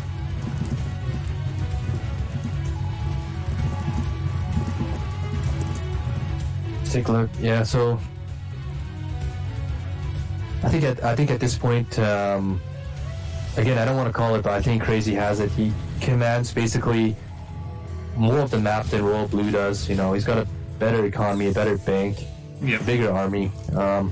Even if this does go to the super late game, you can kind of see Crazy. He's taking like the 3 o'clock base as well. And he'll be able to take the center base as well with the position he has. So Royal Blue making a play coming down the left hand side because he sees Crazy's going on the right hand side. But I feel again this is like desperation. You know what I mean?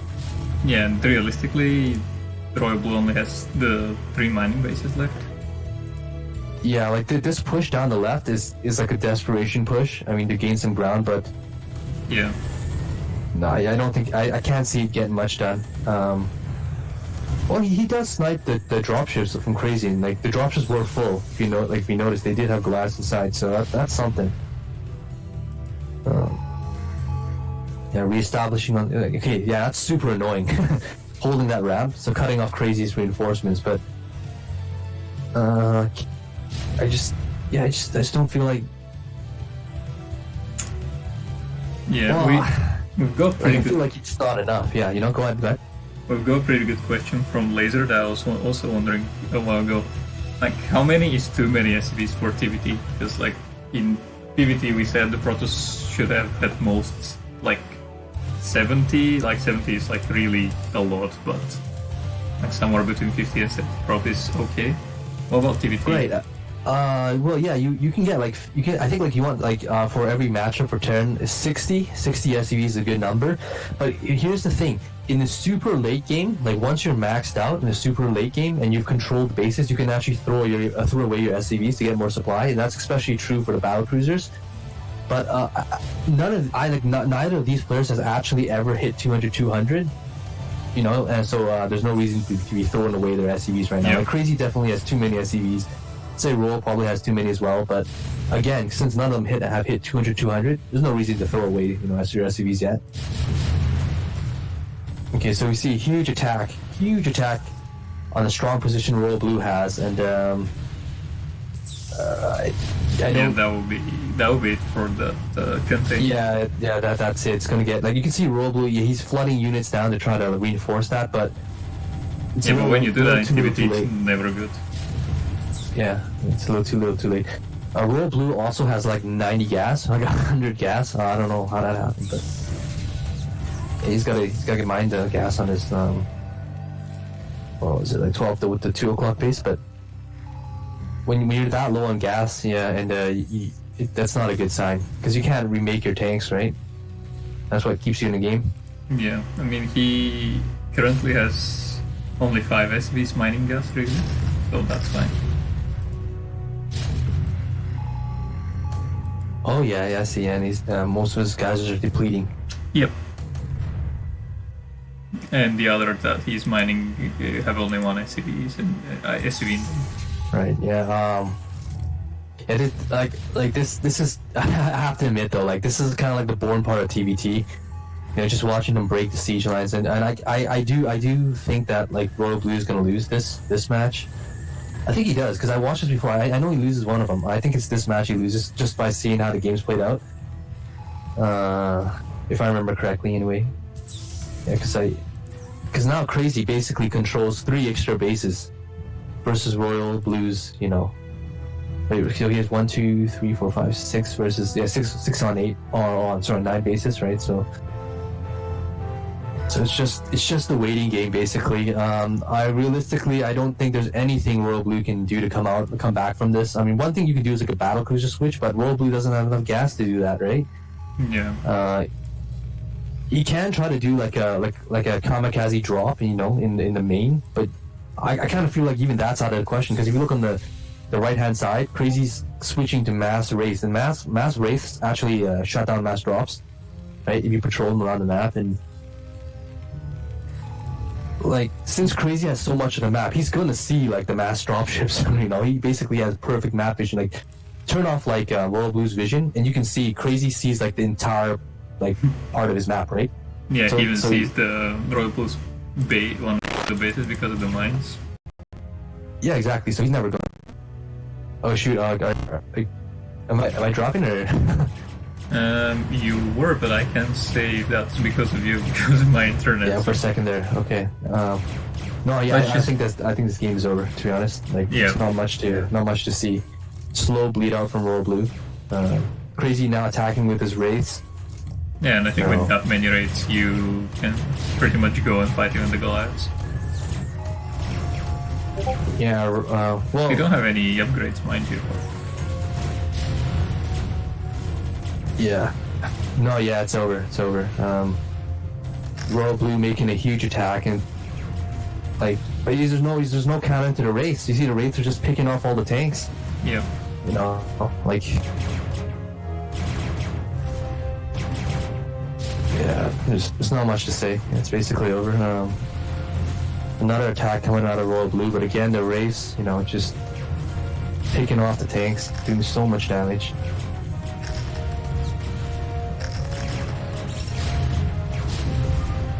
Yeah, that's a good game out of Royal Blue. Wow, that's a long game, like 33 minutes. Wow. It's a average game for TVT, I think. Yeah, average game. Wow. Yeah. Okay. Well, that felt like forever, though. Yeah. To be honest, that was kind of boring, that game. Like it was exciting in the beginning because it was back and forth, but. Yeah, and that container at the start was like really cool from Royal Blue. Yeah, like they were fine, but like I think like after 20 minutes into the game, it was just like a slow bleed out. Yeah, and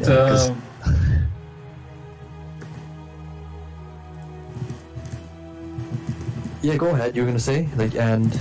Yeah, I was gonna say at least Sylphid is a 3-player map, and you cannot see that map split scenario. So one of the good things about 3-player maps and TVT is like you're forced to do something. You cannot really rely on the map split. Why did I leave the game? Right. Oh, oops. I wanted to show the minimap and I left the game. Oh, pretty cost. It's... Get us some slack, guys. It's the 4th hour of the cast.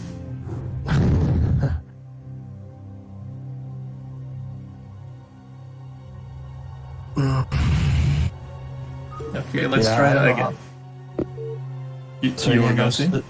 Yeah, I don't know how long I can stay. I mean, this cast, I've been casting for almost like 4 hours now. I mean, I don't know. Yeah. Might have to cut off some games. That's alright.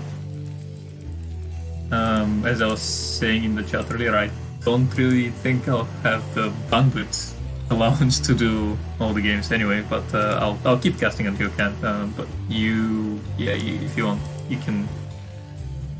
you can leave us at any point you want. I think it's quite late for you Canada right now. Yeah, it's like 2 a.m. here. Yeah, it's just that it's- these TVTs. Okay, if this Terran versus Terran is like half an hour again, yeah, I'm probably gonna go.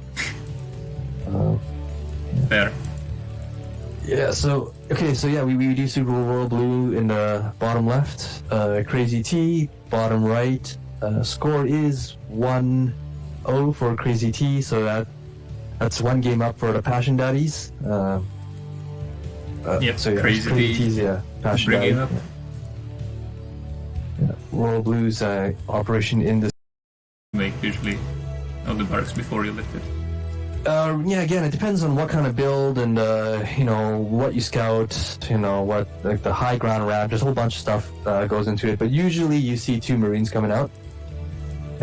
But if you're not gonna go for some kind of like build or like cheese build or fast attack, the less Marines you want, the better, because they're basically worthless, right?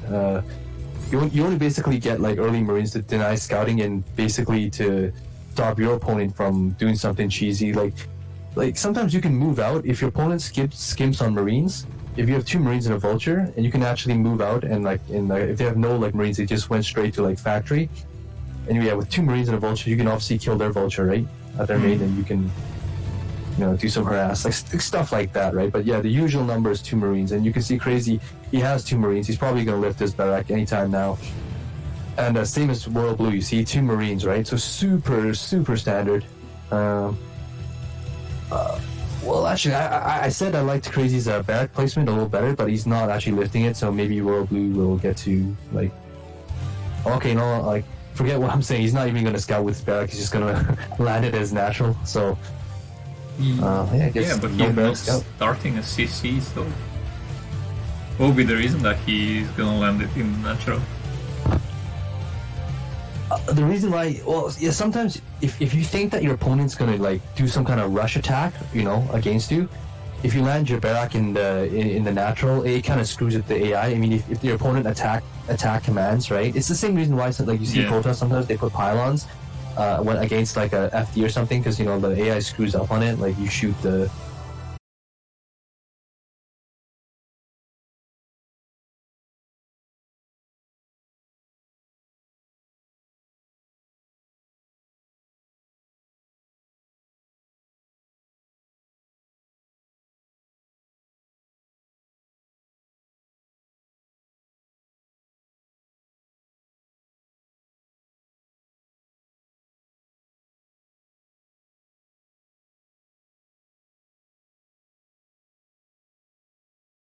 Super annoying, but fortunately for Crazy does have his armory up, so he can quickly get a Goliath.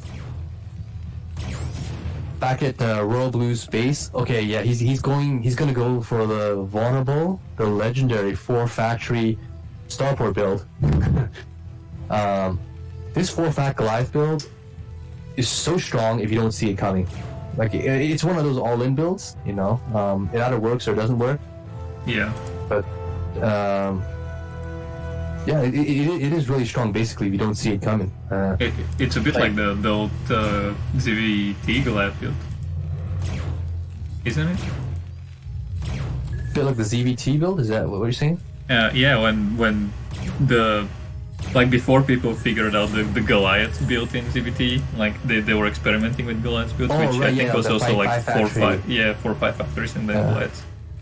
Oh, yeah, but this build is like even more all in. Like it either works or not. Like the 5-factory Goliath build, yeah, if your first push fails, you're kind of screwed. But like there's still some comeback potential. This is like all in, like. Yeah. And, oh no, it looks like Crazy. Okay, Crazy made an attack. Like thinking into Royal Blues, and I think he was doing the 3-tank-2 Vulture push, but that gets hard countered by the 4-fact Goliath. Like he was totally blindsided. He did not see this coming. And yeah, I really fear for Crazy's survival right now.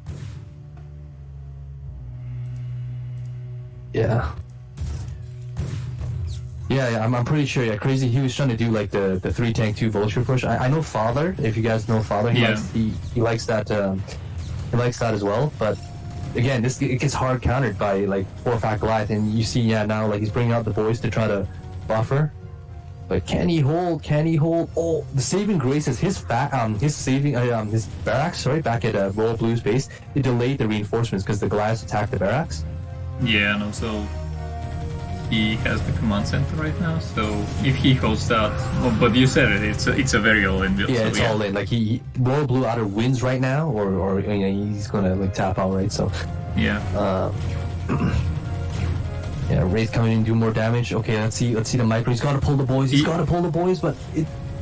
Royal Blue has some really good Goliath micro, I gotta say. That moving shot. You need to pull more boys. Yeah, and now there's too many Goliaths. He's got to pull all his SVs right now if he's any chance of surviving. Yeah, the pull is way too late though. Basically, Royal Blue, he gets on top of all the army units, kills everything. SCV is going down, and with constant like Goliath production, I can see back at his base. You know, rally to his base. I think this is the end. I don't think there's any way Crazy can come back from this. Yeah, and he taps out. Yep, well done. Yeah, well done by Royal Blue. Classically executed. I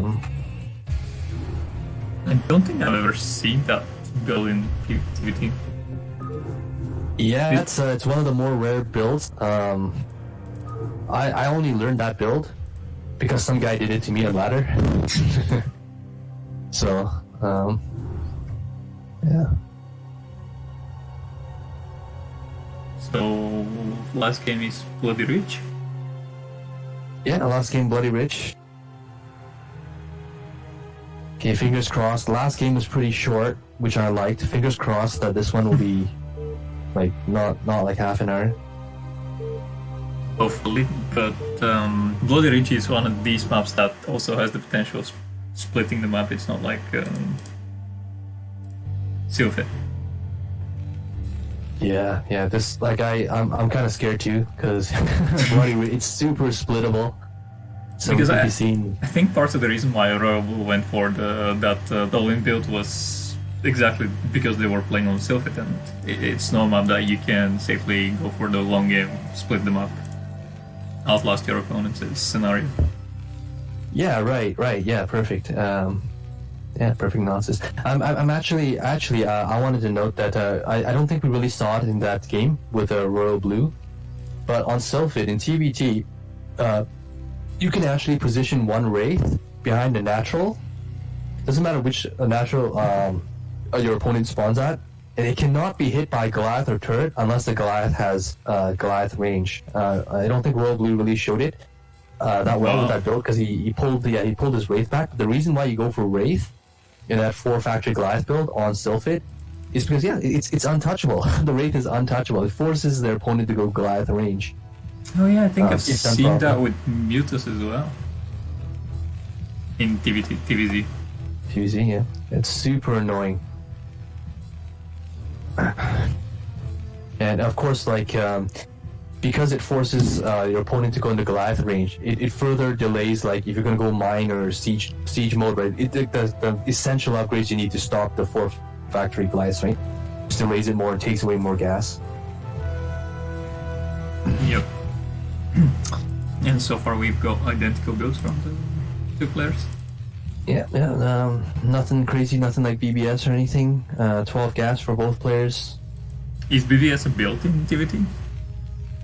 Definitely, yeah. BBS is definitely built in TVT.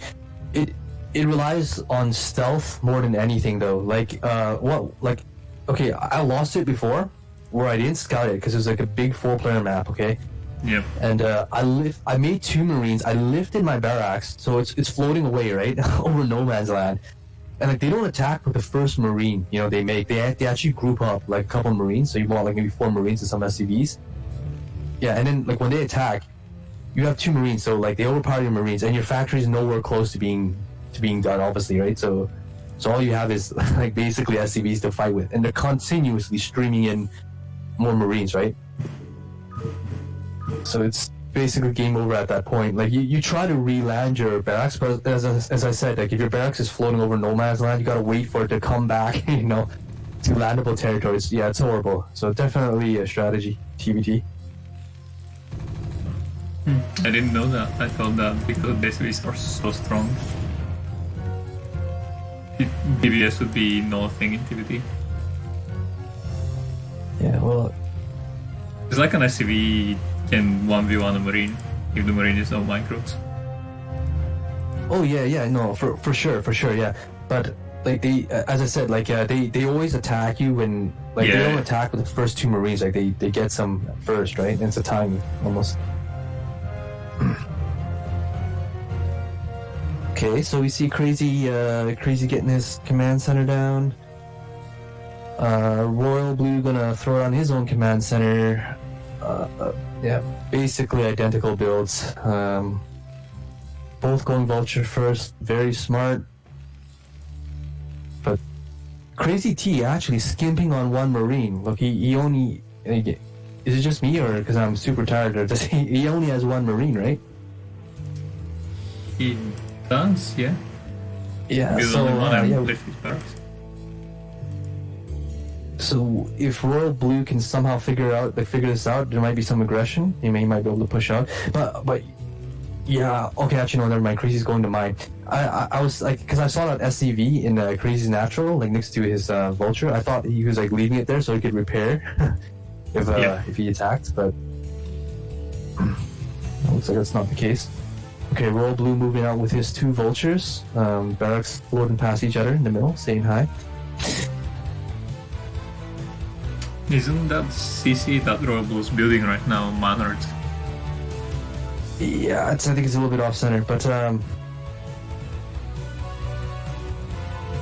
oh shoot! Where did Crazy's Vultures? Did Crazy just lose all his Vultures? No, he did. He did. Okay, never mind. Okay, good micro by Royal Blue, picking off that one Marine. So now it's two Vultures to one Vulture of Crazy. Yeah, Crazy could be in some real trouble here if he loses his one Vulture, you know? Yeah, definitely. I like the repair, like, that made such a difference. Right, yeah, and he's hemorrhaging SCVs now. He's definitely got a factory advantage, but I don't know if he can.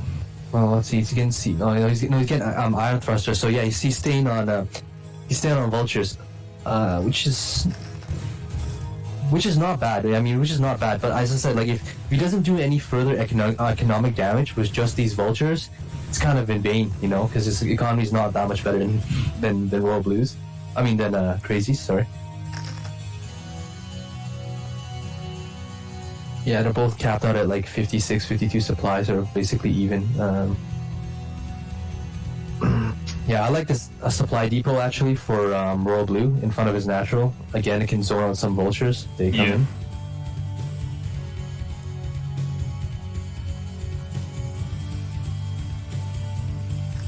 Okay, so it looks like... Is that, okay, so it looks... Go ahead. Is that barracks tight that Royal Blue just landed? It doesn't look like, but it will work. Oh, I think it... Actually, I think it is. I think it's like it's just tight. I don't know. We gotta see. But anyway, we got a huge Vulture engage in the natural, but it horribly going one-sided for Royal Blue. So yeah, he's gonna make a counterattack. That's really smart. And yeah, it looks like it's tight.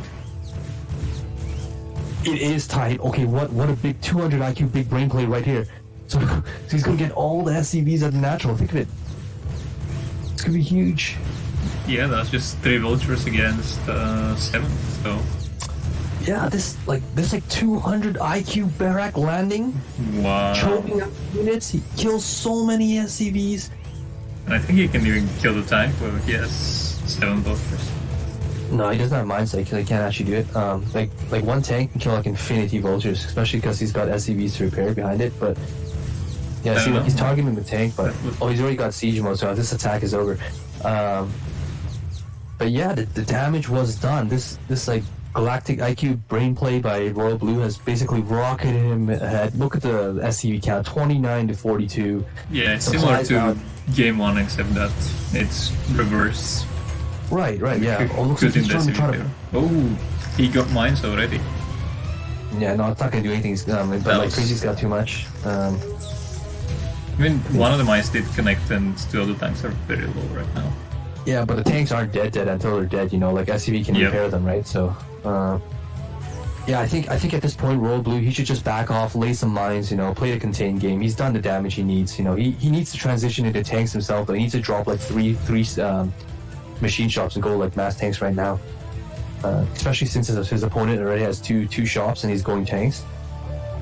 Like the vulture wars end when one player starts dropping like a lot of machine shops and going tanks. At that point, you have to drop your own machine shops because eventually, if you just go pure vulture, okay, like they're gonna just like move out. Doesn't matter if you have mines, they're gonna get like scanned, and basically your vultures can't do anything. So, and okay, just as I say that, look at Royal Blue's base.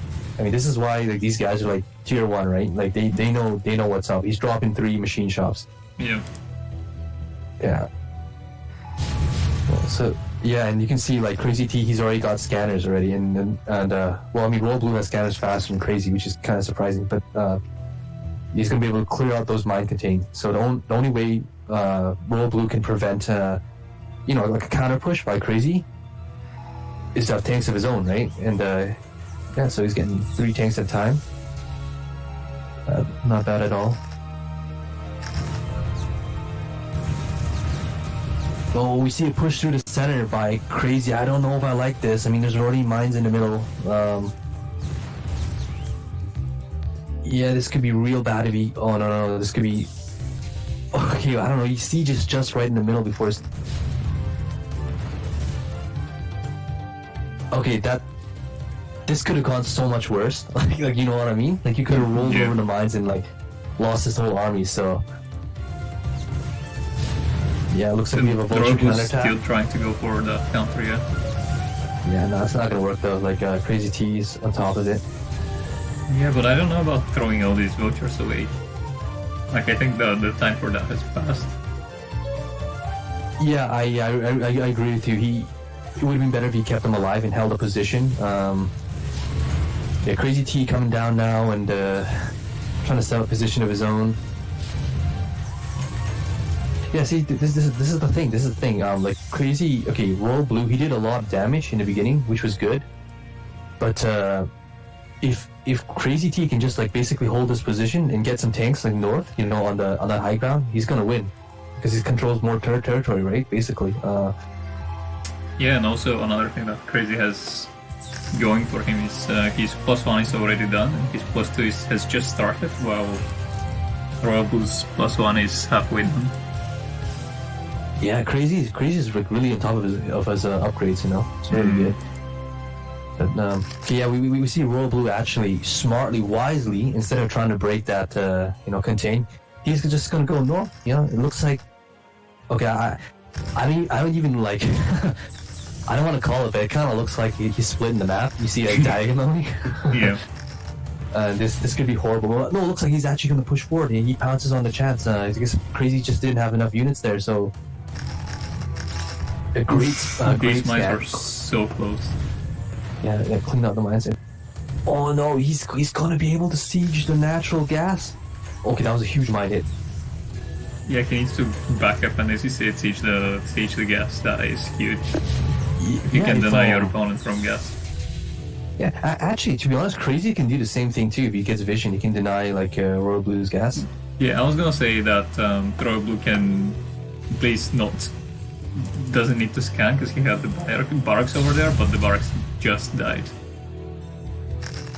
Yeah, maybe he can produce like a wraith or something. Like both guys can produce like a wraith and just like put it over the dark spot, the dead space or whatever on top.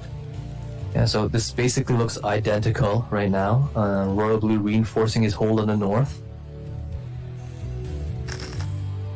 Yeah, both players just taking bases. Royal Blue's third is quite a bit faster than Crazy's, but that's to be expected, right? Because he did so much eco damage in the beginning. But if he does go split map, I don't think the eco damage in the beginning will, scale that well, right? But we'll see what he can get done.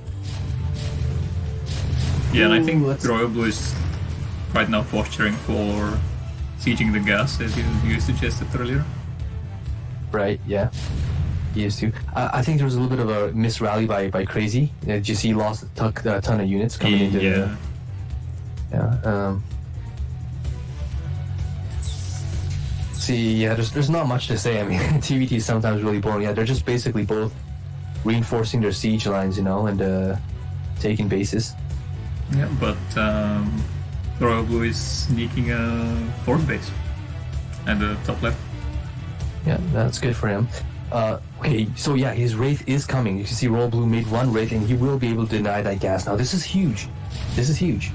Because, like, Terran, they need at least 3 gas geysers, you know, to support the amount of factories that Crazy has. He's getting 6, 7, 8, 5, 6. He's getting 7 factories. You cannot support, like, 7 factories off 2 gas. I think it's, like, the max is, like, 3 factories per... Or like, I don't know, I think it's like 2... I forgot what it was. It's like 2 shops for 1.5 gas. I don't quote me on that. I forgot the number. I'm just really tired right now. But if we hold that thought, yeah, we see an attack coming out of Crazy. You know, like he's probably angry that his gas got denied. But he's unable to break the hold though that Royal Blue has. And Royal Blue still has, let's see, he's still got 4 tanks. So, and he's about to lose his science facilities, which is going to be huge. Yeah, and he also that was really bad for like Crazy T. Yeah, he lost a ton of tanks he didn't have. He wasn't watching or something, right? So yeah, Royal Blue seems like he's not gonna go and finish off that science facility, which is a bit old to me, but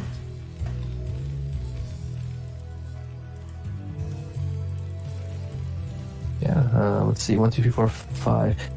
I do think Royal Blue really has to throw down some more factories or go starports. You can see he's queued up. He only has 5 factories. You can definitely support more than 5 factories on the amount of bases he has. Yeah, Crazy T is doing a very good job. He has 7 right now. Right, yeah, he has 7. But and he's losing in South of Holden. Right, yeah, he can't even afford to produce all gas units. You know, like look, he's got like 400 gas. He can make like maybe 1 more round of gas units. Not even that. Yeah. So Royal Blue reinforcing his northern hold. And actually, this looks pretty bad for Crazy. I don't know where all his units went. Yeah, I guess he just lost all of them trying to like break the north. So. he lost them. But oh wow, and then at the same time, Crazy did manage to break his own contain. Like Royal Blue managed to break the contain that Crazy was putting at Royal Blue's natural. Yes, that's right. Yeah, that's a good point. So basically, Crazy cannot deny Royal Blue's gas. On his natural, actually, I think Royal Blue can actually put 1 more SCV on his natural gas. I think it's 4. You can actually put 4. Like, look at that. Yeah, especially because of that Comsat station. Right. Yeah. Which is also interfering with the gas line. So at this point, because Crazy T has no dropships or anything like that, again, I mean, I don't want to call it early, but I think it's over. If he cannot break this north, it's over, because you can see Royal Blue's coming up from the south, and he's basically going to sustain. Yeah, he's really gas starved right now, and I think even managing to break this contain, which he now did, is not going to be quite enough. Yeah. Well, I mean, it's something. It's something. I mean, if he didn't break that contain, it's over for sure. But since he did break it, there's like some comeback potential. His third is now under siege though, and you can see Royal Blue has snuck 3 vultures up there, and he's cleaning out the SCV line. Well, I really like that. A move that Royal Blue just did is he played a bit like PvT. When you know that the Terran army is going somewhere, you just go and attack in another direction, which he's doing right now. Because Crazy T was busy breaking the contain on the left, and now Royal Blue is attacking his third base on the right. Right, yeah, and definitely good tactical play. You can also see that Royal Blue actually has a small group of units at the north too, so now he's going to start up the northern contain. You see, like, the units also going up to the north. So once he contains the north, like, if Crazy cannot either break the south or the north again, it will be over. So he looks like he's going south, but I mean, this is a tall order, he's got the high ground as well. Nice mines, but yeah, I think it's over. Actually, no, can he break? These are very good mines. But now he's attacking on the left again, and yeah, that's it. Yeah, exactly. He unsieged everything to make that attack, and also it's a good game. Very tactical game by Royal Blue. I'm kind of sad that Passion Daddies lost again, but it was a very Very good play by Royal Blue, so not even remotely. I think that last game was classic TVT. Like, it was so classic. Like, they both opened up Vulture Wars and they both transitioned into tanks, right? And then... Yeah, it was one of the enjoyable TVTs, definitely. Yeah, like tank lines and then like breaking the tank lines, etc. And I like what Royal Blue did in game number 2. It was like a bit throwing his opponent off with that all-in build. Yeah, that's definitely better than watching like half an hour of like tanks like sieging up and... Yeah.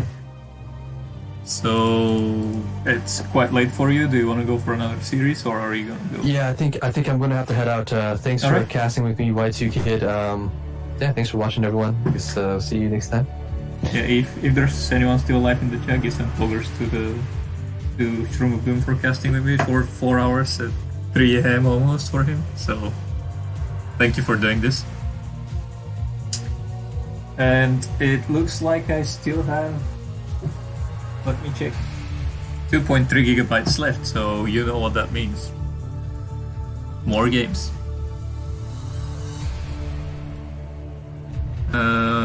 Let's go just by the numbers. Oh no, I'm gonna do Show versus Mr. Chill because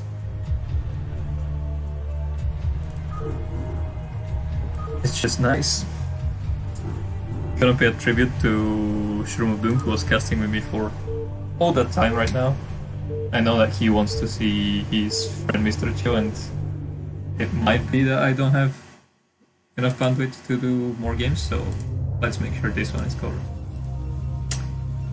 Okay, so it's a PvT, and starting us here at the bottom left position, we do have the Protoss player Mr. Chill. And at the bottom right, we do have the Bartco player, which I already forgot who he was, the orange Terran.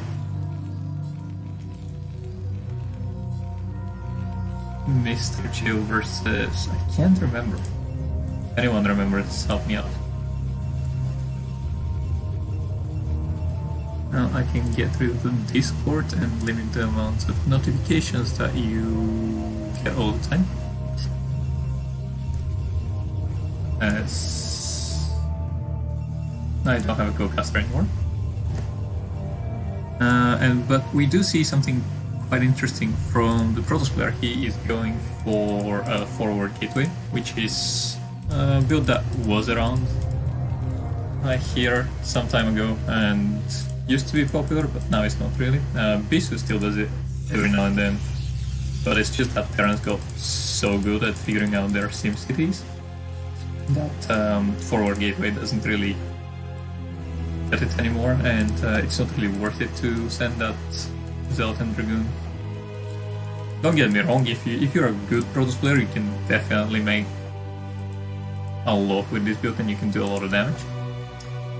But it's just safer if you don't, I think.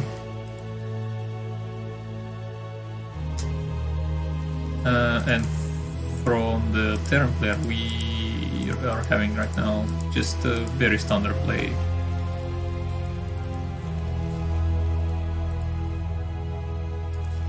Quite possibly the Terran player is gonna go for Siege Expand or maybe an FT, we'll see. I don't think, like, it's a big map. And it's, I think, the shorter rush distance. So an FD might be on the table here for this game, but I don't really see an FD working. Especially not after all the pressure that the Terran is gonna get after that Zealot and Probe attack. So now he sees it and he is bringing an SCV at the ramp to defend. He's backing up. And he has a nice SimCity over here, but he doesn't have anything over where the factory is, so he does need to rely on his SCV micro. And if turns are forced to do that, sometimes that probe that is in the bush is really helpful because the probe has a bit of range, and sometimes the probe can kill or can finish off most of the Marines because the probe is not a large unit as the Zealot is, and can sneak through a lot of the walls.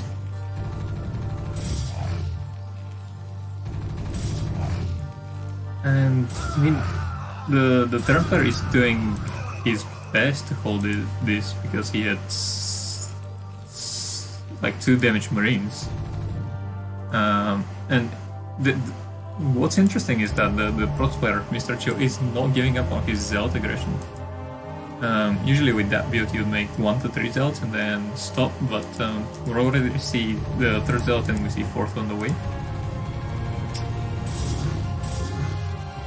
Most of the time when the Zealot aggression gets the standard, let me say, Zealot aggression gets really scary is when you get your Dragoon also in their base. Because as soon as they get Vulture, as our Templar did right now, it's basically the attack is over, and yeah, that's I was surprised to see the 4th Zealot. So seems like Mr. Chill does scout that the Templar is going for... They managed to sneak out the Vulture on the map, and that's why his Dragoon is forced to go back. As I said earlier in the cast, about 2 or 3 hours ago, it's a very good strategy to force an aggressive Protoss to stay home and defend. If you just manage to sneak out a Vulture on the map, because the Protoss player has to respect that. I'm not really sure what that Dragoon is doing over here. Maybe it's trying to intercept for some dropships, but realistically, given all the scouting that he did, he should know that there is no chance that Starport and a control tower are already out. Seems like that Dragoon is just for scouting, and he now wants to go to his opponent's base and confirm what is going on.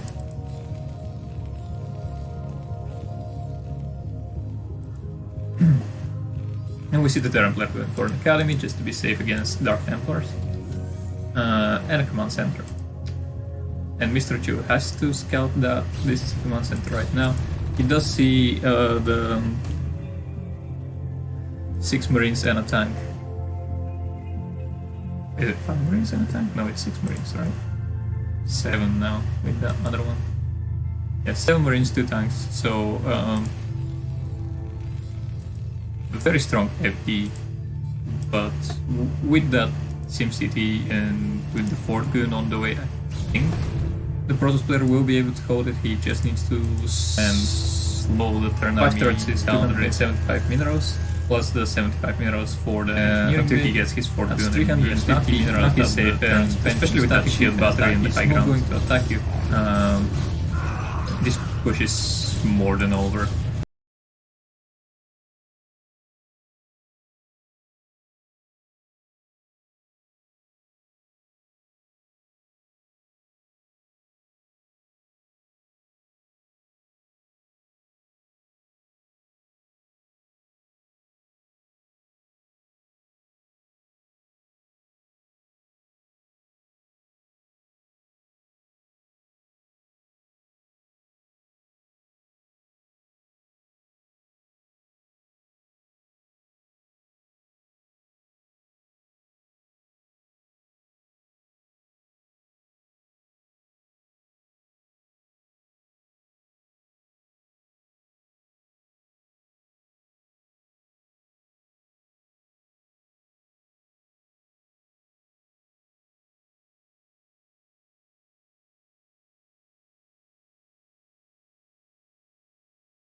Laying out some mines so that the Protoss player cannot take his 3rd base without an observer,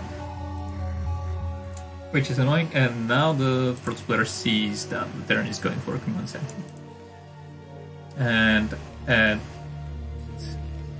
when you see that, you basically have two options. You can either try to go for a very fast forward base, which is a bit risky, or you can try and be annoying because you know that they're not going to push out. They're going to try to and take their third base. So you can try and be annoying to... Oh, we see that diagonal pylon micro that ShroomofDoom was talking about earlier.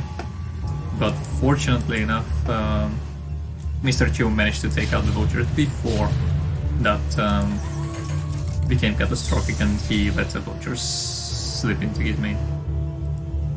So yes, he's the pros player sees that the turn is going for a third, and the thing they'll do now is they will go for a fourth while trying to be annoying. So that he'll try to do both things I said, and that's good. But yeah, you need an observer over here. He's gonna sack the goon, which is not a bad shout because he really wants to have this nexus as soon as possible. And that Dragoon is probably gonna stay and defend anyways.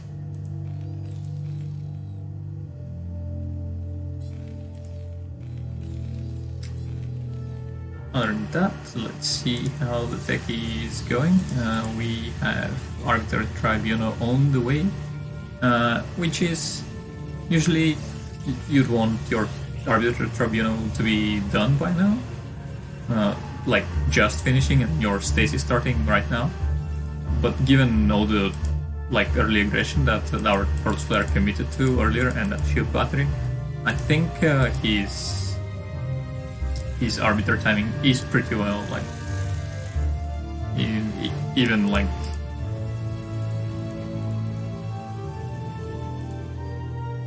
I don't know, godlike.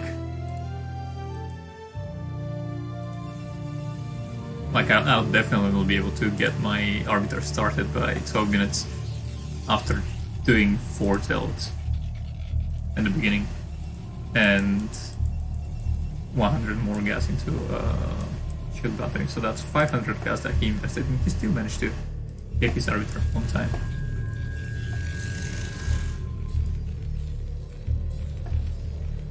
Terran player is a bit spread out in the air defenses, so some shuttle plays might be scary. Let's see if that these glides will target the observer. Just make it annoying for the Protoss.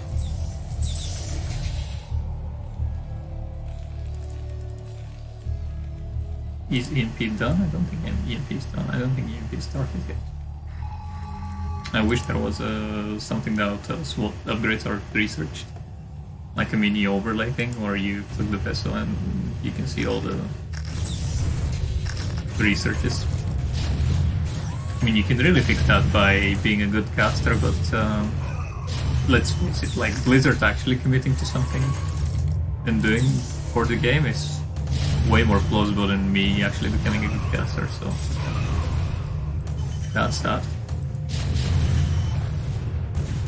And that is a lot of Dragoons that the Pro player cannot really afford to lose. And the reason why Nebula or Snipe, I can't really remember who was saying that this was a Terran favorite map, is because look at these tanks, like you can't really flank them. You can have an army here, but why would any army be realistically there? An army here and an army here? And like if the tanks are over here, you can't really do anything. And yes, he lost way too many Dragoons. And he taps out. Quite a standard game. Good execution, and I think the process was just a bit unprepared for what was coming out, but to be honest, like he had observers and he scouted everything. So I'm not quite sure what was up with that, but let's go in Shogu versus Mr. Chiu set 2. Seems like, well, I did say that everything's spoiler free, but we do know that the third game was played because one of the games in the third set was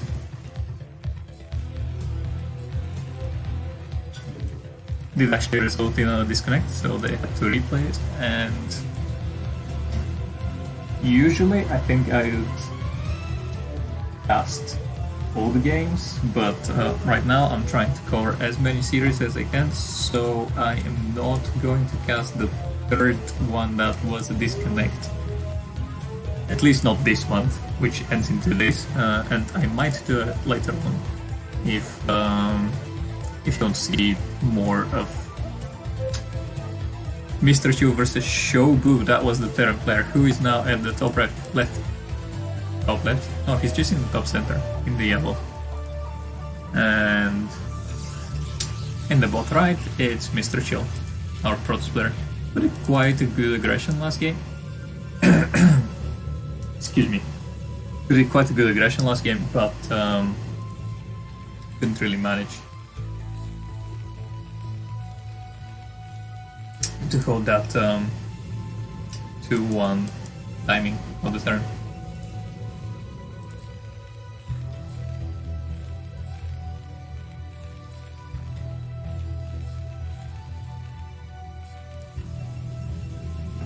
The line is great so far in the tier 3 games that we have seen.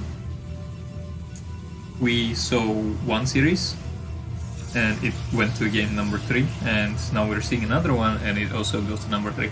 Oh no, I'm mistaken. We also saw the series of Laser Snipe, which also went to game 3. So far we have 3 out of 3, and they've all gone to game 3, which is quite exciting. It means that the players in tier 1 are really well matched. So well done to Snipe, who is, and all the CPL admins who are currently. Oh, the thing about CPL is you usually have a ladder independent CPL ELO, which basically sorts you, like puts you into one tier or another. And it seems like with tier 3 they did a really good job, because like we've had three sets and all the 3 sets were very close.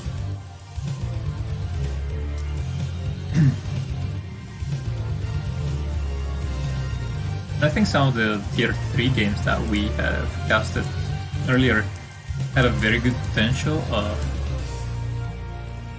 like going either way. They were quite close, but most of the time it was just one decision that the player made or didn't make that caused it to get the whole game. And if that's the case, really that's good, because in tier 1 most of the time when someone loses the game, it's because like maybe they made one small mistake at the beginning, but then like that snowballs and their opponent is just able to make use of that and gain more advantage out of it. Whereas in tier 3 it was really one mistake that the player made that caused him to lose the game, and if that's the case, that's really good because it's easy to fix. So everything's great. And we did see an early bunker, and the probe was trying to be annoying, and was annoying, pulled the Marines and the SCV, and managed to survive. And we had a 21 Nexus again from our Terran player, Protoss player, against an early expand. Tank is just being built, and Dragoon Rain's about to finish.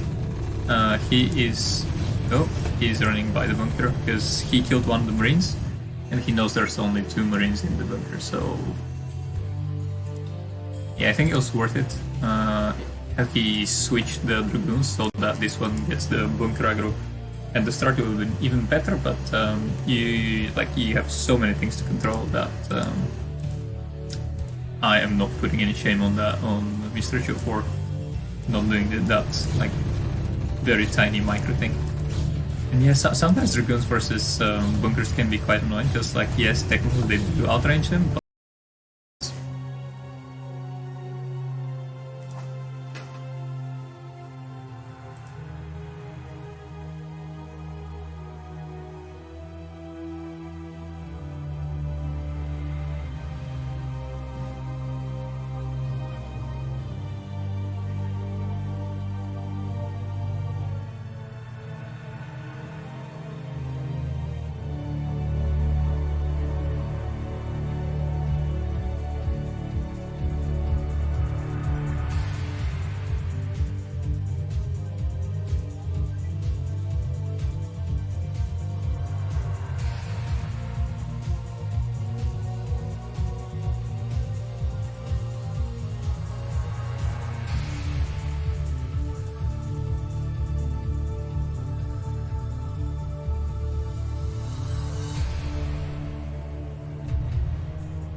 let's go into game number 3 and see who is the winner from Mr. Shobu versus...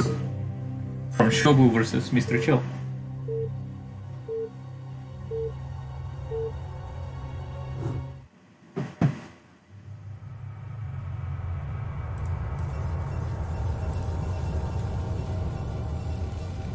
Map is builds, but I think even with one, it's a very all-in build. You can recover and go for like a macro game after that, but you really need to do damage. And with 2 gateways, it's a very all-in build.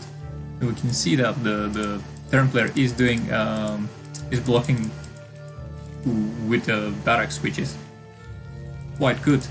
Because what he thinks is he's safe against any aggression, and the Pros player will not do anything. But so we have our very good reaction. We have our Terran player scouting, but the gateway's vision is not big enough to see that he was scouted, so the Pros doesn't really know. And he's doing a perfect job here, because 6 SCVs is how many SCVs you need, but that's only if... So 6 SCVs is the amount of SCVs you need. If you see the gateway warping in, and you can attack, you can start attacking a gateway that is being warped in, and with 6 SCVs, and you will kill it before the first zealot is out. And that's very good. And his response here is perfect. He needs to go for that bunker. And going for that bunker here where he can steal mine gas is pretty good. And basically what the Pros player can do right now is deny mining from these bottom few patches, which he is doing right now. But other than that, he can't really do much, and we can see that he's going to gas. He's gonna try and build a cybernetic core at his base, try to go for some dragoons and go for a ranged follow-up. But at this point, with that bunker into the natural,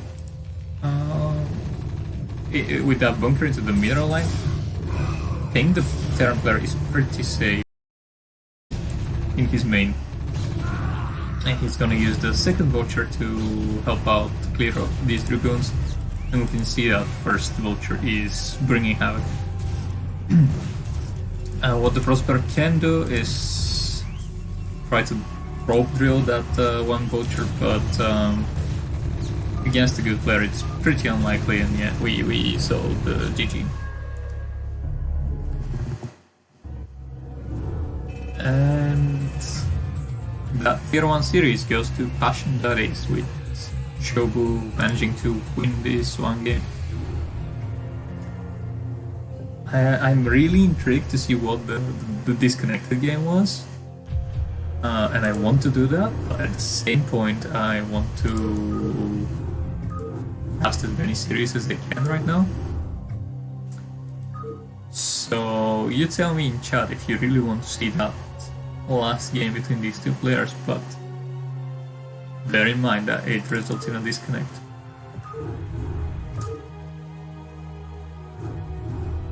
I will quite possibly see it at some point, maybe offline, because as I said many times, might not be able to be on the internet for the rest of the day, but it's fine. It's like 8 o'clock in the evening, and I've only got 1 day left before my allowance is reset, so it's good.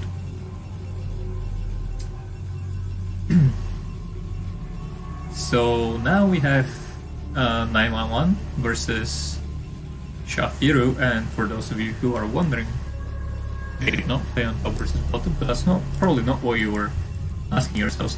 It's Shafiru, that is the Pros player from Passion Daddies, spawning in the bottom left corner, and 911 spawning in the green as the also Protoss from team Operation Indecision. So what's our score so far?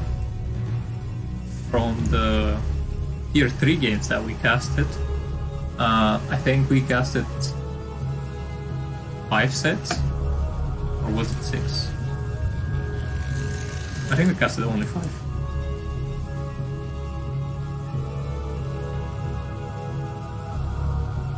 No, we casted 6, and well, we got only 1 win for Passion Daddies.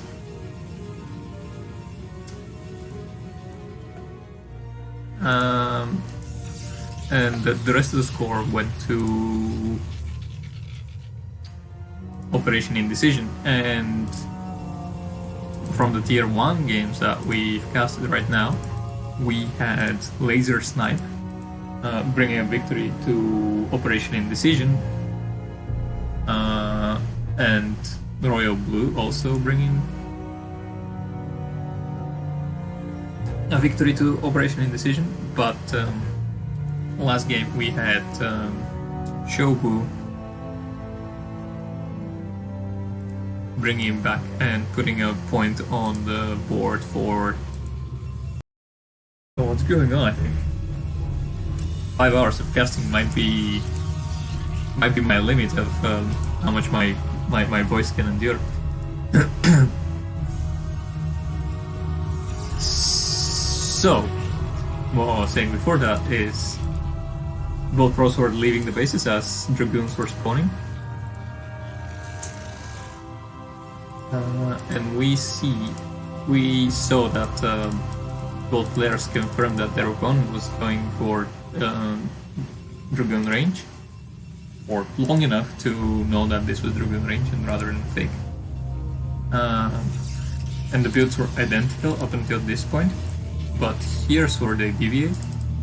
Shafiru is going for 2 gateways and a lot of Dragoons, and then Robo, while 911 went for a quicker Robo, which means that his Robotech, his Reaper, and the Observer will be faster. He's currently going for the Observer, whereas Shafiru has currently the Goon superiority because he had 2 gates for longer. And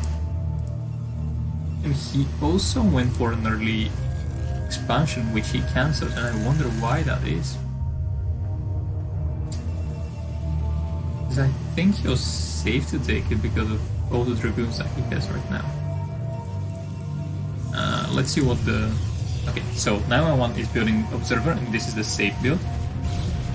But sometimes when you scout that your opponent is going for Goon range, he is not going for DTs, so you are technically safe to build Reaver and then Observer. But it's a really close call, because if you go for Goon range and then still rush into DTs, well, A, if you get scouted, you can get countered before that pretty hard. But if you go for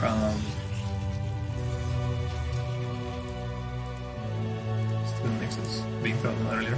But if you go out for Goon range and then go into DTs, the earliest that your DT can hit your opponent, if they're close into position, is about 6 minutes. And I think given that they were cross positions, that would be like 6:20. So it would have been safe to go for Reaver and then Observer. It's what I've been trying to say for the past 1 minute or so. And while I was trying to explain that, we saw the both Nexi being thrown for both players, and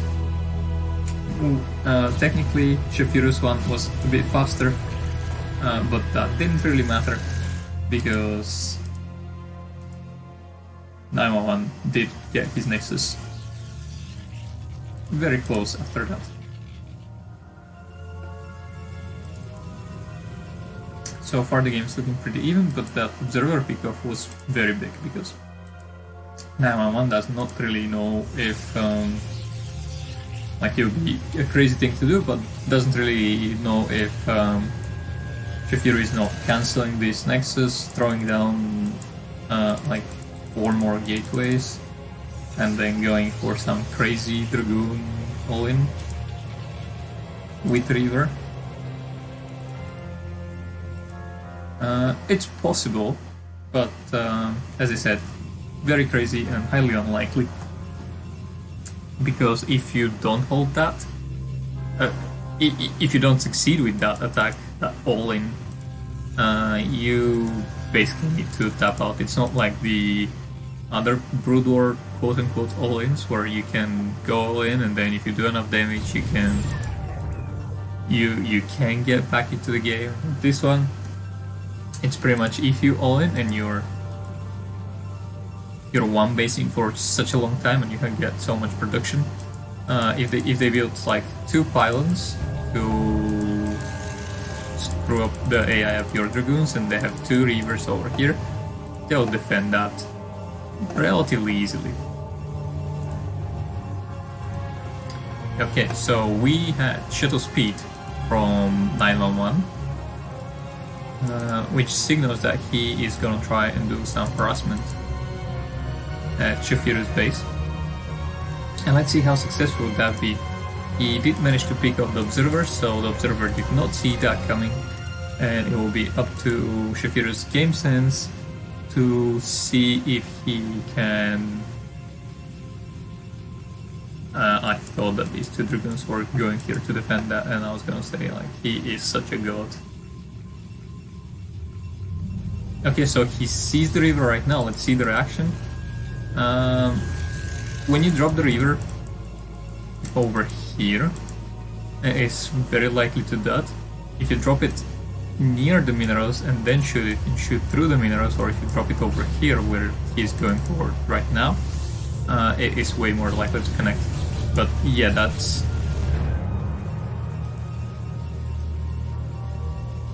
I think, yeah, he targeted the probe which the Scarab couldn't reach, and that one did it again.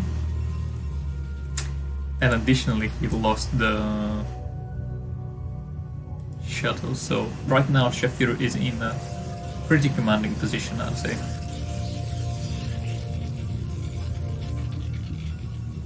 Let's see what 911 is doing back at home. He's building cannons because he's scared of a counterattack. But cannons, when you see that your opponent already has Reaver tech, doesn't really do much. And also he invested into shuttle speed tech, and he lost his 1 shuttle. And now he's remaking a shuttle. Okay, I was gonna say, it'll be quite a blow if you invest so much into like 200 into shuttle speed, and then you don't use your shuttle speed. So, okay, what he's going for is, he knows he's currently like really behind, and he realistically has like 2 options. One is to, well, 3 really. One is to try and power from his 2 bases and go for push, but that's very unlikely because he lost his 2 rivers. And the other one is try to harass, like additional harassment, DTs, High Templars, Reavers. Oh, is he gonna... He lost another shuttle, but I think he was empty.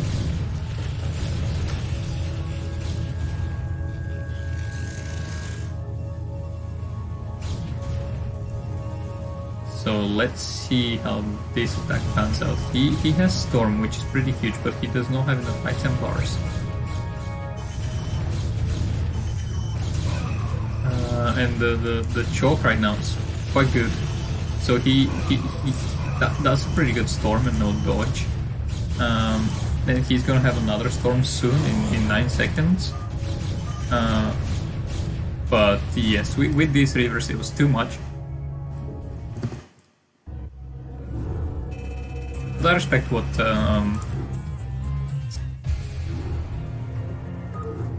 911 tried to do there. He tried to go for the bit greedier option and expand for himself.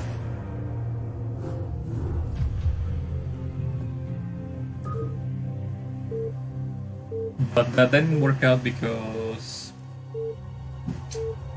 Shafiru sensed that and went for that all-in. And let's go to... It's very annoying that Brood War does not remember your settings. Like it hides the minimap all the time, it shows the replay bar. I want to have the same settings that I had last game. That would be really nice, Blizzard, thanks.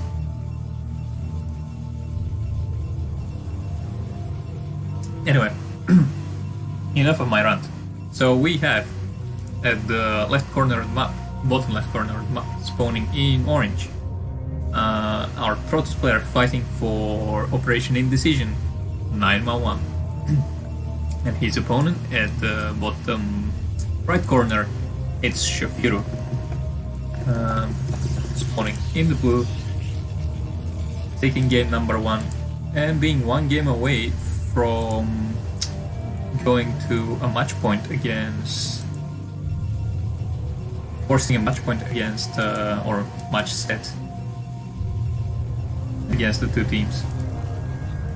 So that's really frustrating when that happens. Like I do that sometimes as well. It's he possibly double clicked a probe instead of just clicking, selected all the probes and then told that group of probes to mine. It's quite tilting when it happens, but it happens. It's not the end of the world. And now Shafiro is gonna go for a fast scout, which is good. So on this map, because there is no high ground, actually, well, goon busts are way more likely to happen, and contains. So let's keep an eye on how many gateways do our players go for right now, and what is their gas timing. So far, standard. Can't really say much. Both players are respecting the other, going for that zealot. But when you go for that early scout in Shafiro's position, you can skip the zealot because you see that your opponent is not going for 2 gates, and you can skip the zealot in favor of having much earlier, almost perfect micro here from Shafiro, to have much earlier, what do you call this, goon range.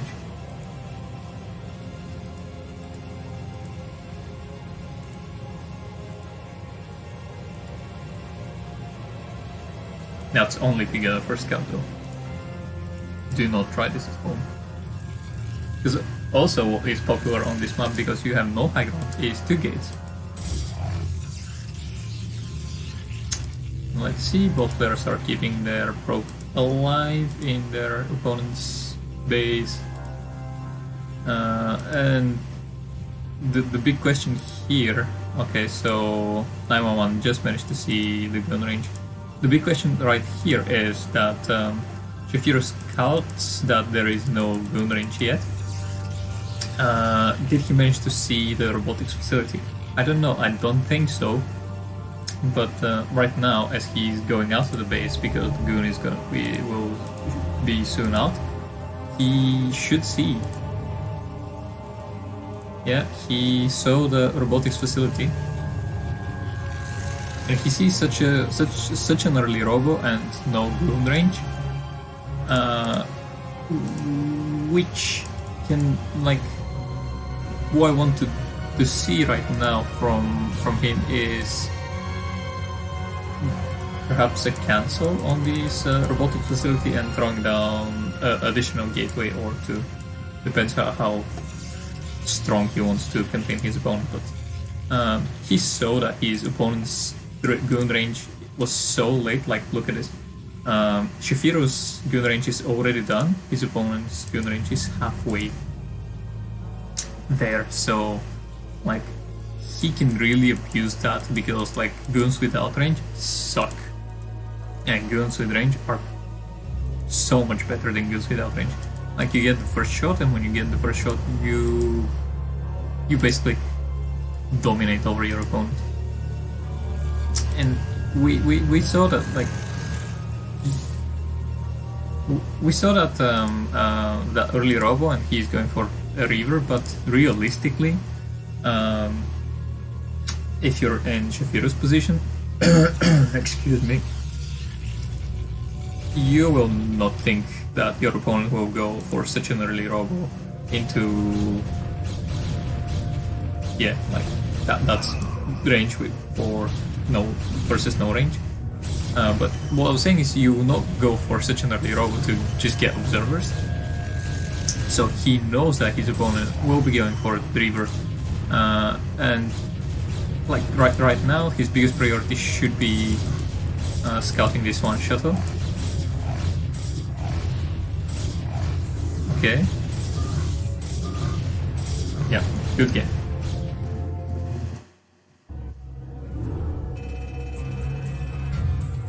So we have Shapiro that who managed to put us on a 2 against 2, I believe, and tier 1 games. And there was no game 3, it was just spoiler free. So yeah, we casted Krazi versus Royal Blue, that was a win for Royal Blue. We casted Snipe versus Itis, it was a win for Snipe, that was... Oh no, so I lied. That was both wins for Team Operation Indecision. And then we had Shafir and Shobu bringing it back for Dash and Daddies. And now we're 2-2, and we'll have 2 more series, so it will not all be decided by just tier 1. So let's go into Brett versus Dead Star, or George versus Shine. I don't know. Honestly, because I'm a Protoss player, I think I'll be able to provide better cast for the PvZ. So let's do that, and if we have bandwidth left, currently we've got 1.2. Currently we've got 1.2 gigabytes. If I have bandwidth left, I'll cast the TVZ as well. Okay, so spawning here in the top right position in yellow. Oh, that's new. We have Saish. Saish? I'm not really sure how to pronounce that. And over here, at the bottom left position, in the blue, we have VT George. VT is a pretty good clan, I believe. In this game, Saish is Passion Daddies and George is Operation Indecision. In fact, I'm pretty sure of that. And let's see what how they open.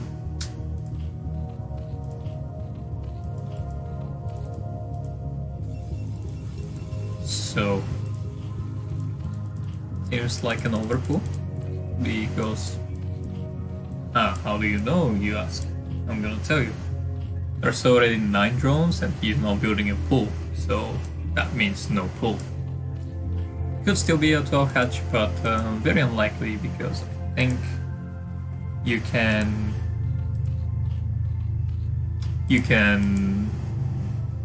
get hard countered if your opponent's going for the gateway.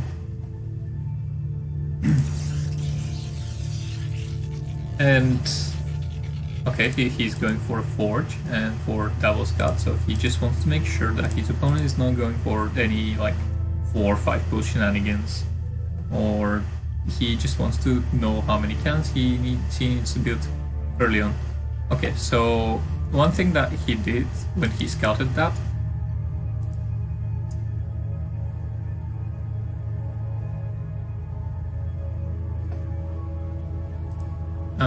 was, and then that having that second profile there, is he had the opportunity to sneak that second probe over here and try to go for a cannon rush, which is not gonna be great against an overpool, but also if you catch your opponent off guard, and be a good build. Also, you don't go have a slight economic edge, but risk the chance of just dying straight up. Like, you don't want to do that. But what we saw here was our Protoss player did scout that gas mining was going on for quite a bit of time, but he did not see layer.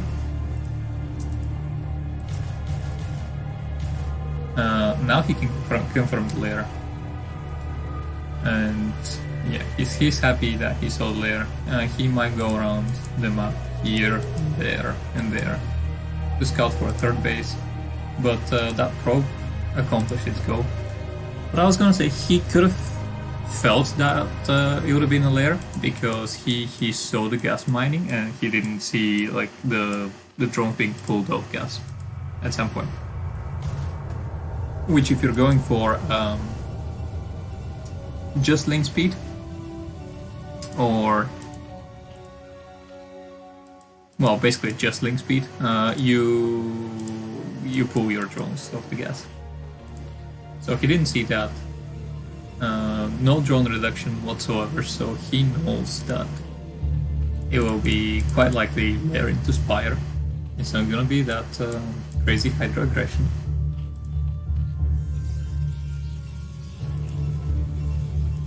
And let's see, the Zerg player has 3 hatches right now. The Crusader wants to get to the other side of the map to confirm the Spire timing, and he is building a second Corsair, and the second Corsair, I believe, is gonna try and snipe that Overlord over here. And that's all because they're cross positions, and he can afford that even if the Spire was done, which it is right now, and he really needs to scout for that, and okay, he's doing that. So he knows that there might be Scourge and Mita on the way. So, okay, so he went for the super safe. He went for the super safe option, and he did not try to go for that one Overlord, which I believe you can get if you start attacking with these ones there, with the second Sarah that just spawned, and then finish off with that other one. Because right now this Overlord would have been dead, and he could have gone and picked that second Overlord. So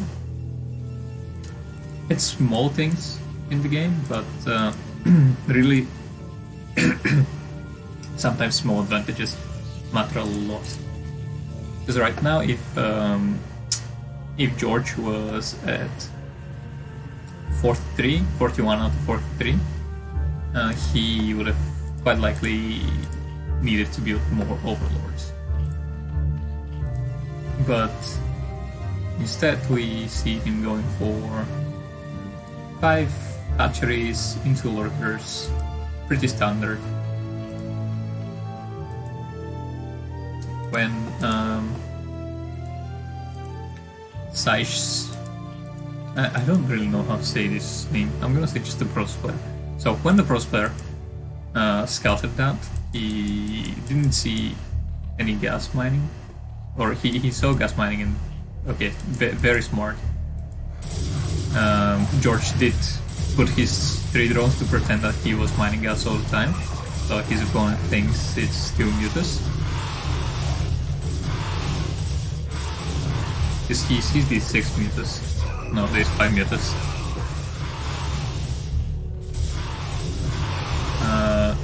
And seeing all these drones being pulled off the gas, he thinks that it might be more Mutus. But now he reveals his hand. Now he shows the Hydras. And you sort of know if your opponent has Hydra and Lair, that they will quite likely have lurkers. And let's see what is George's response, or is the Protoss player's response to that. I don't see Robo yet.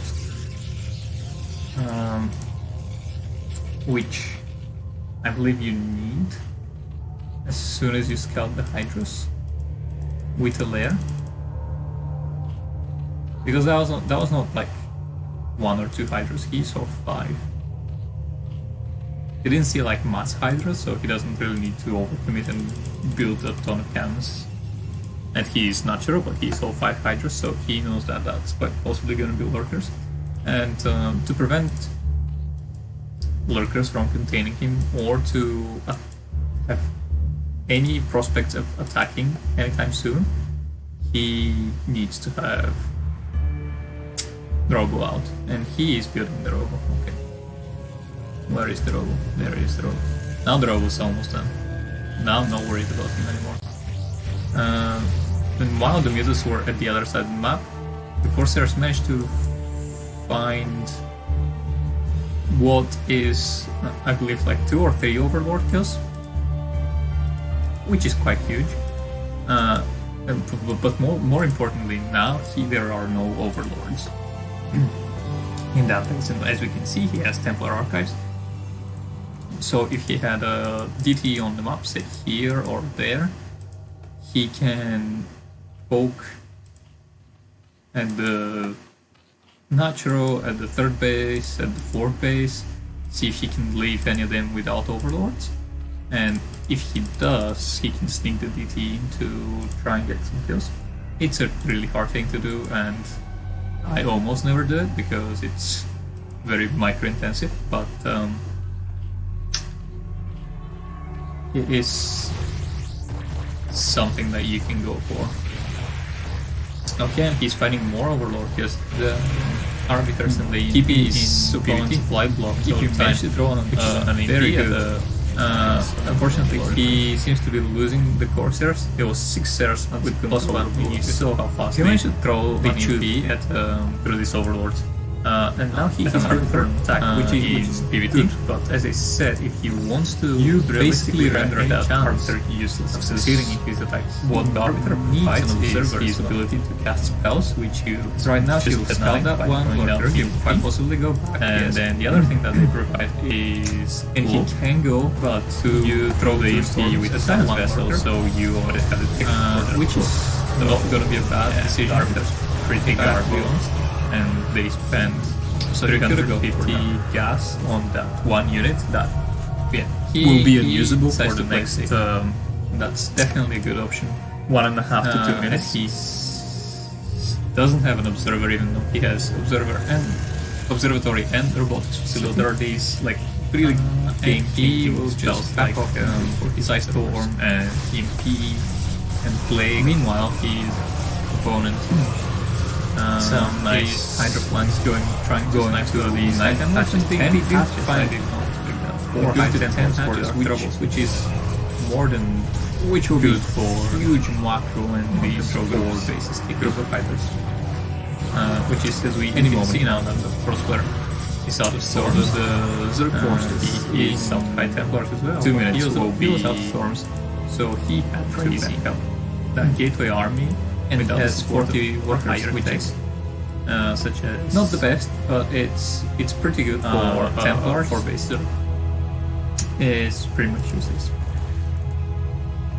In PvZ, as a support player, you use these really good snipes and some really good much later on in the game because they're he also big risk with high reward, but he can also not go without them when your opponent has Dark Swarm. Yeah, High Templars are so hard to control. Seems like we're gonna have like, look at them just derping up in front of the whole army. Protoss player basically sacrificing 5 cells so they the Hydra. So please there's probe scouting. Well, now in the front, so it's easier for you. He's attempting to take these bases, and let's see what that attack at the 3rd base is gonna do. These are just links with +1 armor, no attack upgrades, no crack. So it was quite bad. Had these been links with upgrades and crack, these 3 cannons would have been nothing. Like that whole base would probably be dead by now. Okay, Okay, so some nice storms going. Seems like the Prospler will be able to break through that attempt for an expansion, but should not throw these zealots to fight these Hydras because these lurkers over there. So he traded an army for an expansion and a portion of the Zerg's army, which is good. And he killed a lot of lurkers, and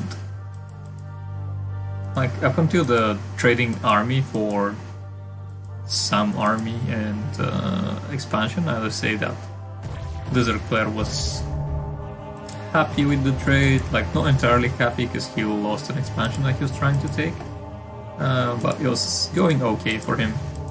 But after losing so many lurkers, he should really, I mean, he should feel the heat. And I love that. He's the Protoss' 5th base, he added a Reaver, the defense, which bolsters the defenses so much.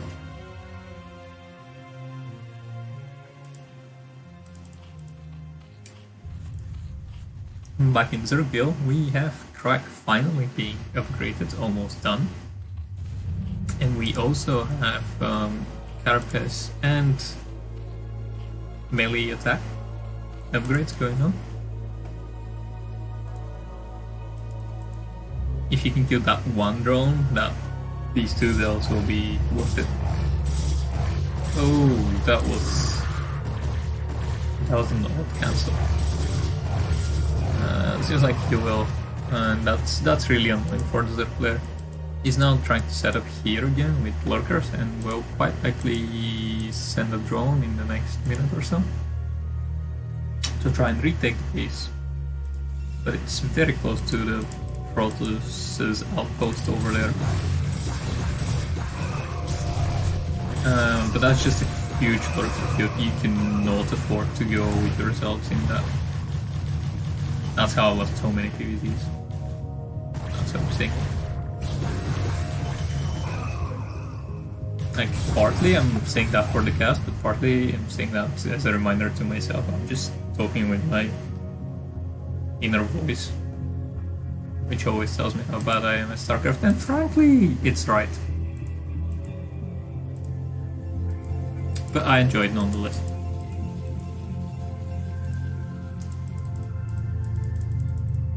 So that's a very Protoss thing to do, to just gather all your army in one spot. But it can also be very dangerous, especially when Hive Tech is out on the lot. And these zealots are just going through that lurker field, and they will not do much. Yeah, you can see that. Sure, the lurker field is clear, but there's barely any zealots left, which was the bulk of the Protoss army.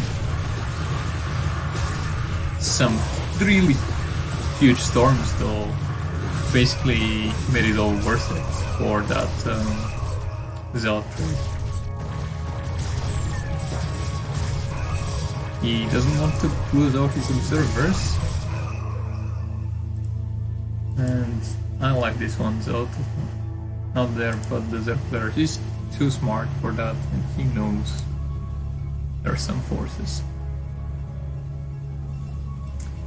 I wonder if these 5 overlords are here to drop the expansion.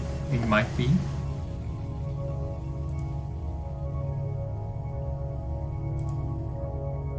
But as I said, he has Reavers, and Reavers are very good against drops.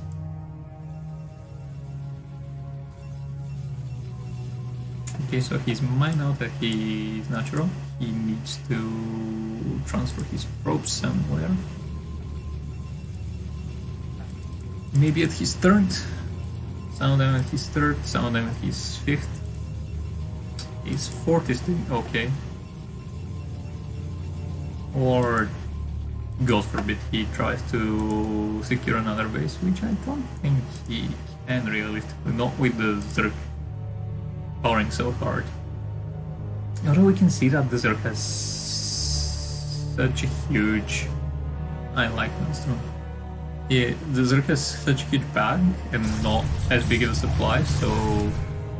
And as we said earlier, he has 10 hatches, so why are you not spending all this larva? You can make infinite wings. The cracklings are pretty good. Let's see if he's gonna throw on plague. He does, but it's not the biggest plague. And these two guys over here are really what's stopping the Zerg from overwhelming and securing this position. That was a much better play because it did hit the reverse, and now with the shuttle. So the shuttle is one Scourge hit away from dying.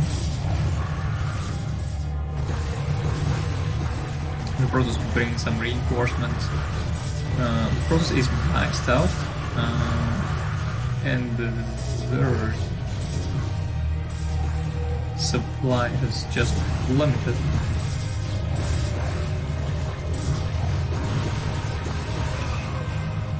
Some nice storms going on. His Reaver's really on low right now, but not there. Because that happens.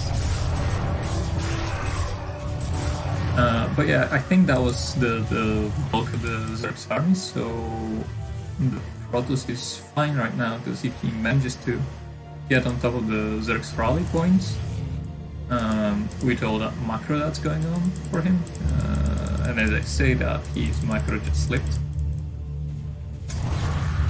he will be able to take this game, no problem. He is attacking the Zerg's main base, which is perhaps not the most desirable location. I would attack this one, because it's the fresh mining base that the Zerg managed to secure. But if you manage to kill all the tech, like the Hive and the Hydra Dead and the Fowler Mound, that's also pretty huge. There's some nice defense going on that Zerg is employing to protect his fort base, but I think it's too little too late right now, because he moves an army and goes in there, snipes the key buildings, and that's 2 hatcheries over here, and there's 2 more, so that'll be almost half of the Zerg's. Well, no, it'll be like a third of the Zerg's production, which is quite big. We saw that the Zerg was not spending all of his larva, so it's not as huge in this particular situation, but what the Prospero is doing right now is very good. Warwick observers, he still has 1 observer. No, he has way more. He has 4 observers, never mind. So he needs that 1 High Templar to be the Storm Mech, but seems like George sees that he is... the game's quite done and has not throws it out. So we have our Protoss player.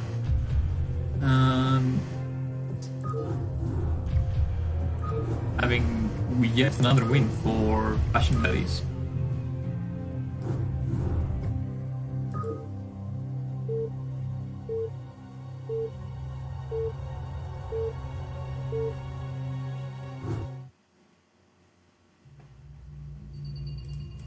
The map is still fit, the players are the same. Like it usually is, yellow versus yellow. Is it that late and I'm that tired that I see this as red versus red, or is it actually red? I think it's red. But we've got bottom left corner spawning in purple. That's purple. Our Protoss player Saish fighting for Team Passion Daddies, and his opponent fighting for Team Operation Indecision in the brown Brown, yeah. VT George. Okay, let's see if they will mix up the builds a bit. Seems like another Forge Expand from our Protoss player and another Overpull from our Zerg player. Maybe what the George's train of thought here was, that game was so close. That was hard to go. It was really hard to go. That I don't really think that it was my build or anything that was wrong. It's just that my opponent got slight advantages earlier on, like killing all these overlords, for example. And as long as I don't make that same mistake right now, I should be good and I should be able to take this game. So I like this. It's a repeat of game number 1, and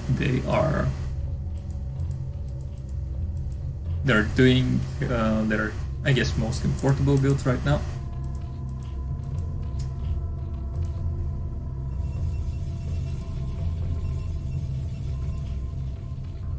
Okay, so that is map where going for cannon rushes does not really affect the play. It's not something that you need to factor into account.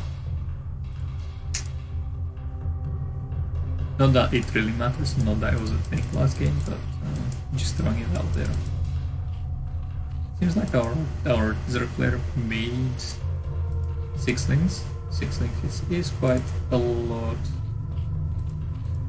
but it's not 8 links. If you can see, I maths on stream. Highly not recommended by other casters, but I think I can do basic maths with what number is greater than what other number. Okay, so the probe sees everything. The probe sees the 6 links, and like 2 links is, I'm gonna say, economic and maybe a bit greedy for the Zerg player.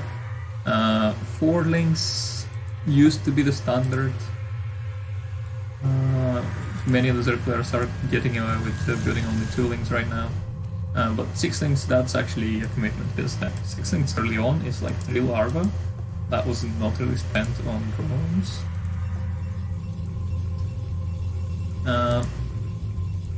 Protoss player could use a bit of a better transfer to his natural base, but he was busy microing at the Zerg's main, so that's all good. He did send a second probe, which I like really much, and the Zerg player was trying his best to block the entrance, but he didn't.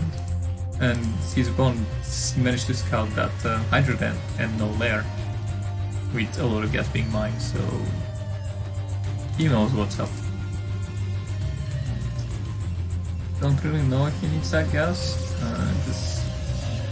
The one thing that he needs right now is just prepare for the incoming Hydras.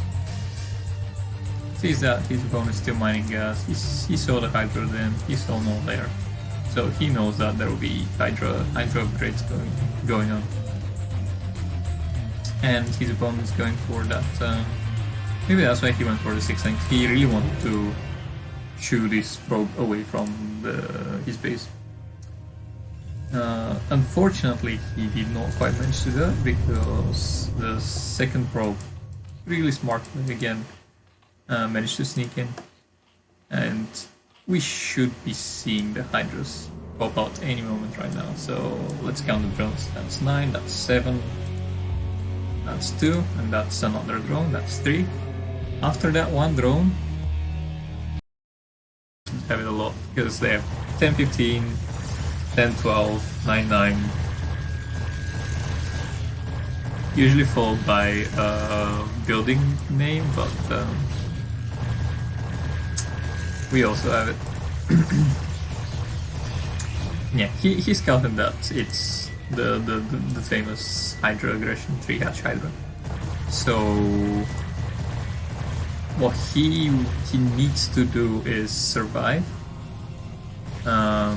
That's why you see him like building 11 cannons. And to be honest, I think that many cannons is slight overcommitment, but his Corsair saw that there was more Hydras being hatched from the eggs, and he didn't see any draw, like he didn't see that the draw number increased in any way. So I don't blame him at all for adding all these cannons. Let's see his Storm. His Storm is halfway done, I think. Yeah, his Storm is halfway done. That's just so many cannons. It was a lot of Zeruk. It's also a lot of cannons. Okay, so what his opponent is going for is now, will quite possibly be a Lurker Contain. So what he's thinking is, okay, so the Protoss player invested all these minerals into cannons and was scared, so he was banking up a lot of High Templars. So he spent a lot of minerals on this and a lot of gas on that. So one thing that he quite possibly sacrificed to get all these buildings running is a Robo.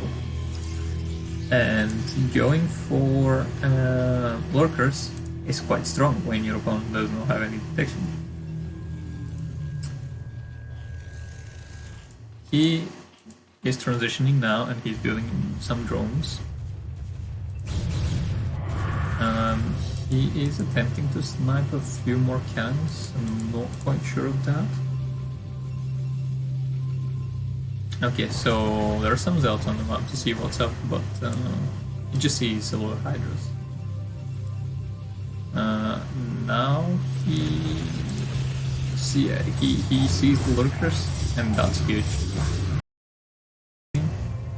And yes, sure, the Zerg can set up this Lurker Contain, and Lurker Contains are quite strong. But the Protoss player, using these Zealots, managed to snipe a few drones, managed to kill off the Zerg's third base, so he did slow the Zerg base economy also quite a lot, returning the favor from the Zerg building up that Contain. And he, the Protoss player, is now finally going for his observatory, and will have observers shortly. Right now what he needs to be macroing out of his gateways is not really Zealots. He's trying to macro right now. It's High Templars and Dragoons. You want to be building High Templars and Dragoons, and in such a situation when you're forced to play on two bases, you can really add a few more gateways, because you know you will not be expanding for quite some time. So you can add a few more gates, which he's doing right now, to bolster your production capabilities and break from these Lurker Contains. So easier. Okay, so he has a few High Templars, not really a huge amount, so he cannot afford to. I was just gonna say he cannot really afford to go and try to storm individual Lurkers quite yet. But it seems like it's what he's going for, because these Lurkers at the front, they have no support from. They have no support, and I like that. Which is like currently glitched out, but it's observer side range.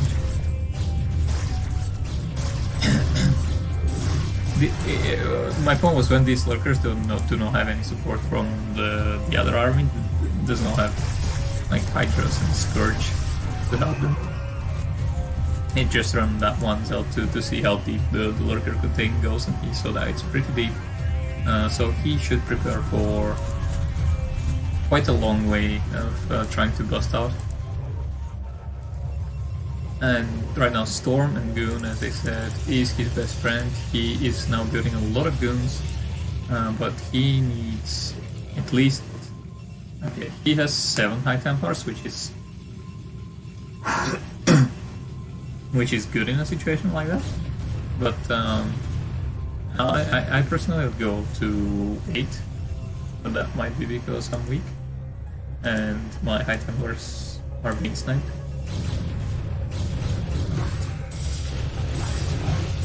He is killing off that island to help his army flow, and he is storming a lot of these lurkers. Okay, so you should not really commit with yourselves into the lurker field. I know it's a natural thing that you want to do as a Protoss, but you don't really want to do that because, as you can see, the Zealots just get melted. You need to really be very patient about breaking lurker campaigns. He has a healthy amount of goons right now, and that High Templar almost has 2 storms available. There's some pretty clump lurkers, so he has the potential to break out, but that High Templar being sniped is not really good thing. Although, like, what I'm amazed by is his macro while that whole thing was going on. Like, he kept producing dragoons, so he just had enough right here to break out of this contain. And as I said earlier, when the Zerg player goes for the contain game, it is... they're quite behind if you manage to break out from this contain. And our Protoss player did manage to break out, and that's another victory to Passion Daddies. And I guess we have the final set that will tell us whether Passion Daddies won the Tier 1 games, or if Operation Indecision managed to tie out the Tier 1 and they will all be decided by Tier 2 and Tier 0 games.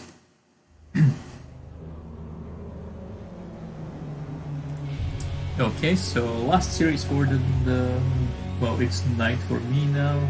It was night for you when we started, and that's morning.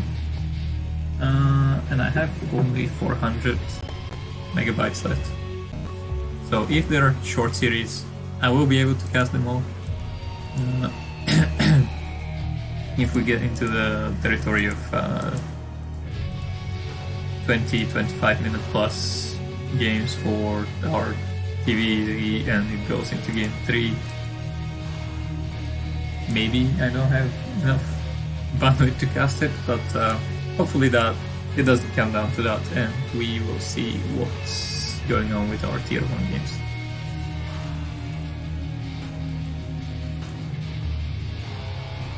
Let's see how long I've been casting for. I've been casting for 6 hours. Wow, I think that's my longest cast right now.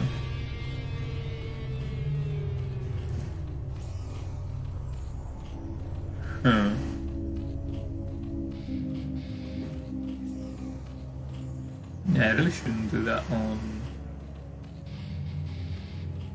weekdays. Good thing because of my crappy internet.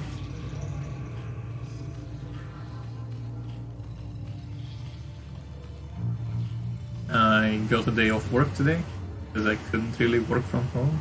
As I told him, my internet connection is so bad, I only have limited bandwidth, so I cannot really be productive.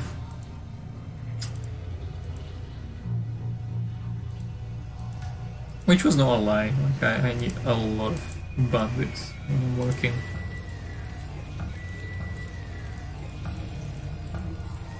So I told him I'll take the day off and I will do that. Well, I didn't tell him I'll cast StarCraft for the whole day. because they probably would have laughed at me. But they know nothing.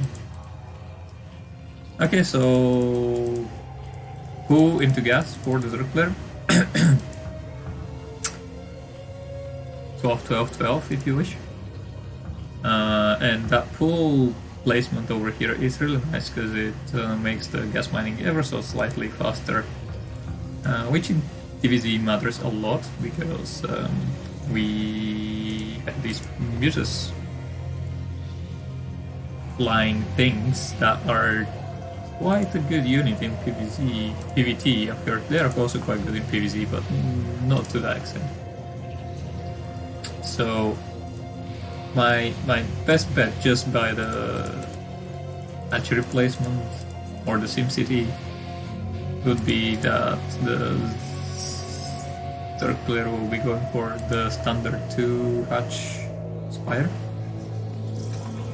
So let's see. The Terran player is going for a bit of an early expand, which is quite ballsy given that he did not scout his opponent yet. Also, Academy very useful for these medics. 2 barracks, no evade yet. So it's going to be Academy into eBay, and let's see what he does when his Academy is done. His Academy is done. He does have, well, he didn't have quite the resources yet, but as soon as he did, he went for that Steam upgrade. And his Steam will be a third of the way done by the time you start hatching. It should mean that Steam will be done when mutes are out. And also, Marine range upgrade is not a very... it doesn't take a very long time as well.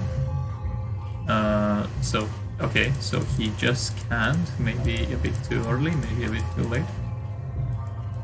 I think what you want is to scan right as the mutas are popping. So around 5:50 to 6 minutes to see if there are still eggs or if there are no eggs anymore. And yeah, Steam finished and he immediately starts that range upgrade. But mutas are already out.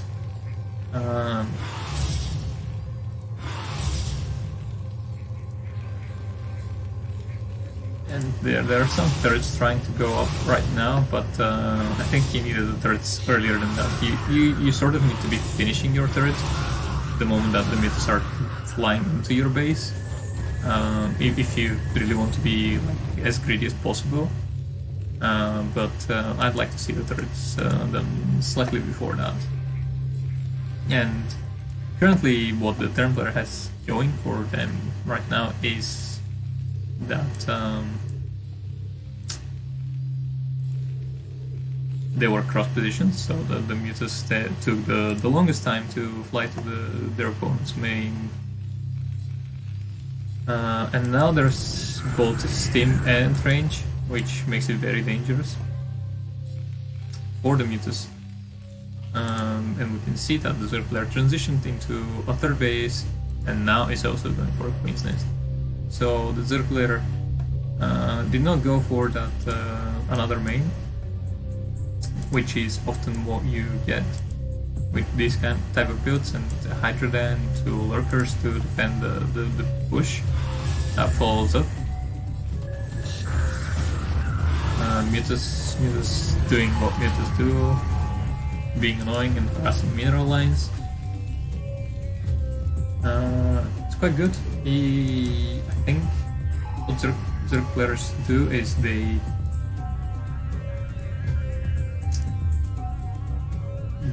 leave the wounded mutas somewhere behind, let them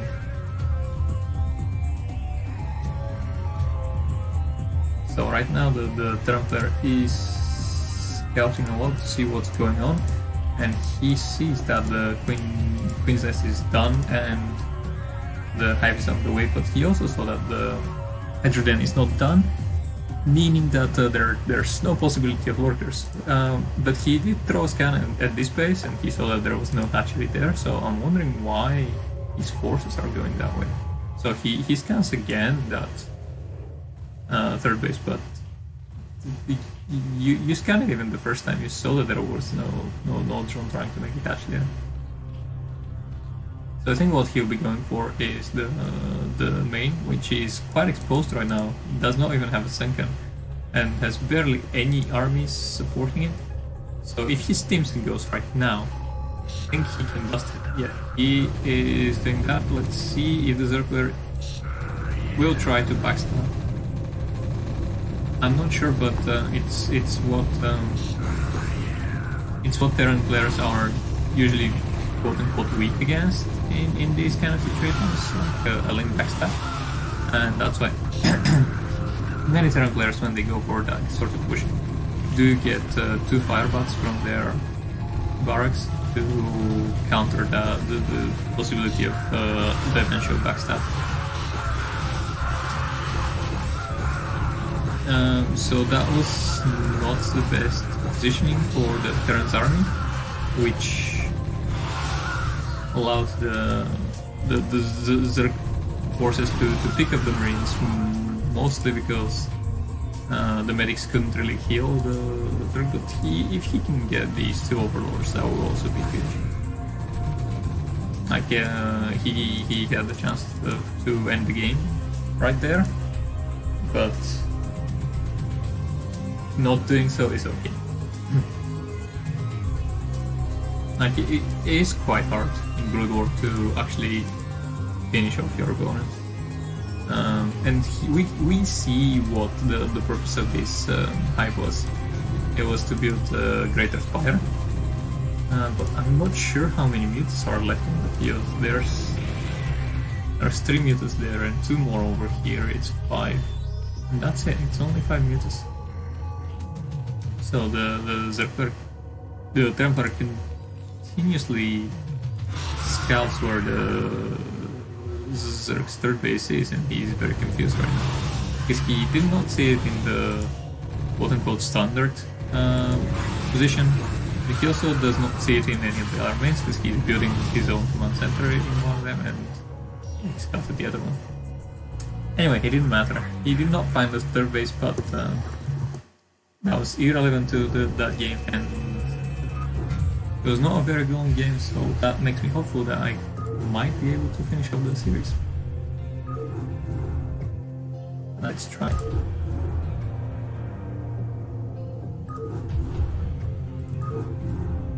So we've got a win for our Terran player, Dead Star. If I have to be honest with you, I'm not really sure this time. This time it's me, it's not ShroomofDoom, who is not sure whose players on what team, so whatever the outcome, I will also be surprised. Why did I slow down? Okay, so the map is New Sylphid as standard for CPL Week 1,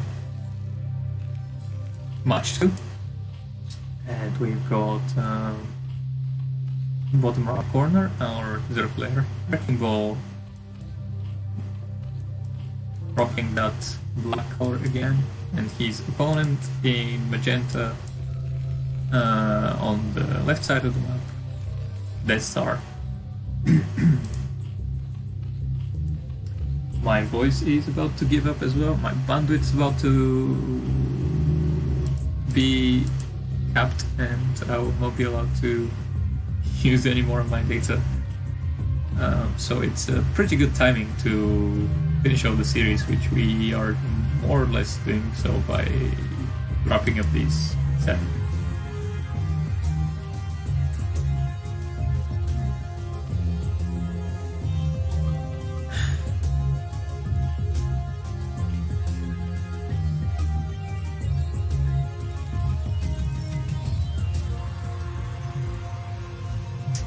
Okay, so far so standard. We will have a hatchery on 12. And 12 hatch is the meta nowadays in TVZ, I believe. Have a pool after that and a gas.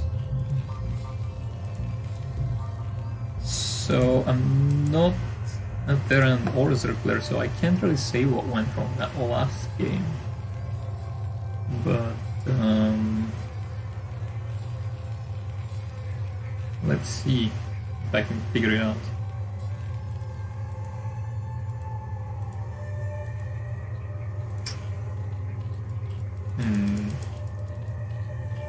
No, what did the Zergler did wrong actually? Maybe not going for that backstab when he really could, or not going for lurkers, and hoping that he can hold with Mules and Lynx.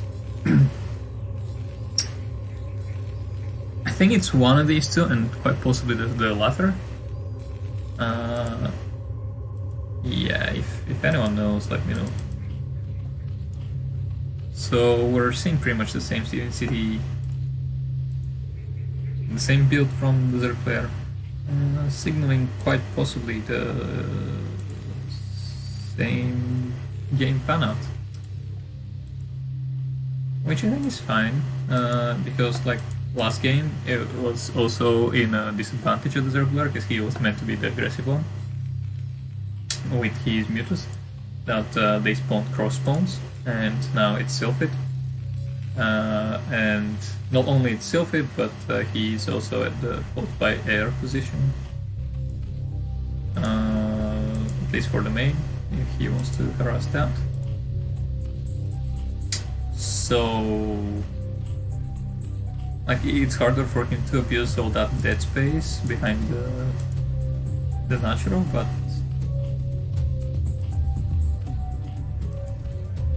it's closer to the main. Actually, now that I think of it, that might be the slightly disadvantageous positioning for the Zerg in this situation, but I'd say it's still pretty good. And we saw that lair was done and Spire immediately being thrown down over here. SCV is gonna scout. The SCV sees that there's no Spire yet in the main. He's quite possibly confused. But there's that vulture, because I was gonna say the Terran player went for a 1-on-1, but no, he did not go for a 1-on-1. It was just yeah, I should have kept an eye on what was going on in the Terran base more. Seems like the Terran player will be going for that Goliath build that we mentioned earlier. So it's not as micro-intensive as the 1-on-1, which is basically on a high level he would have already been dead because he lost that one vulture. And he almost lost that second one. But it's not high level play, so it's still fine. And that Glide build is much more forgiving to losing a few of your units.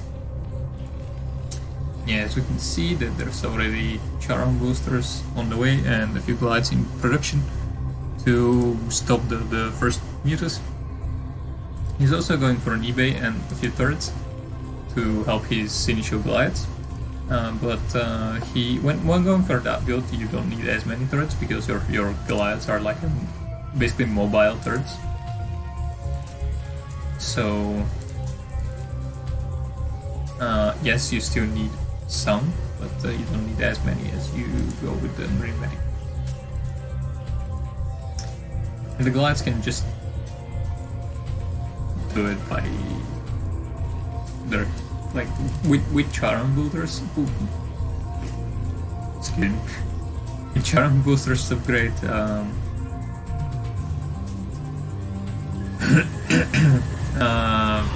The Goliath range is just huge. I think it's as big as the siege tanks range. Well, if I'm not mistaken. Goliath with Charon boosters available. And Zergler is going for third base again, and if it's the same as last build, but it's not because he's mixing it up. Last time he did not go for Carapace, flying Carapace, I believe. So I was gonna say if it's the same as last game, he would already be throwing the Queen's Nest, but we saw where the gas went. And that Goliath build after it was an easier build to execute, so definitely something that... and it's also quite a strong build. We saw Flash to Goliath into Medic.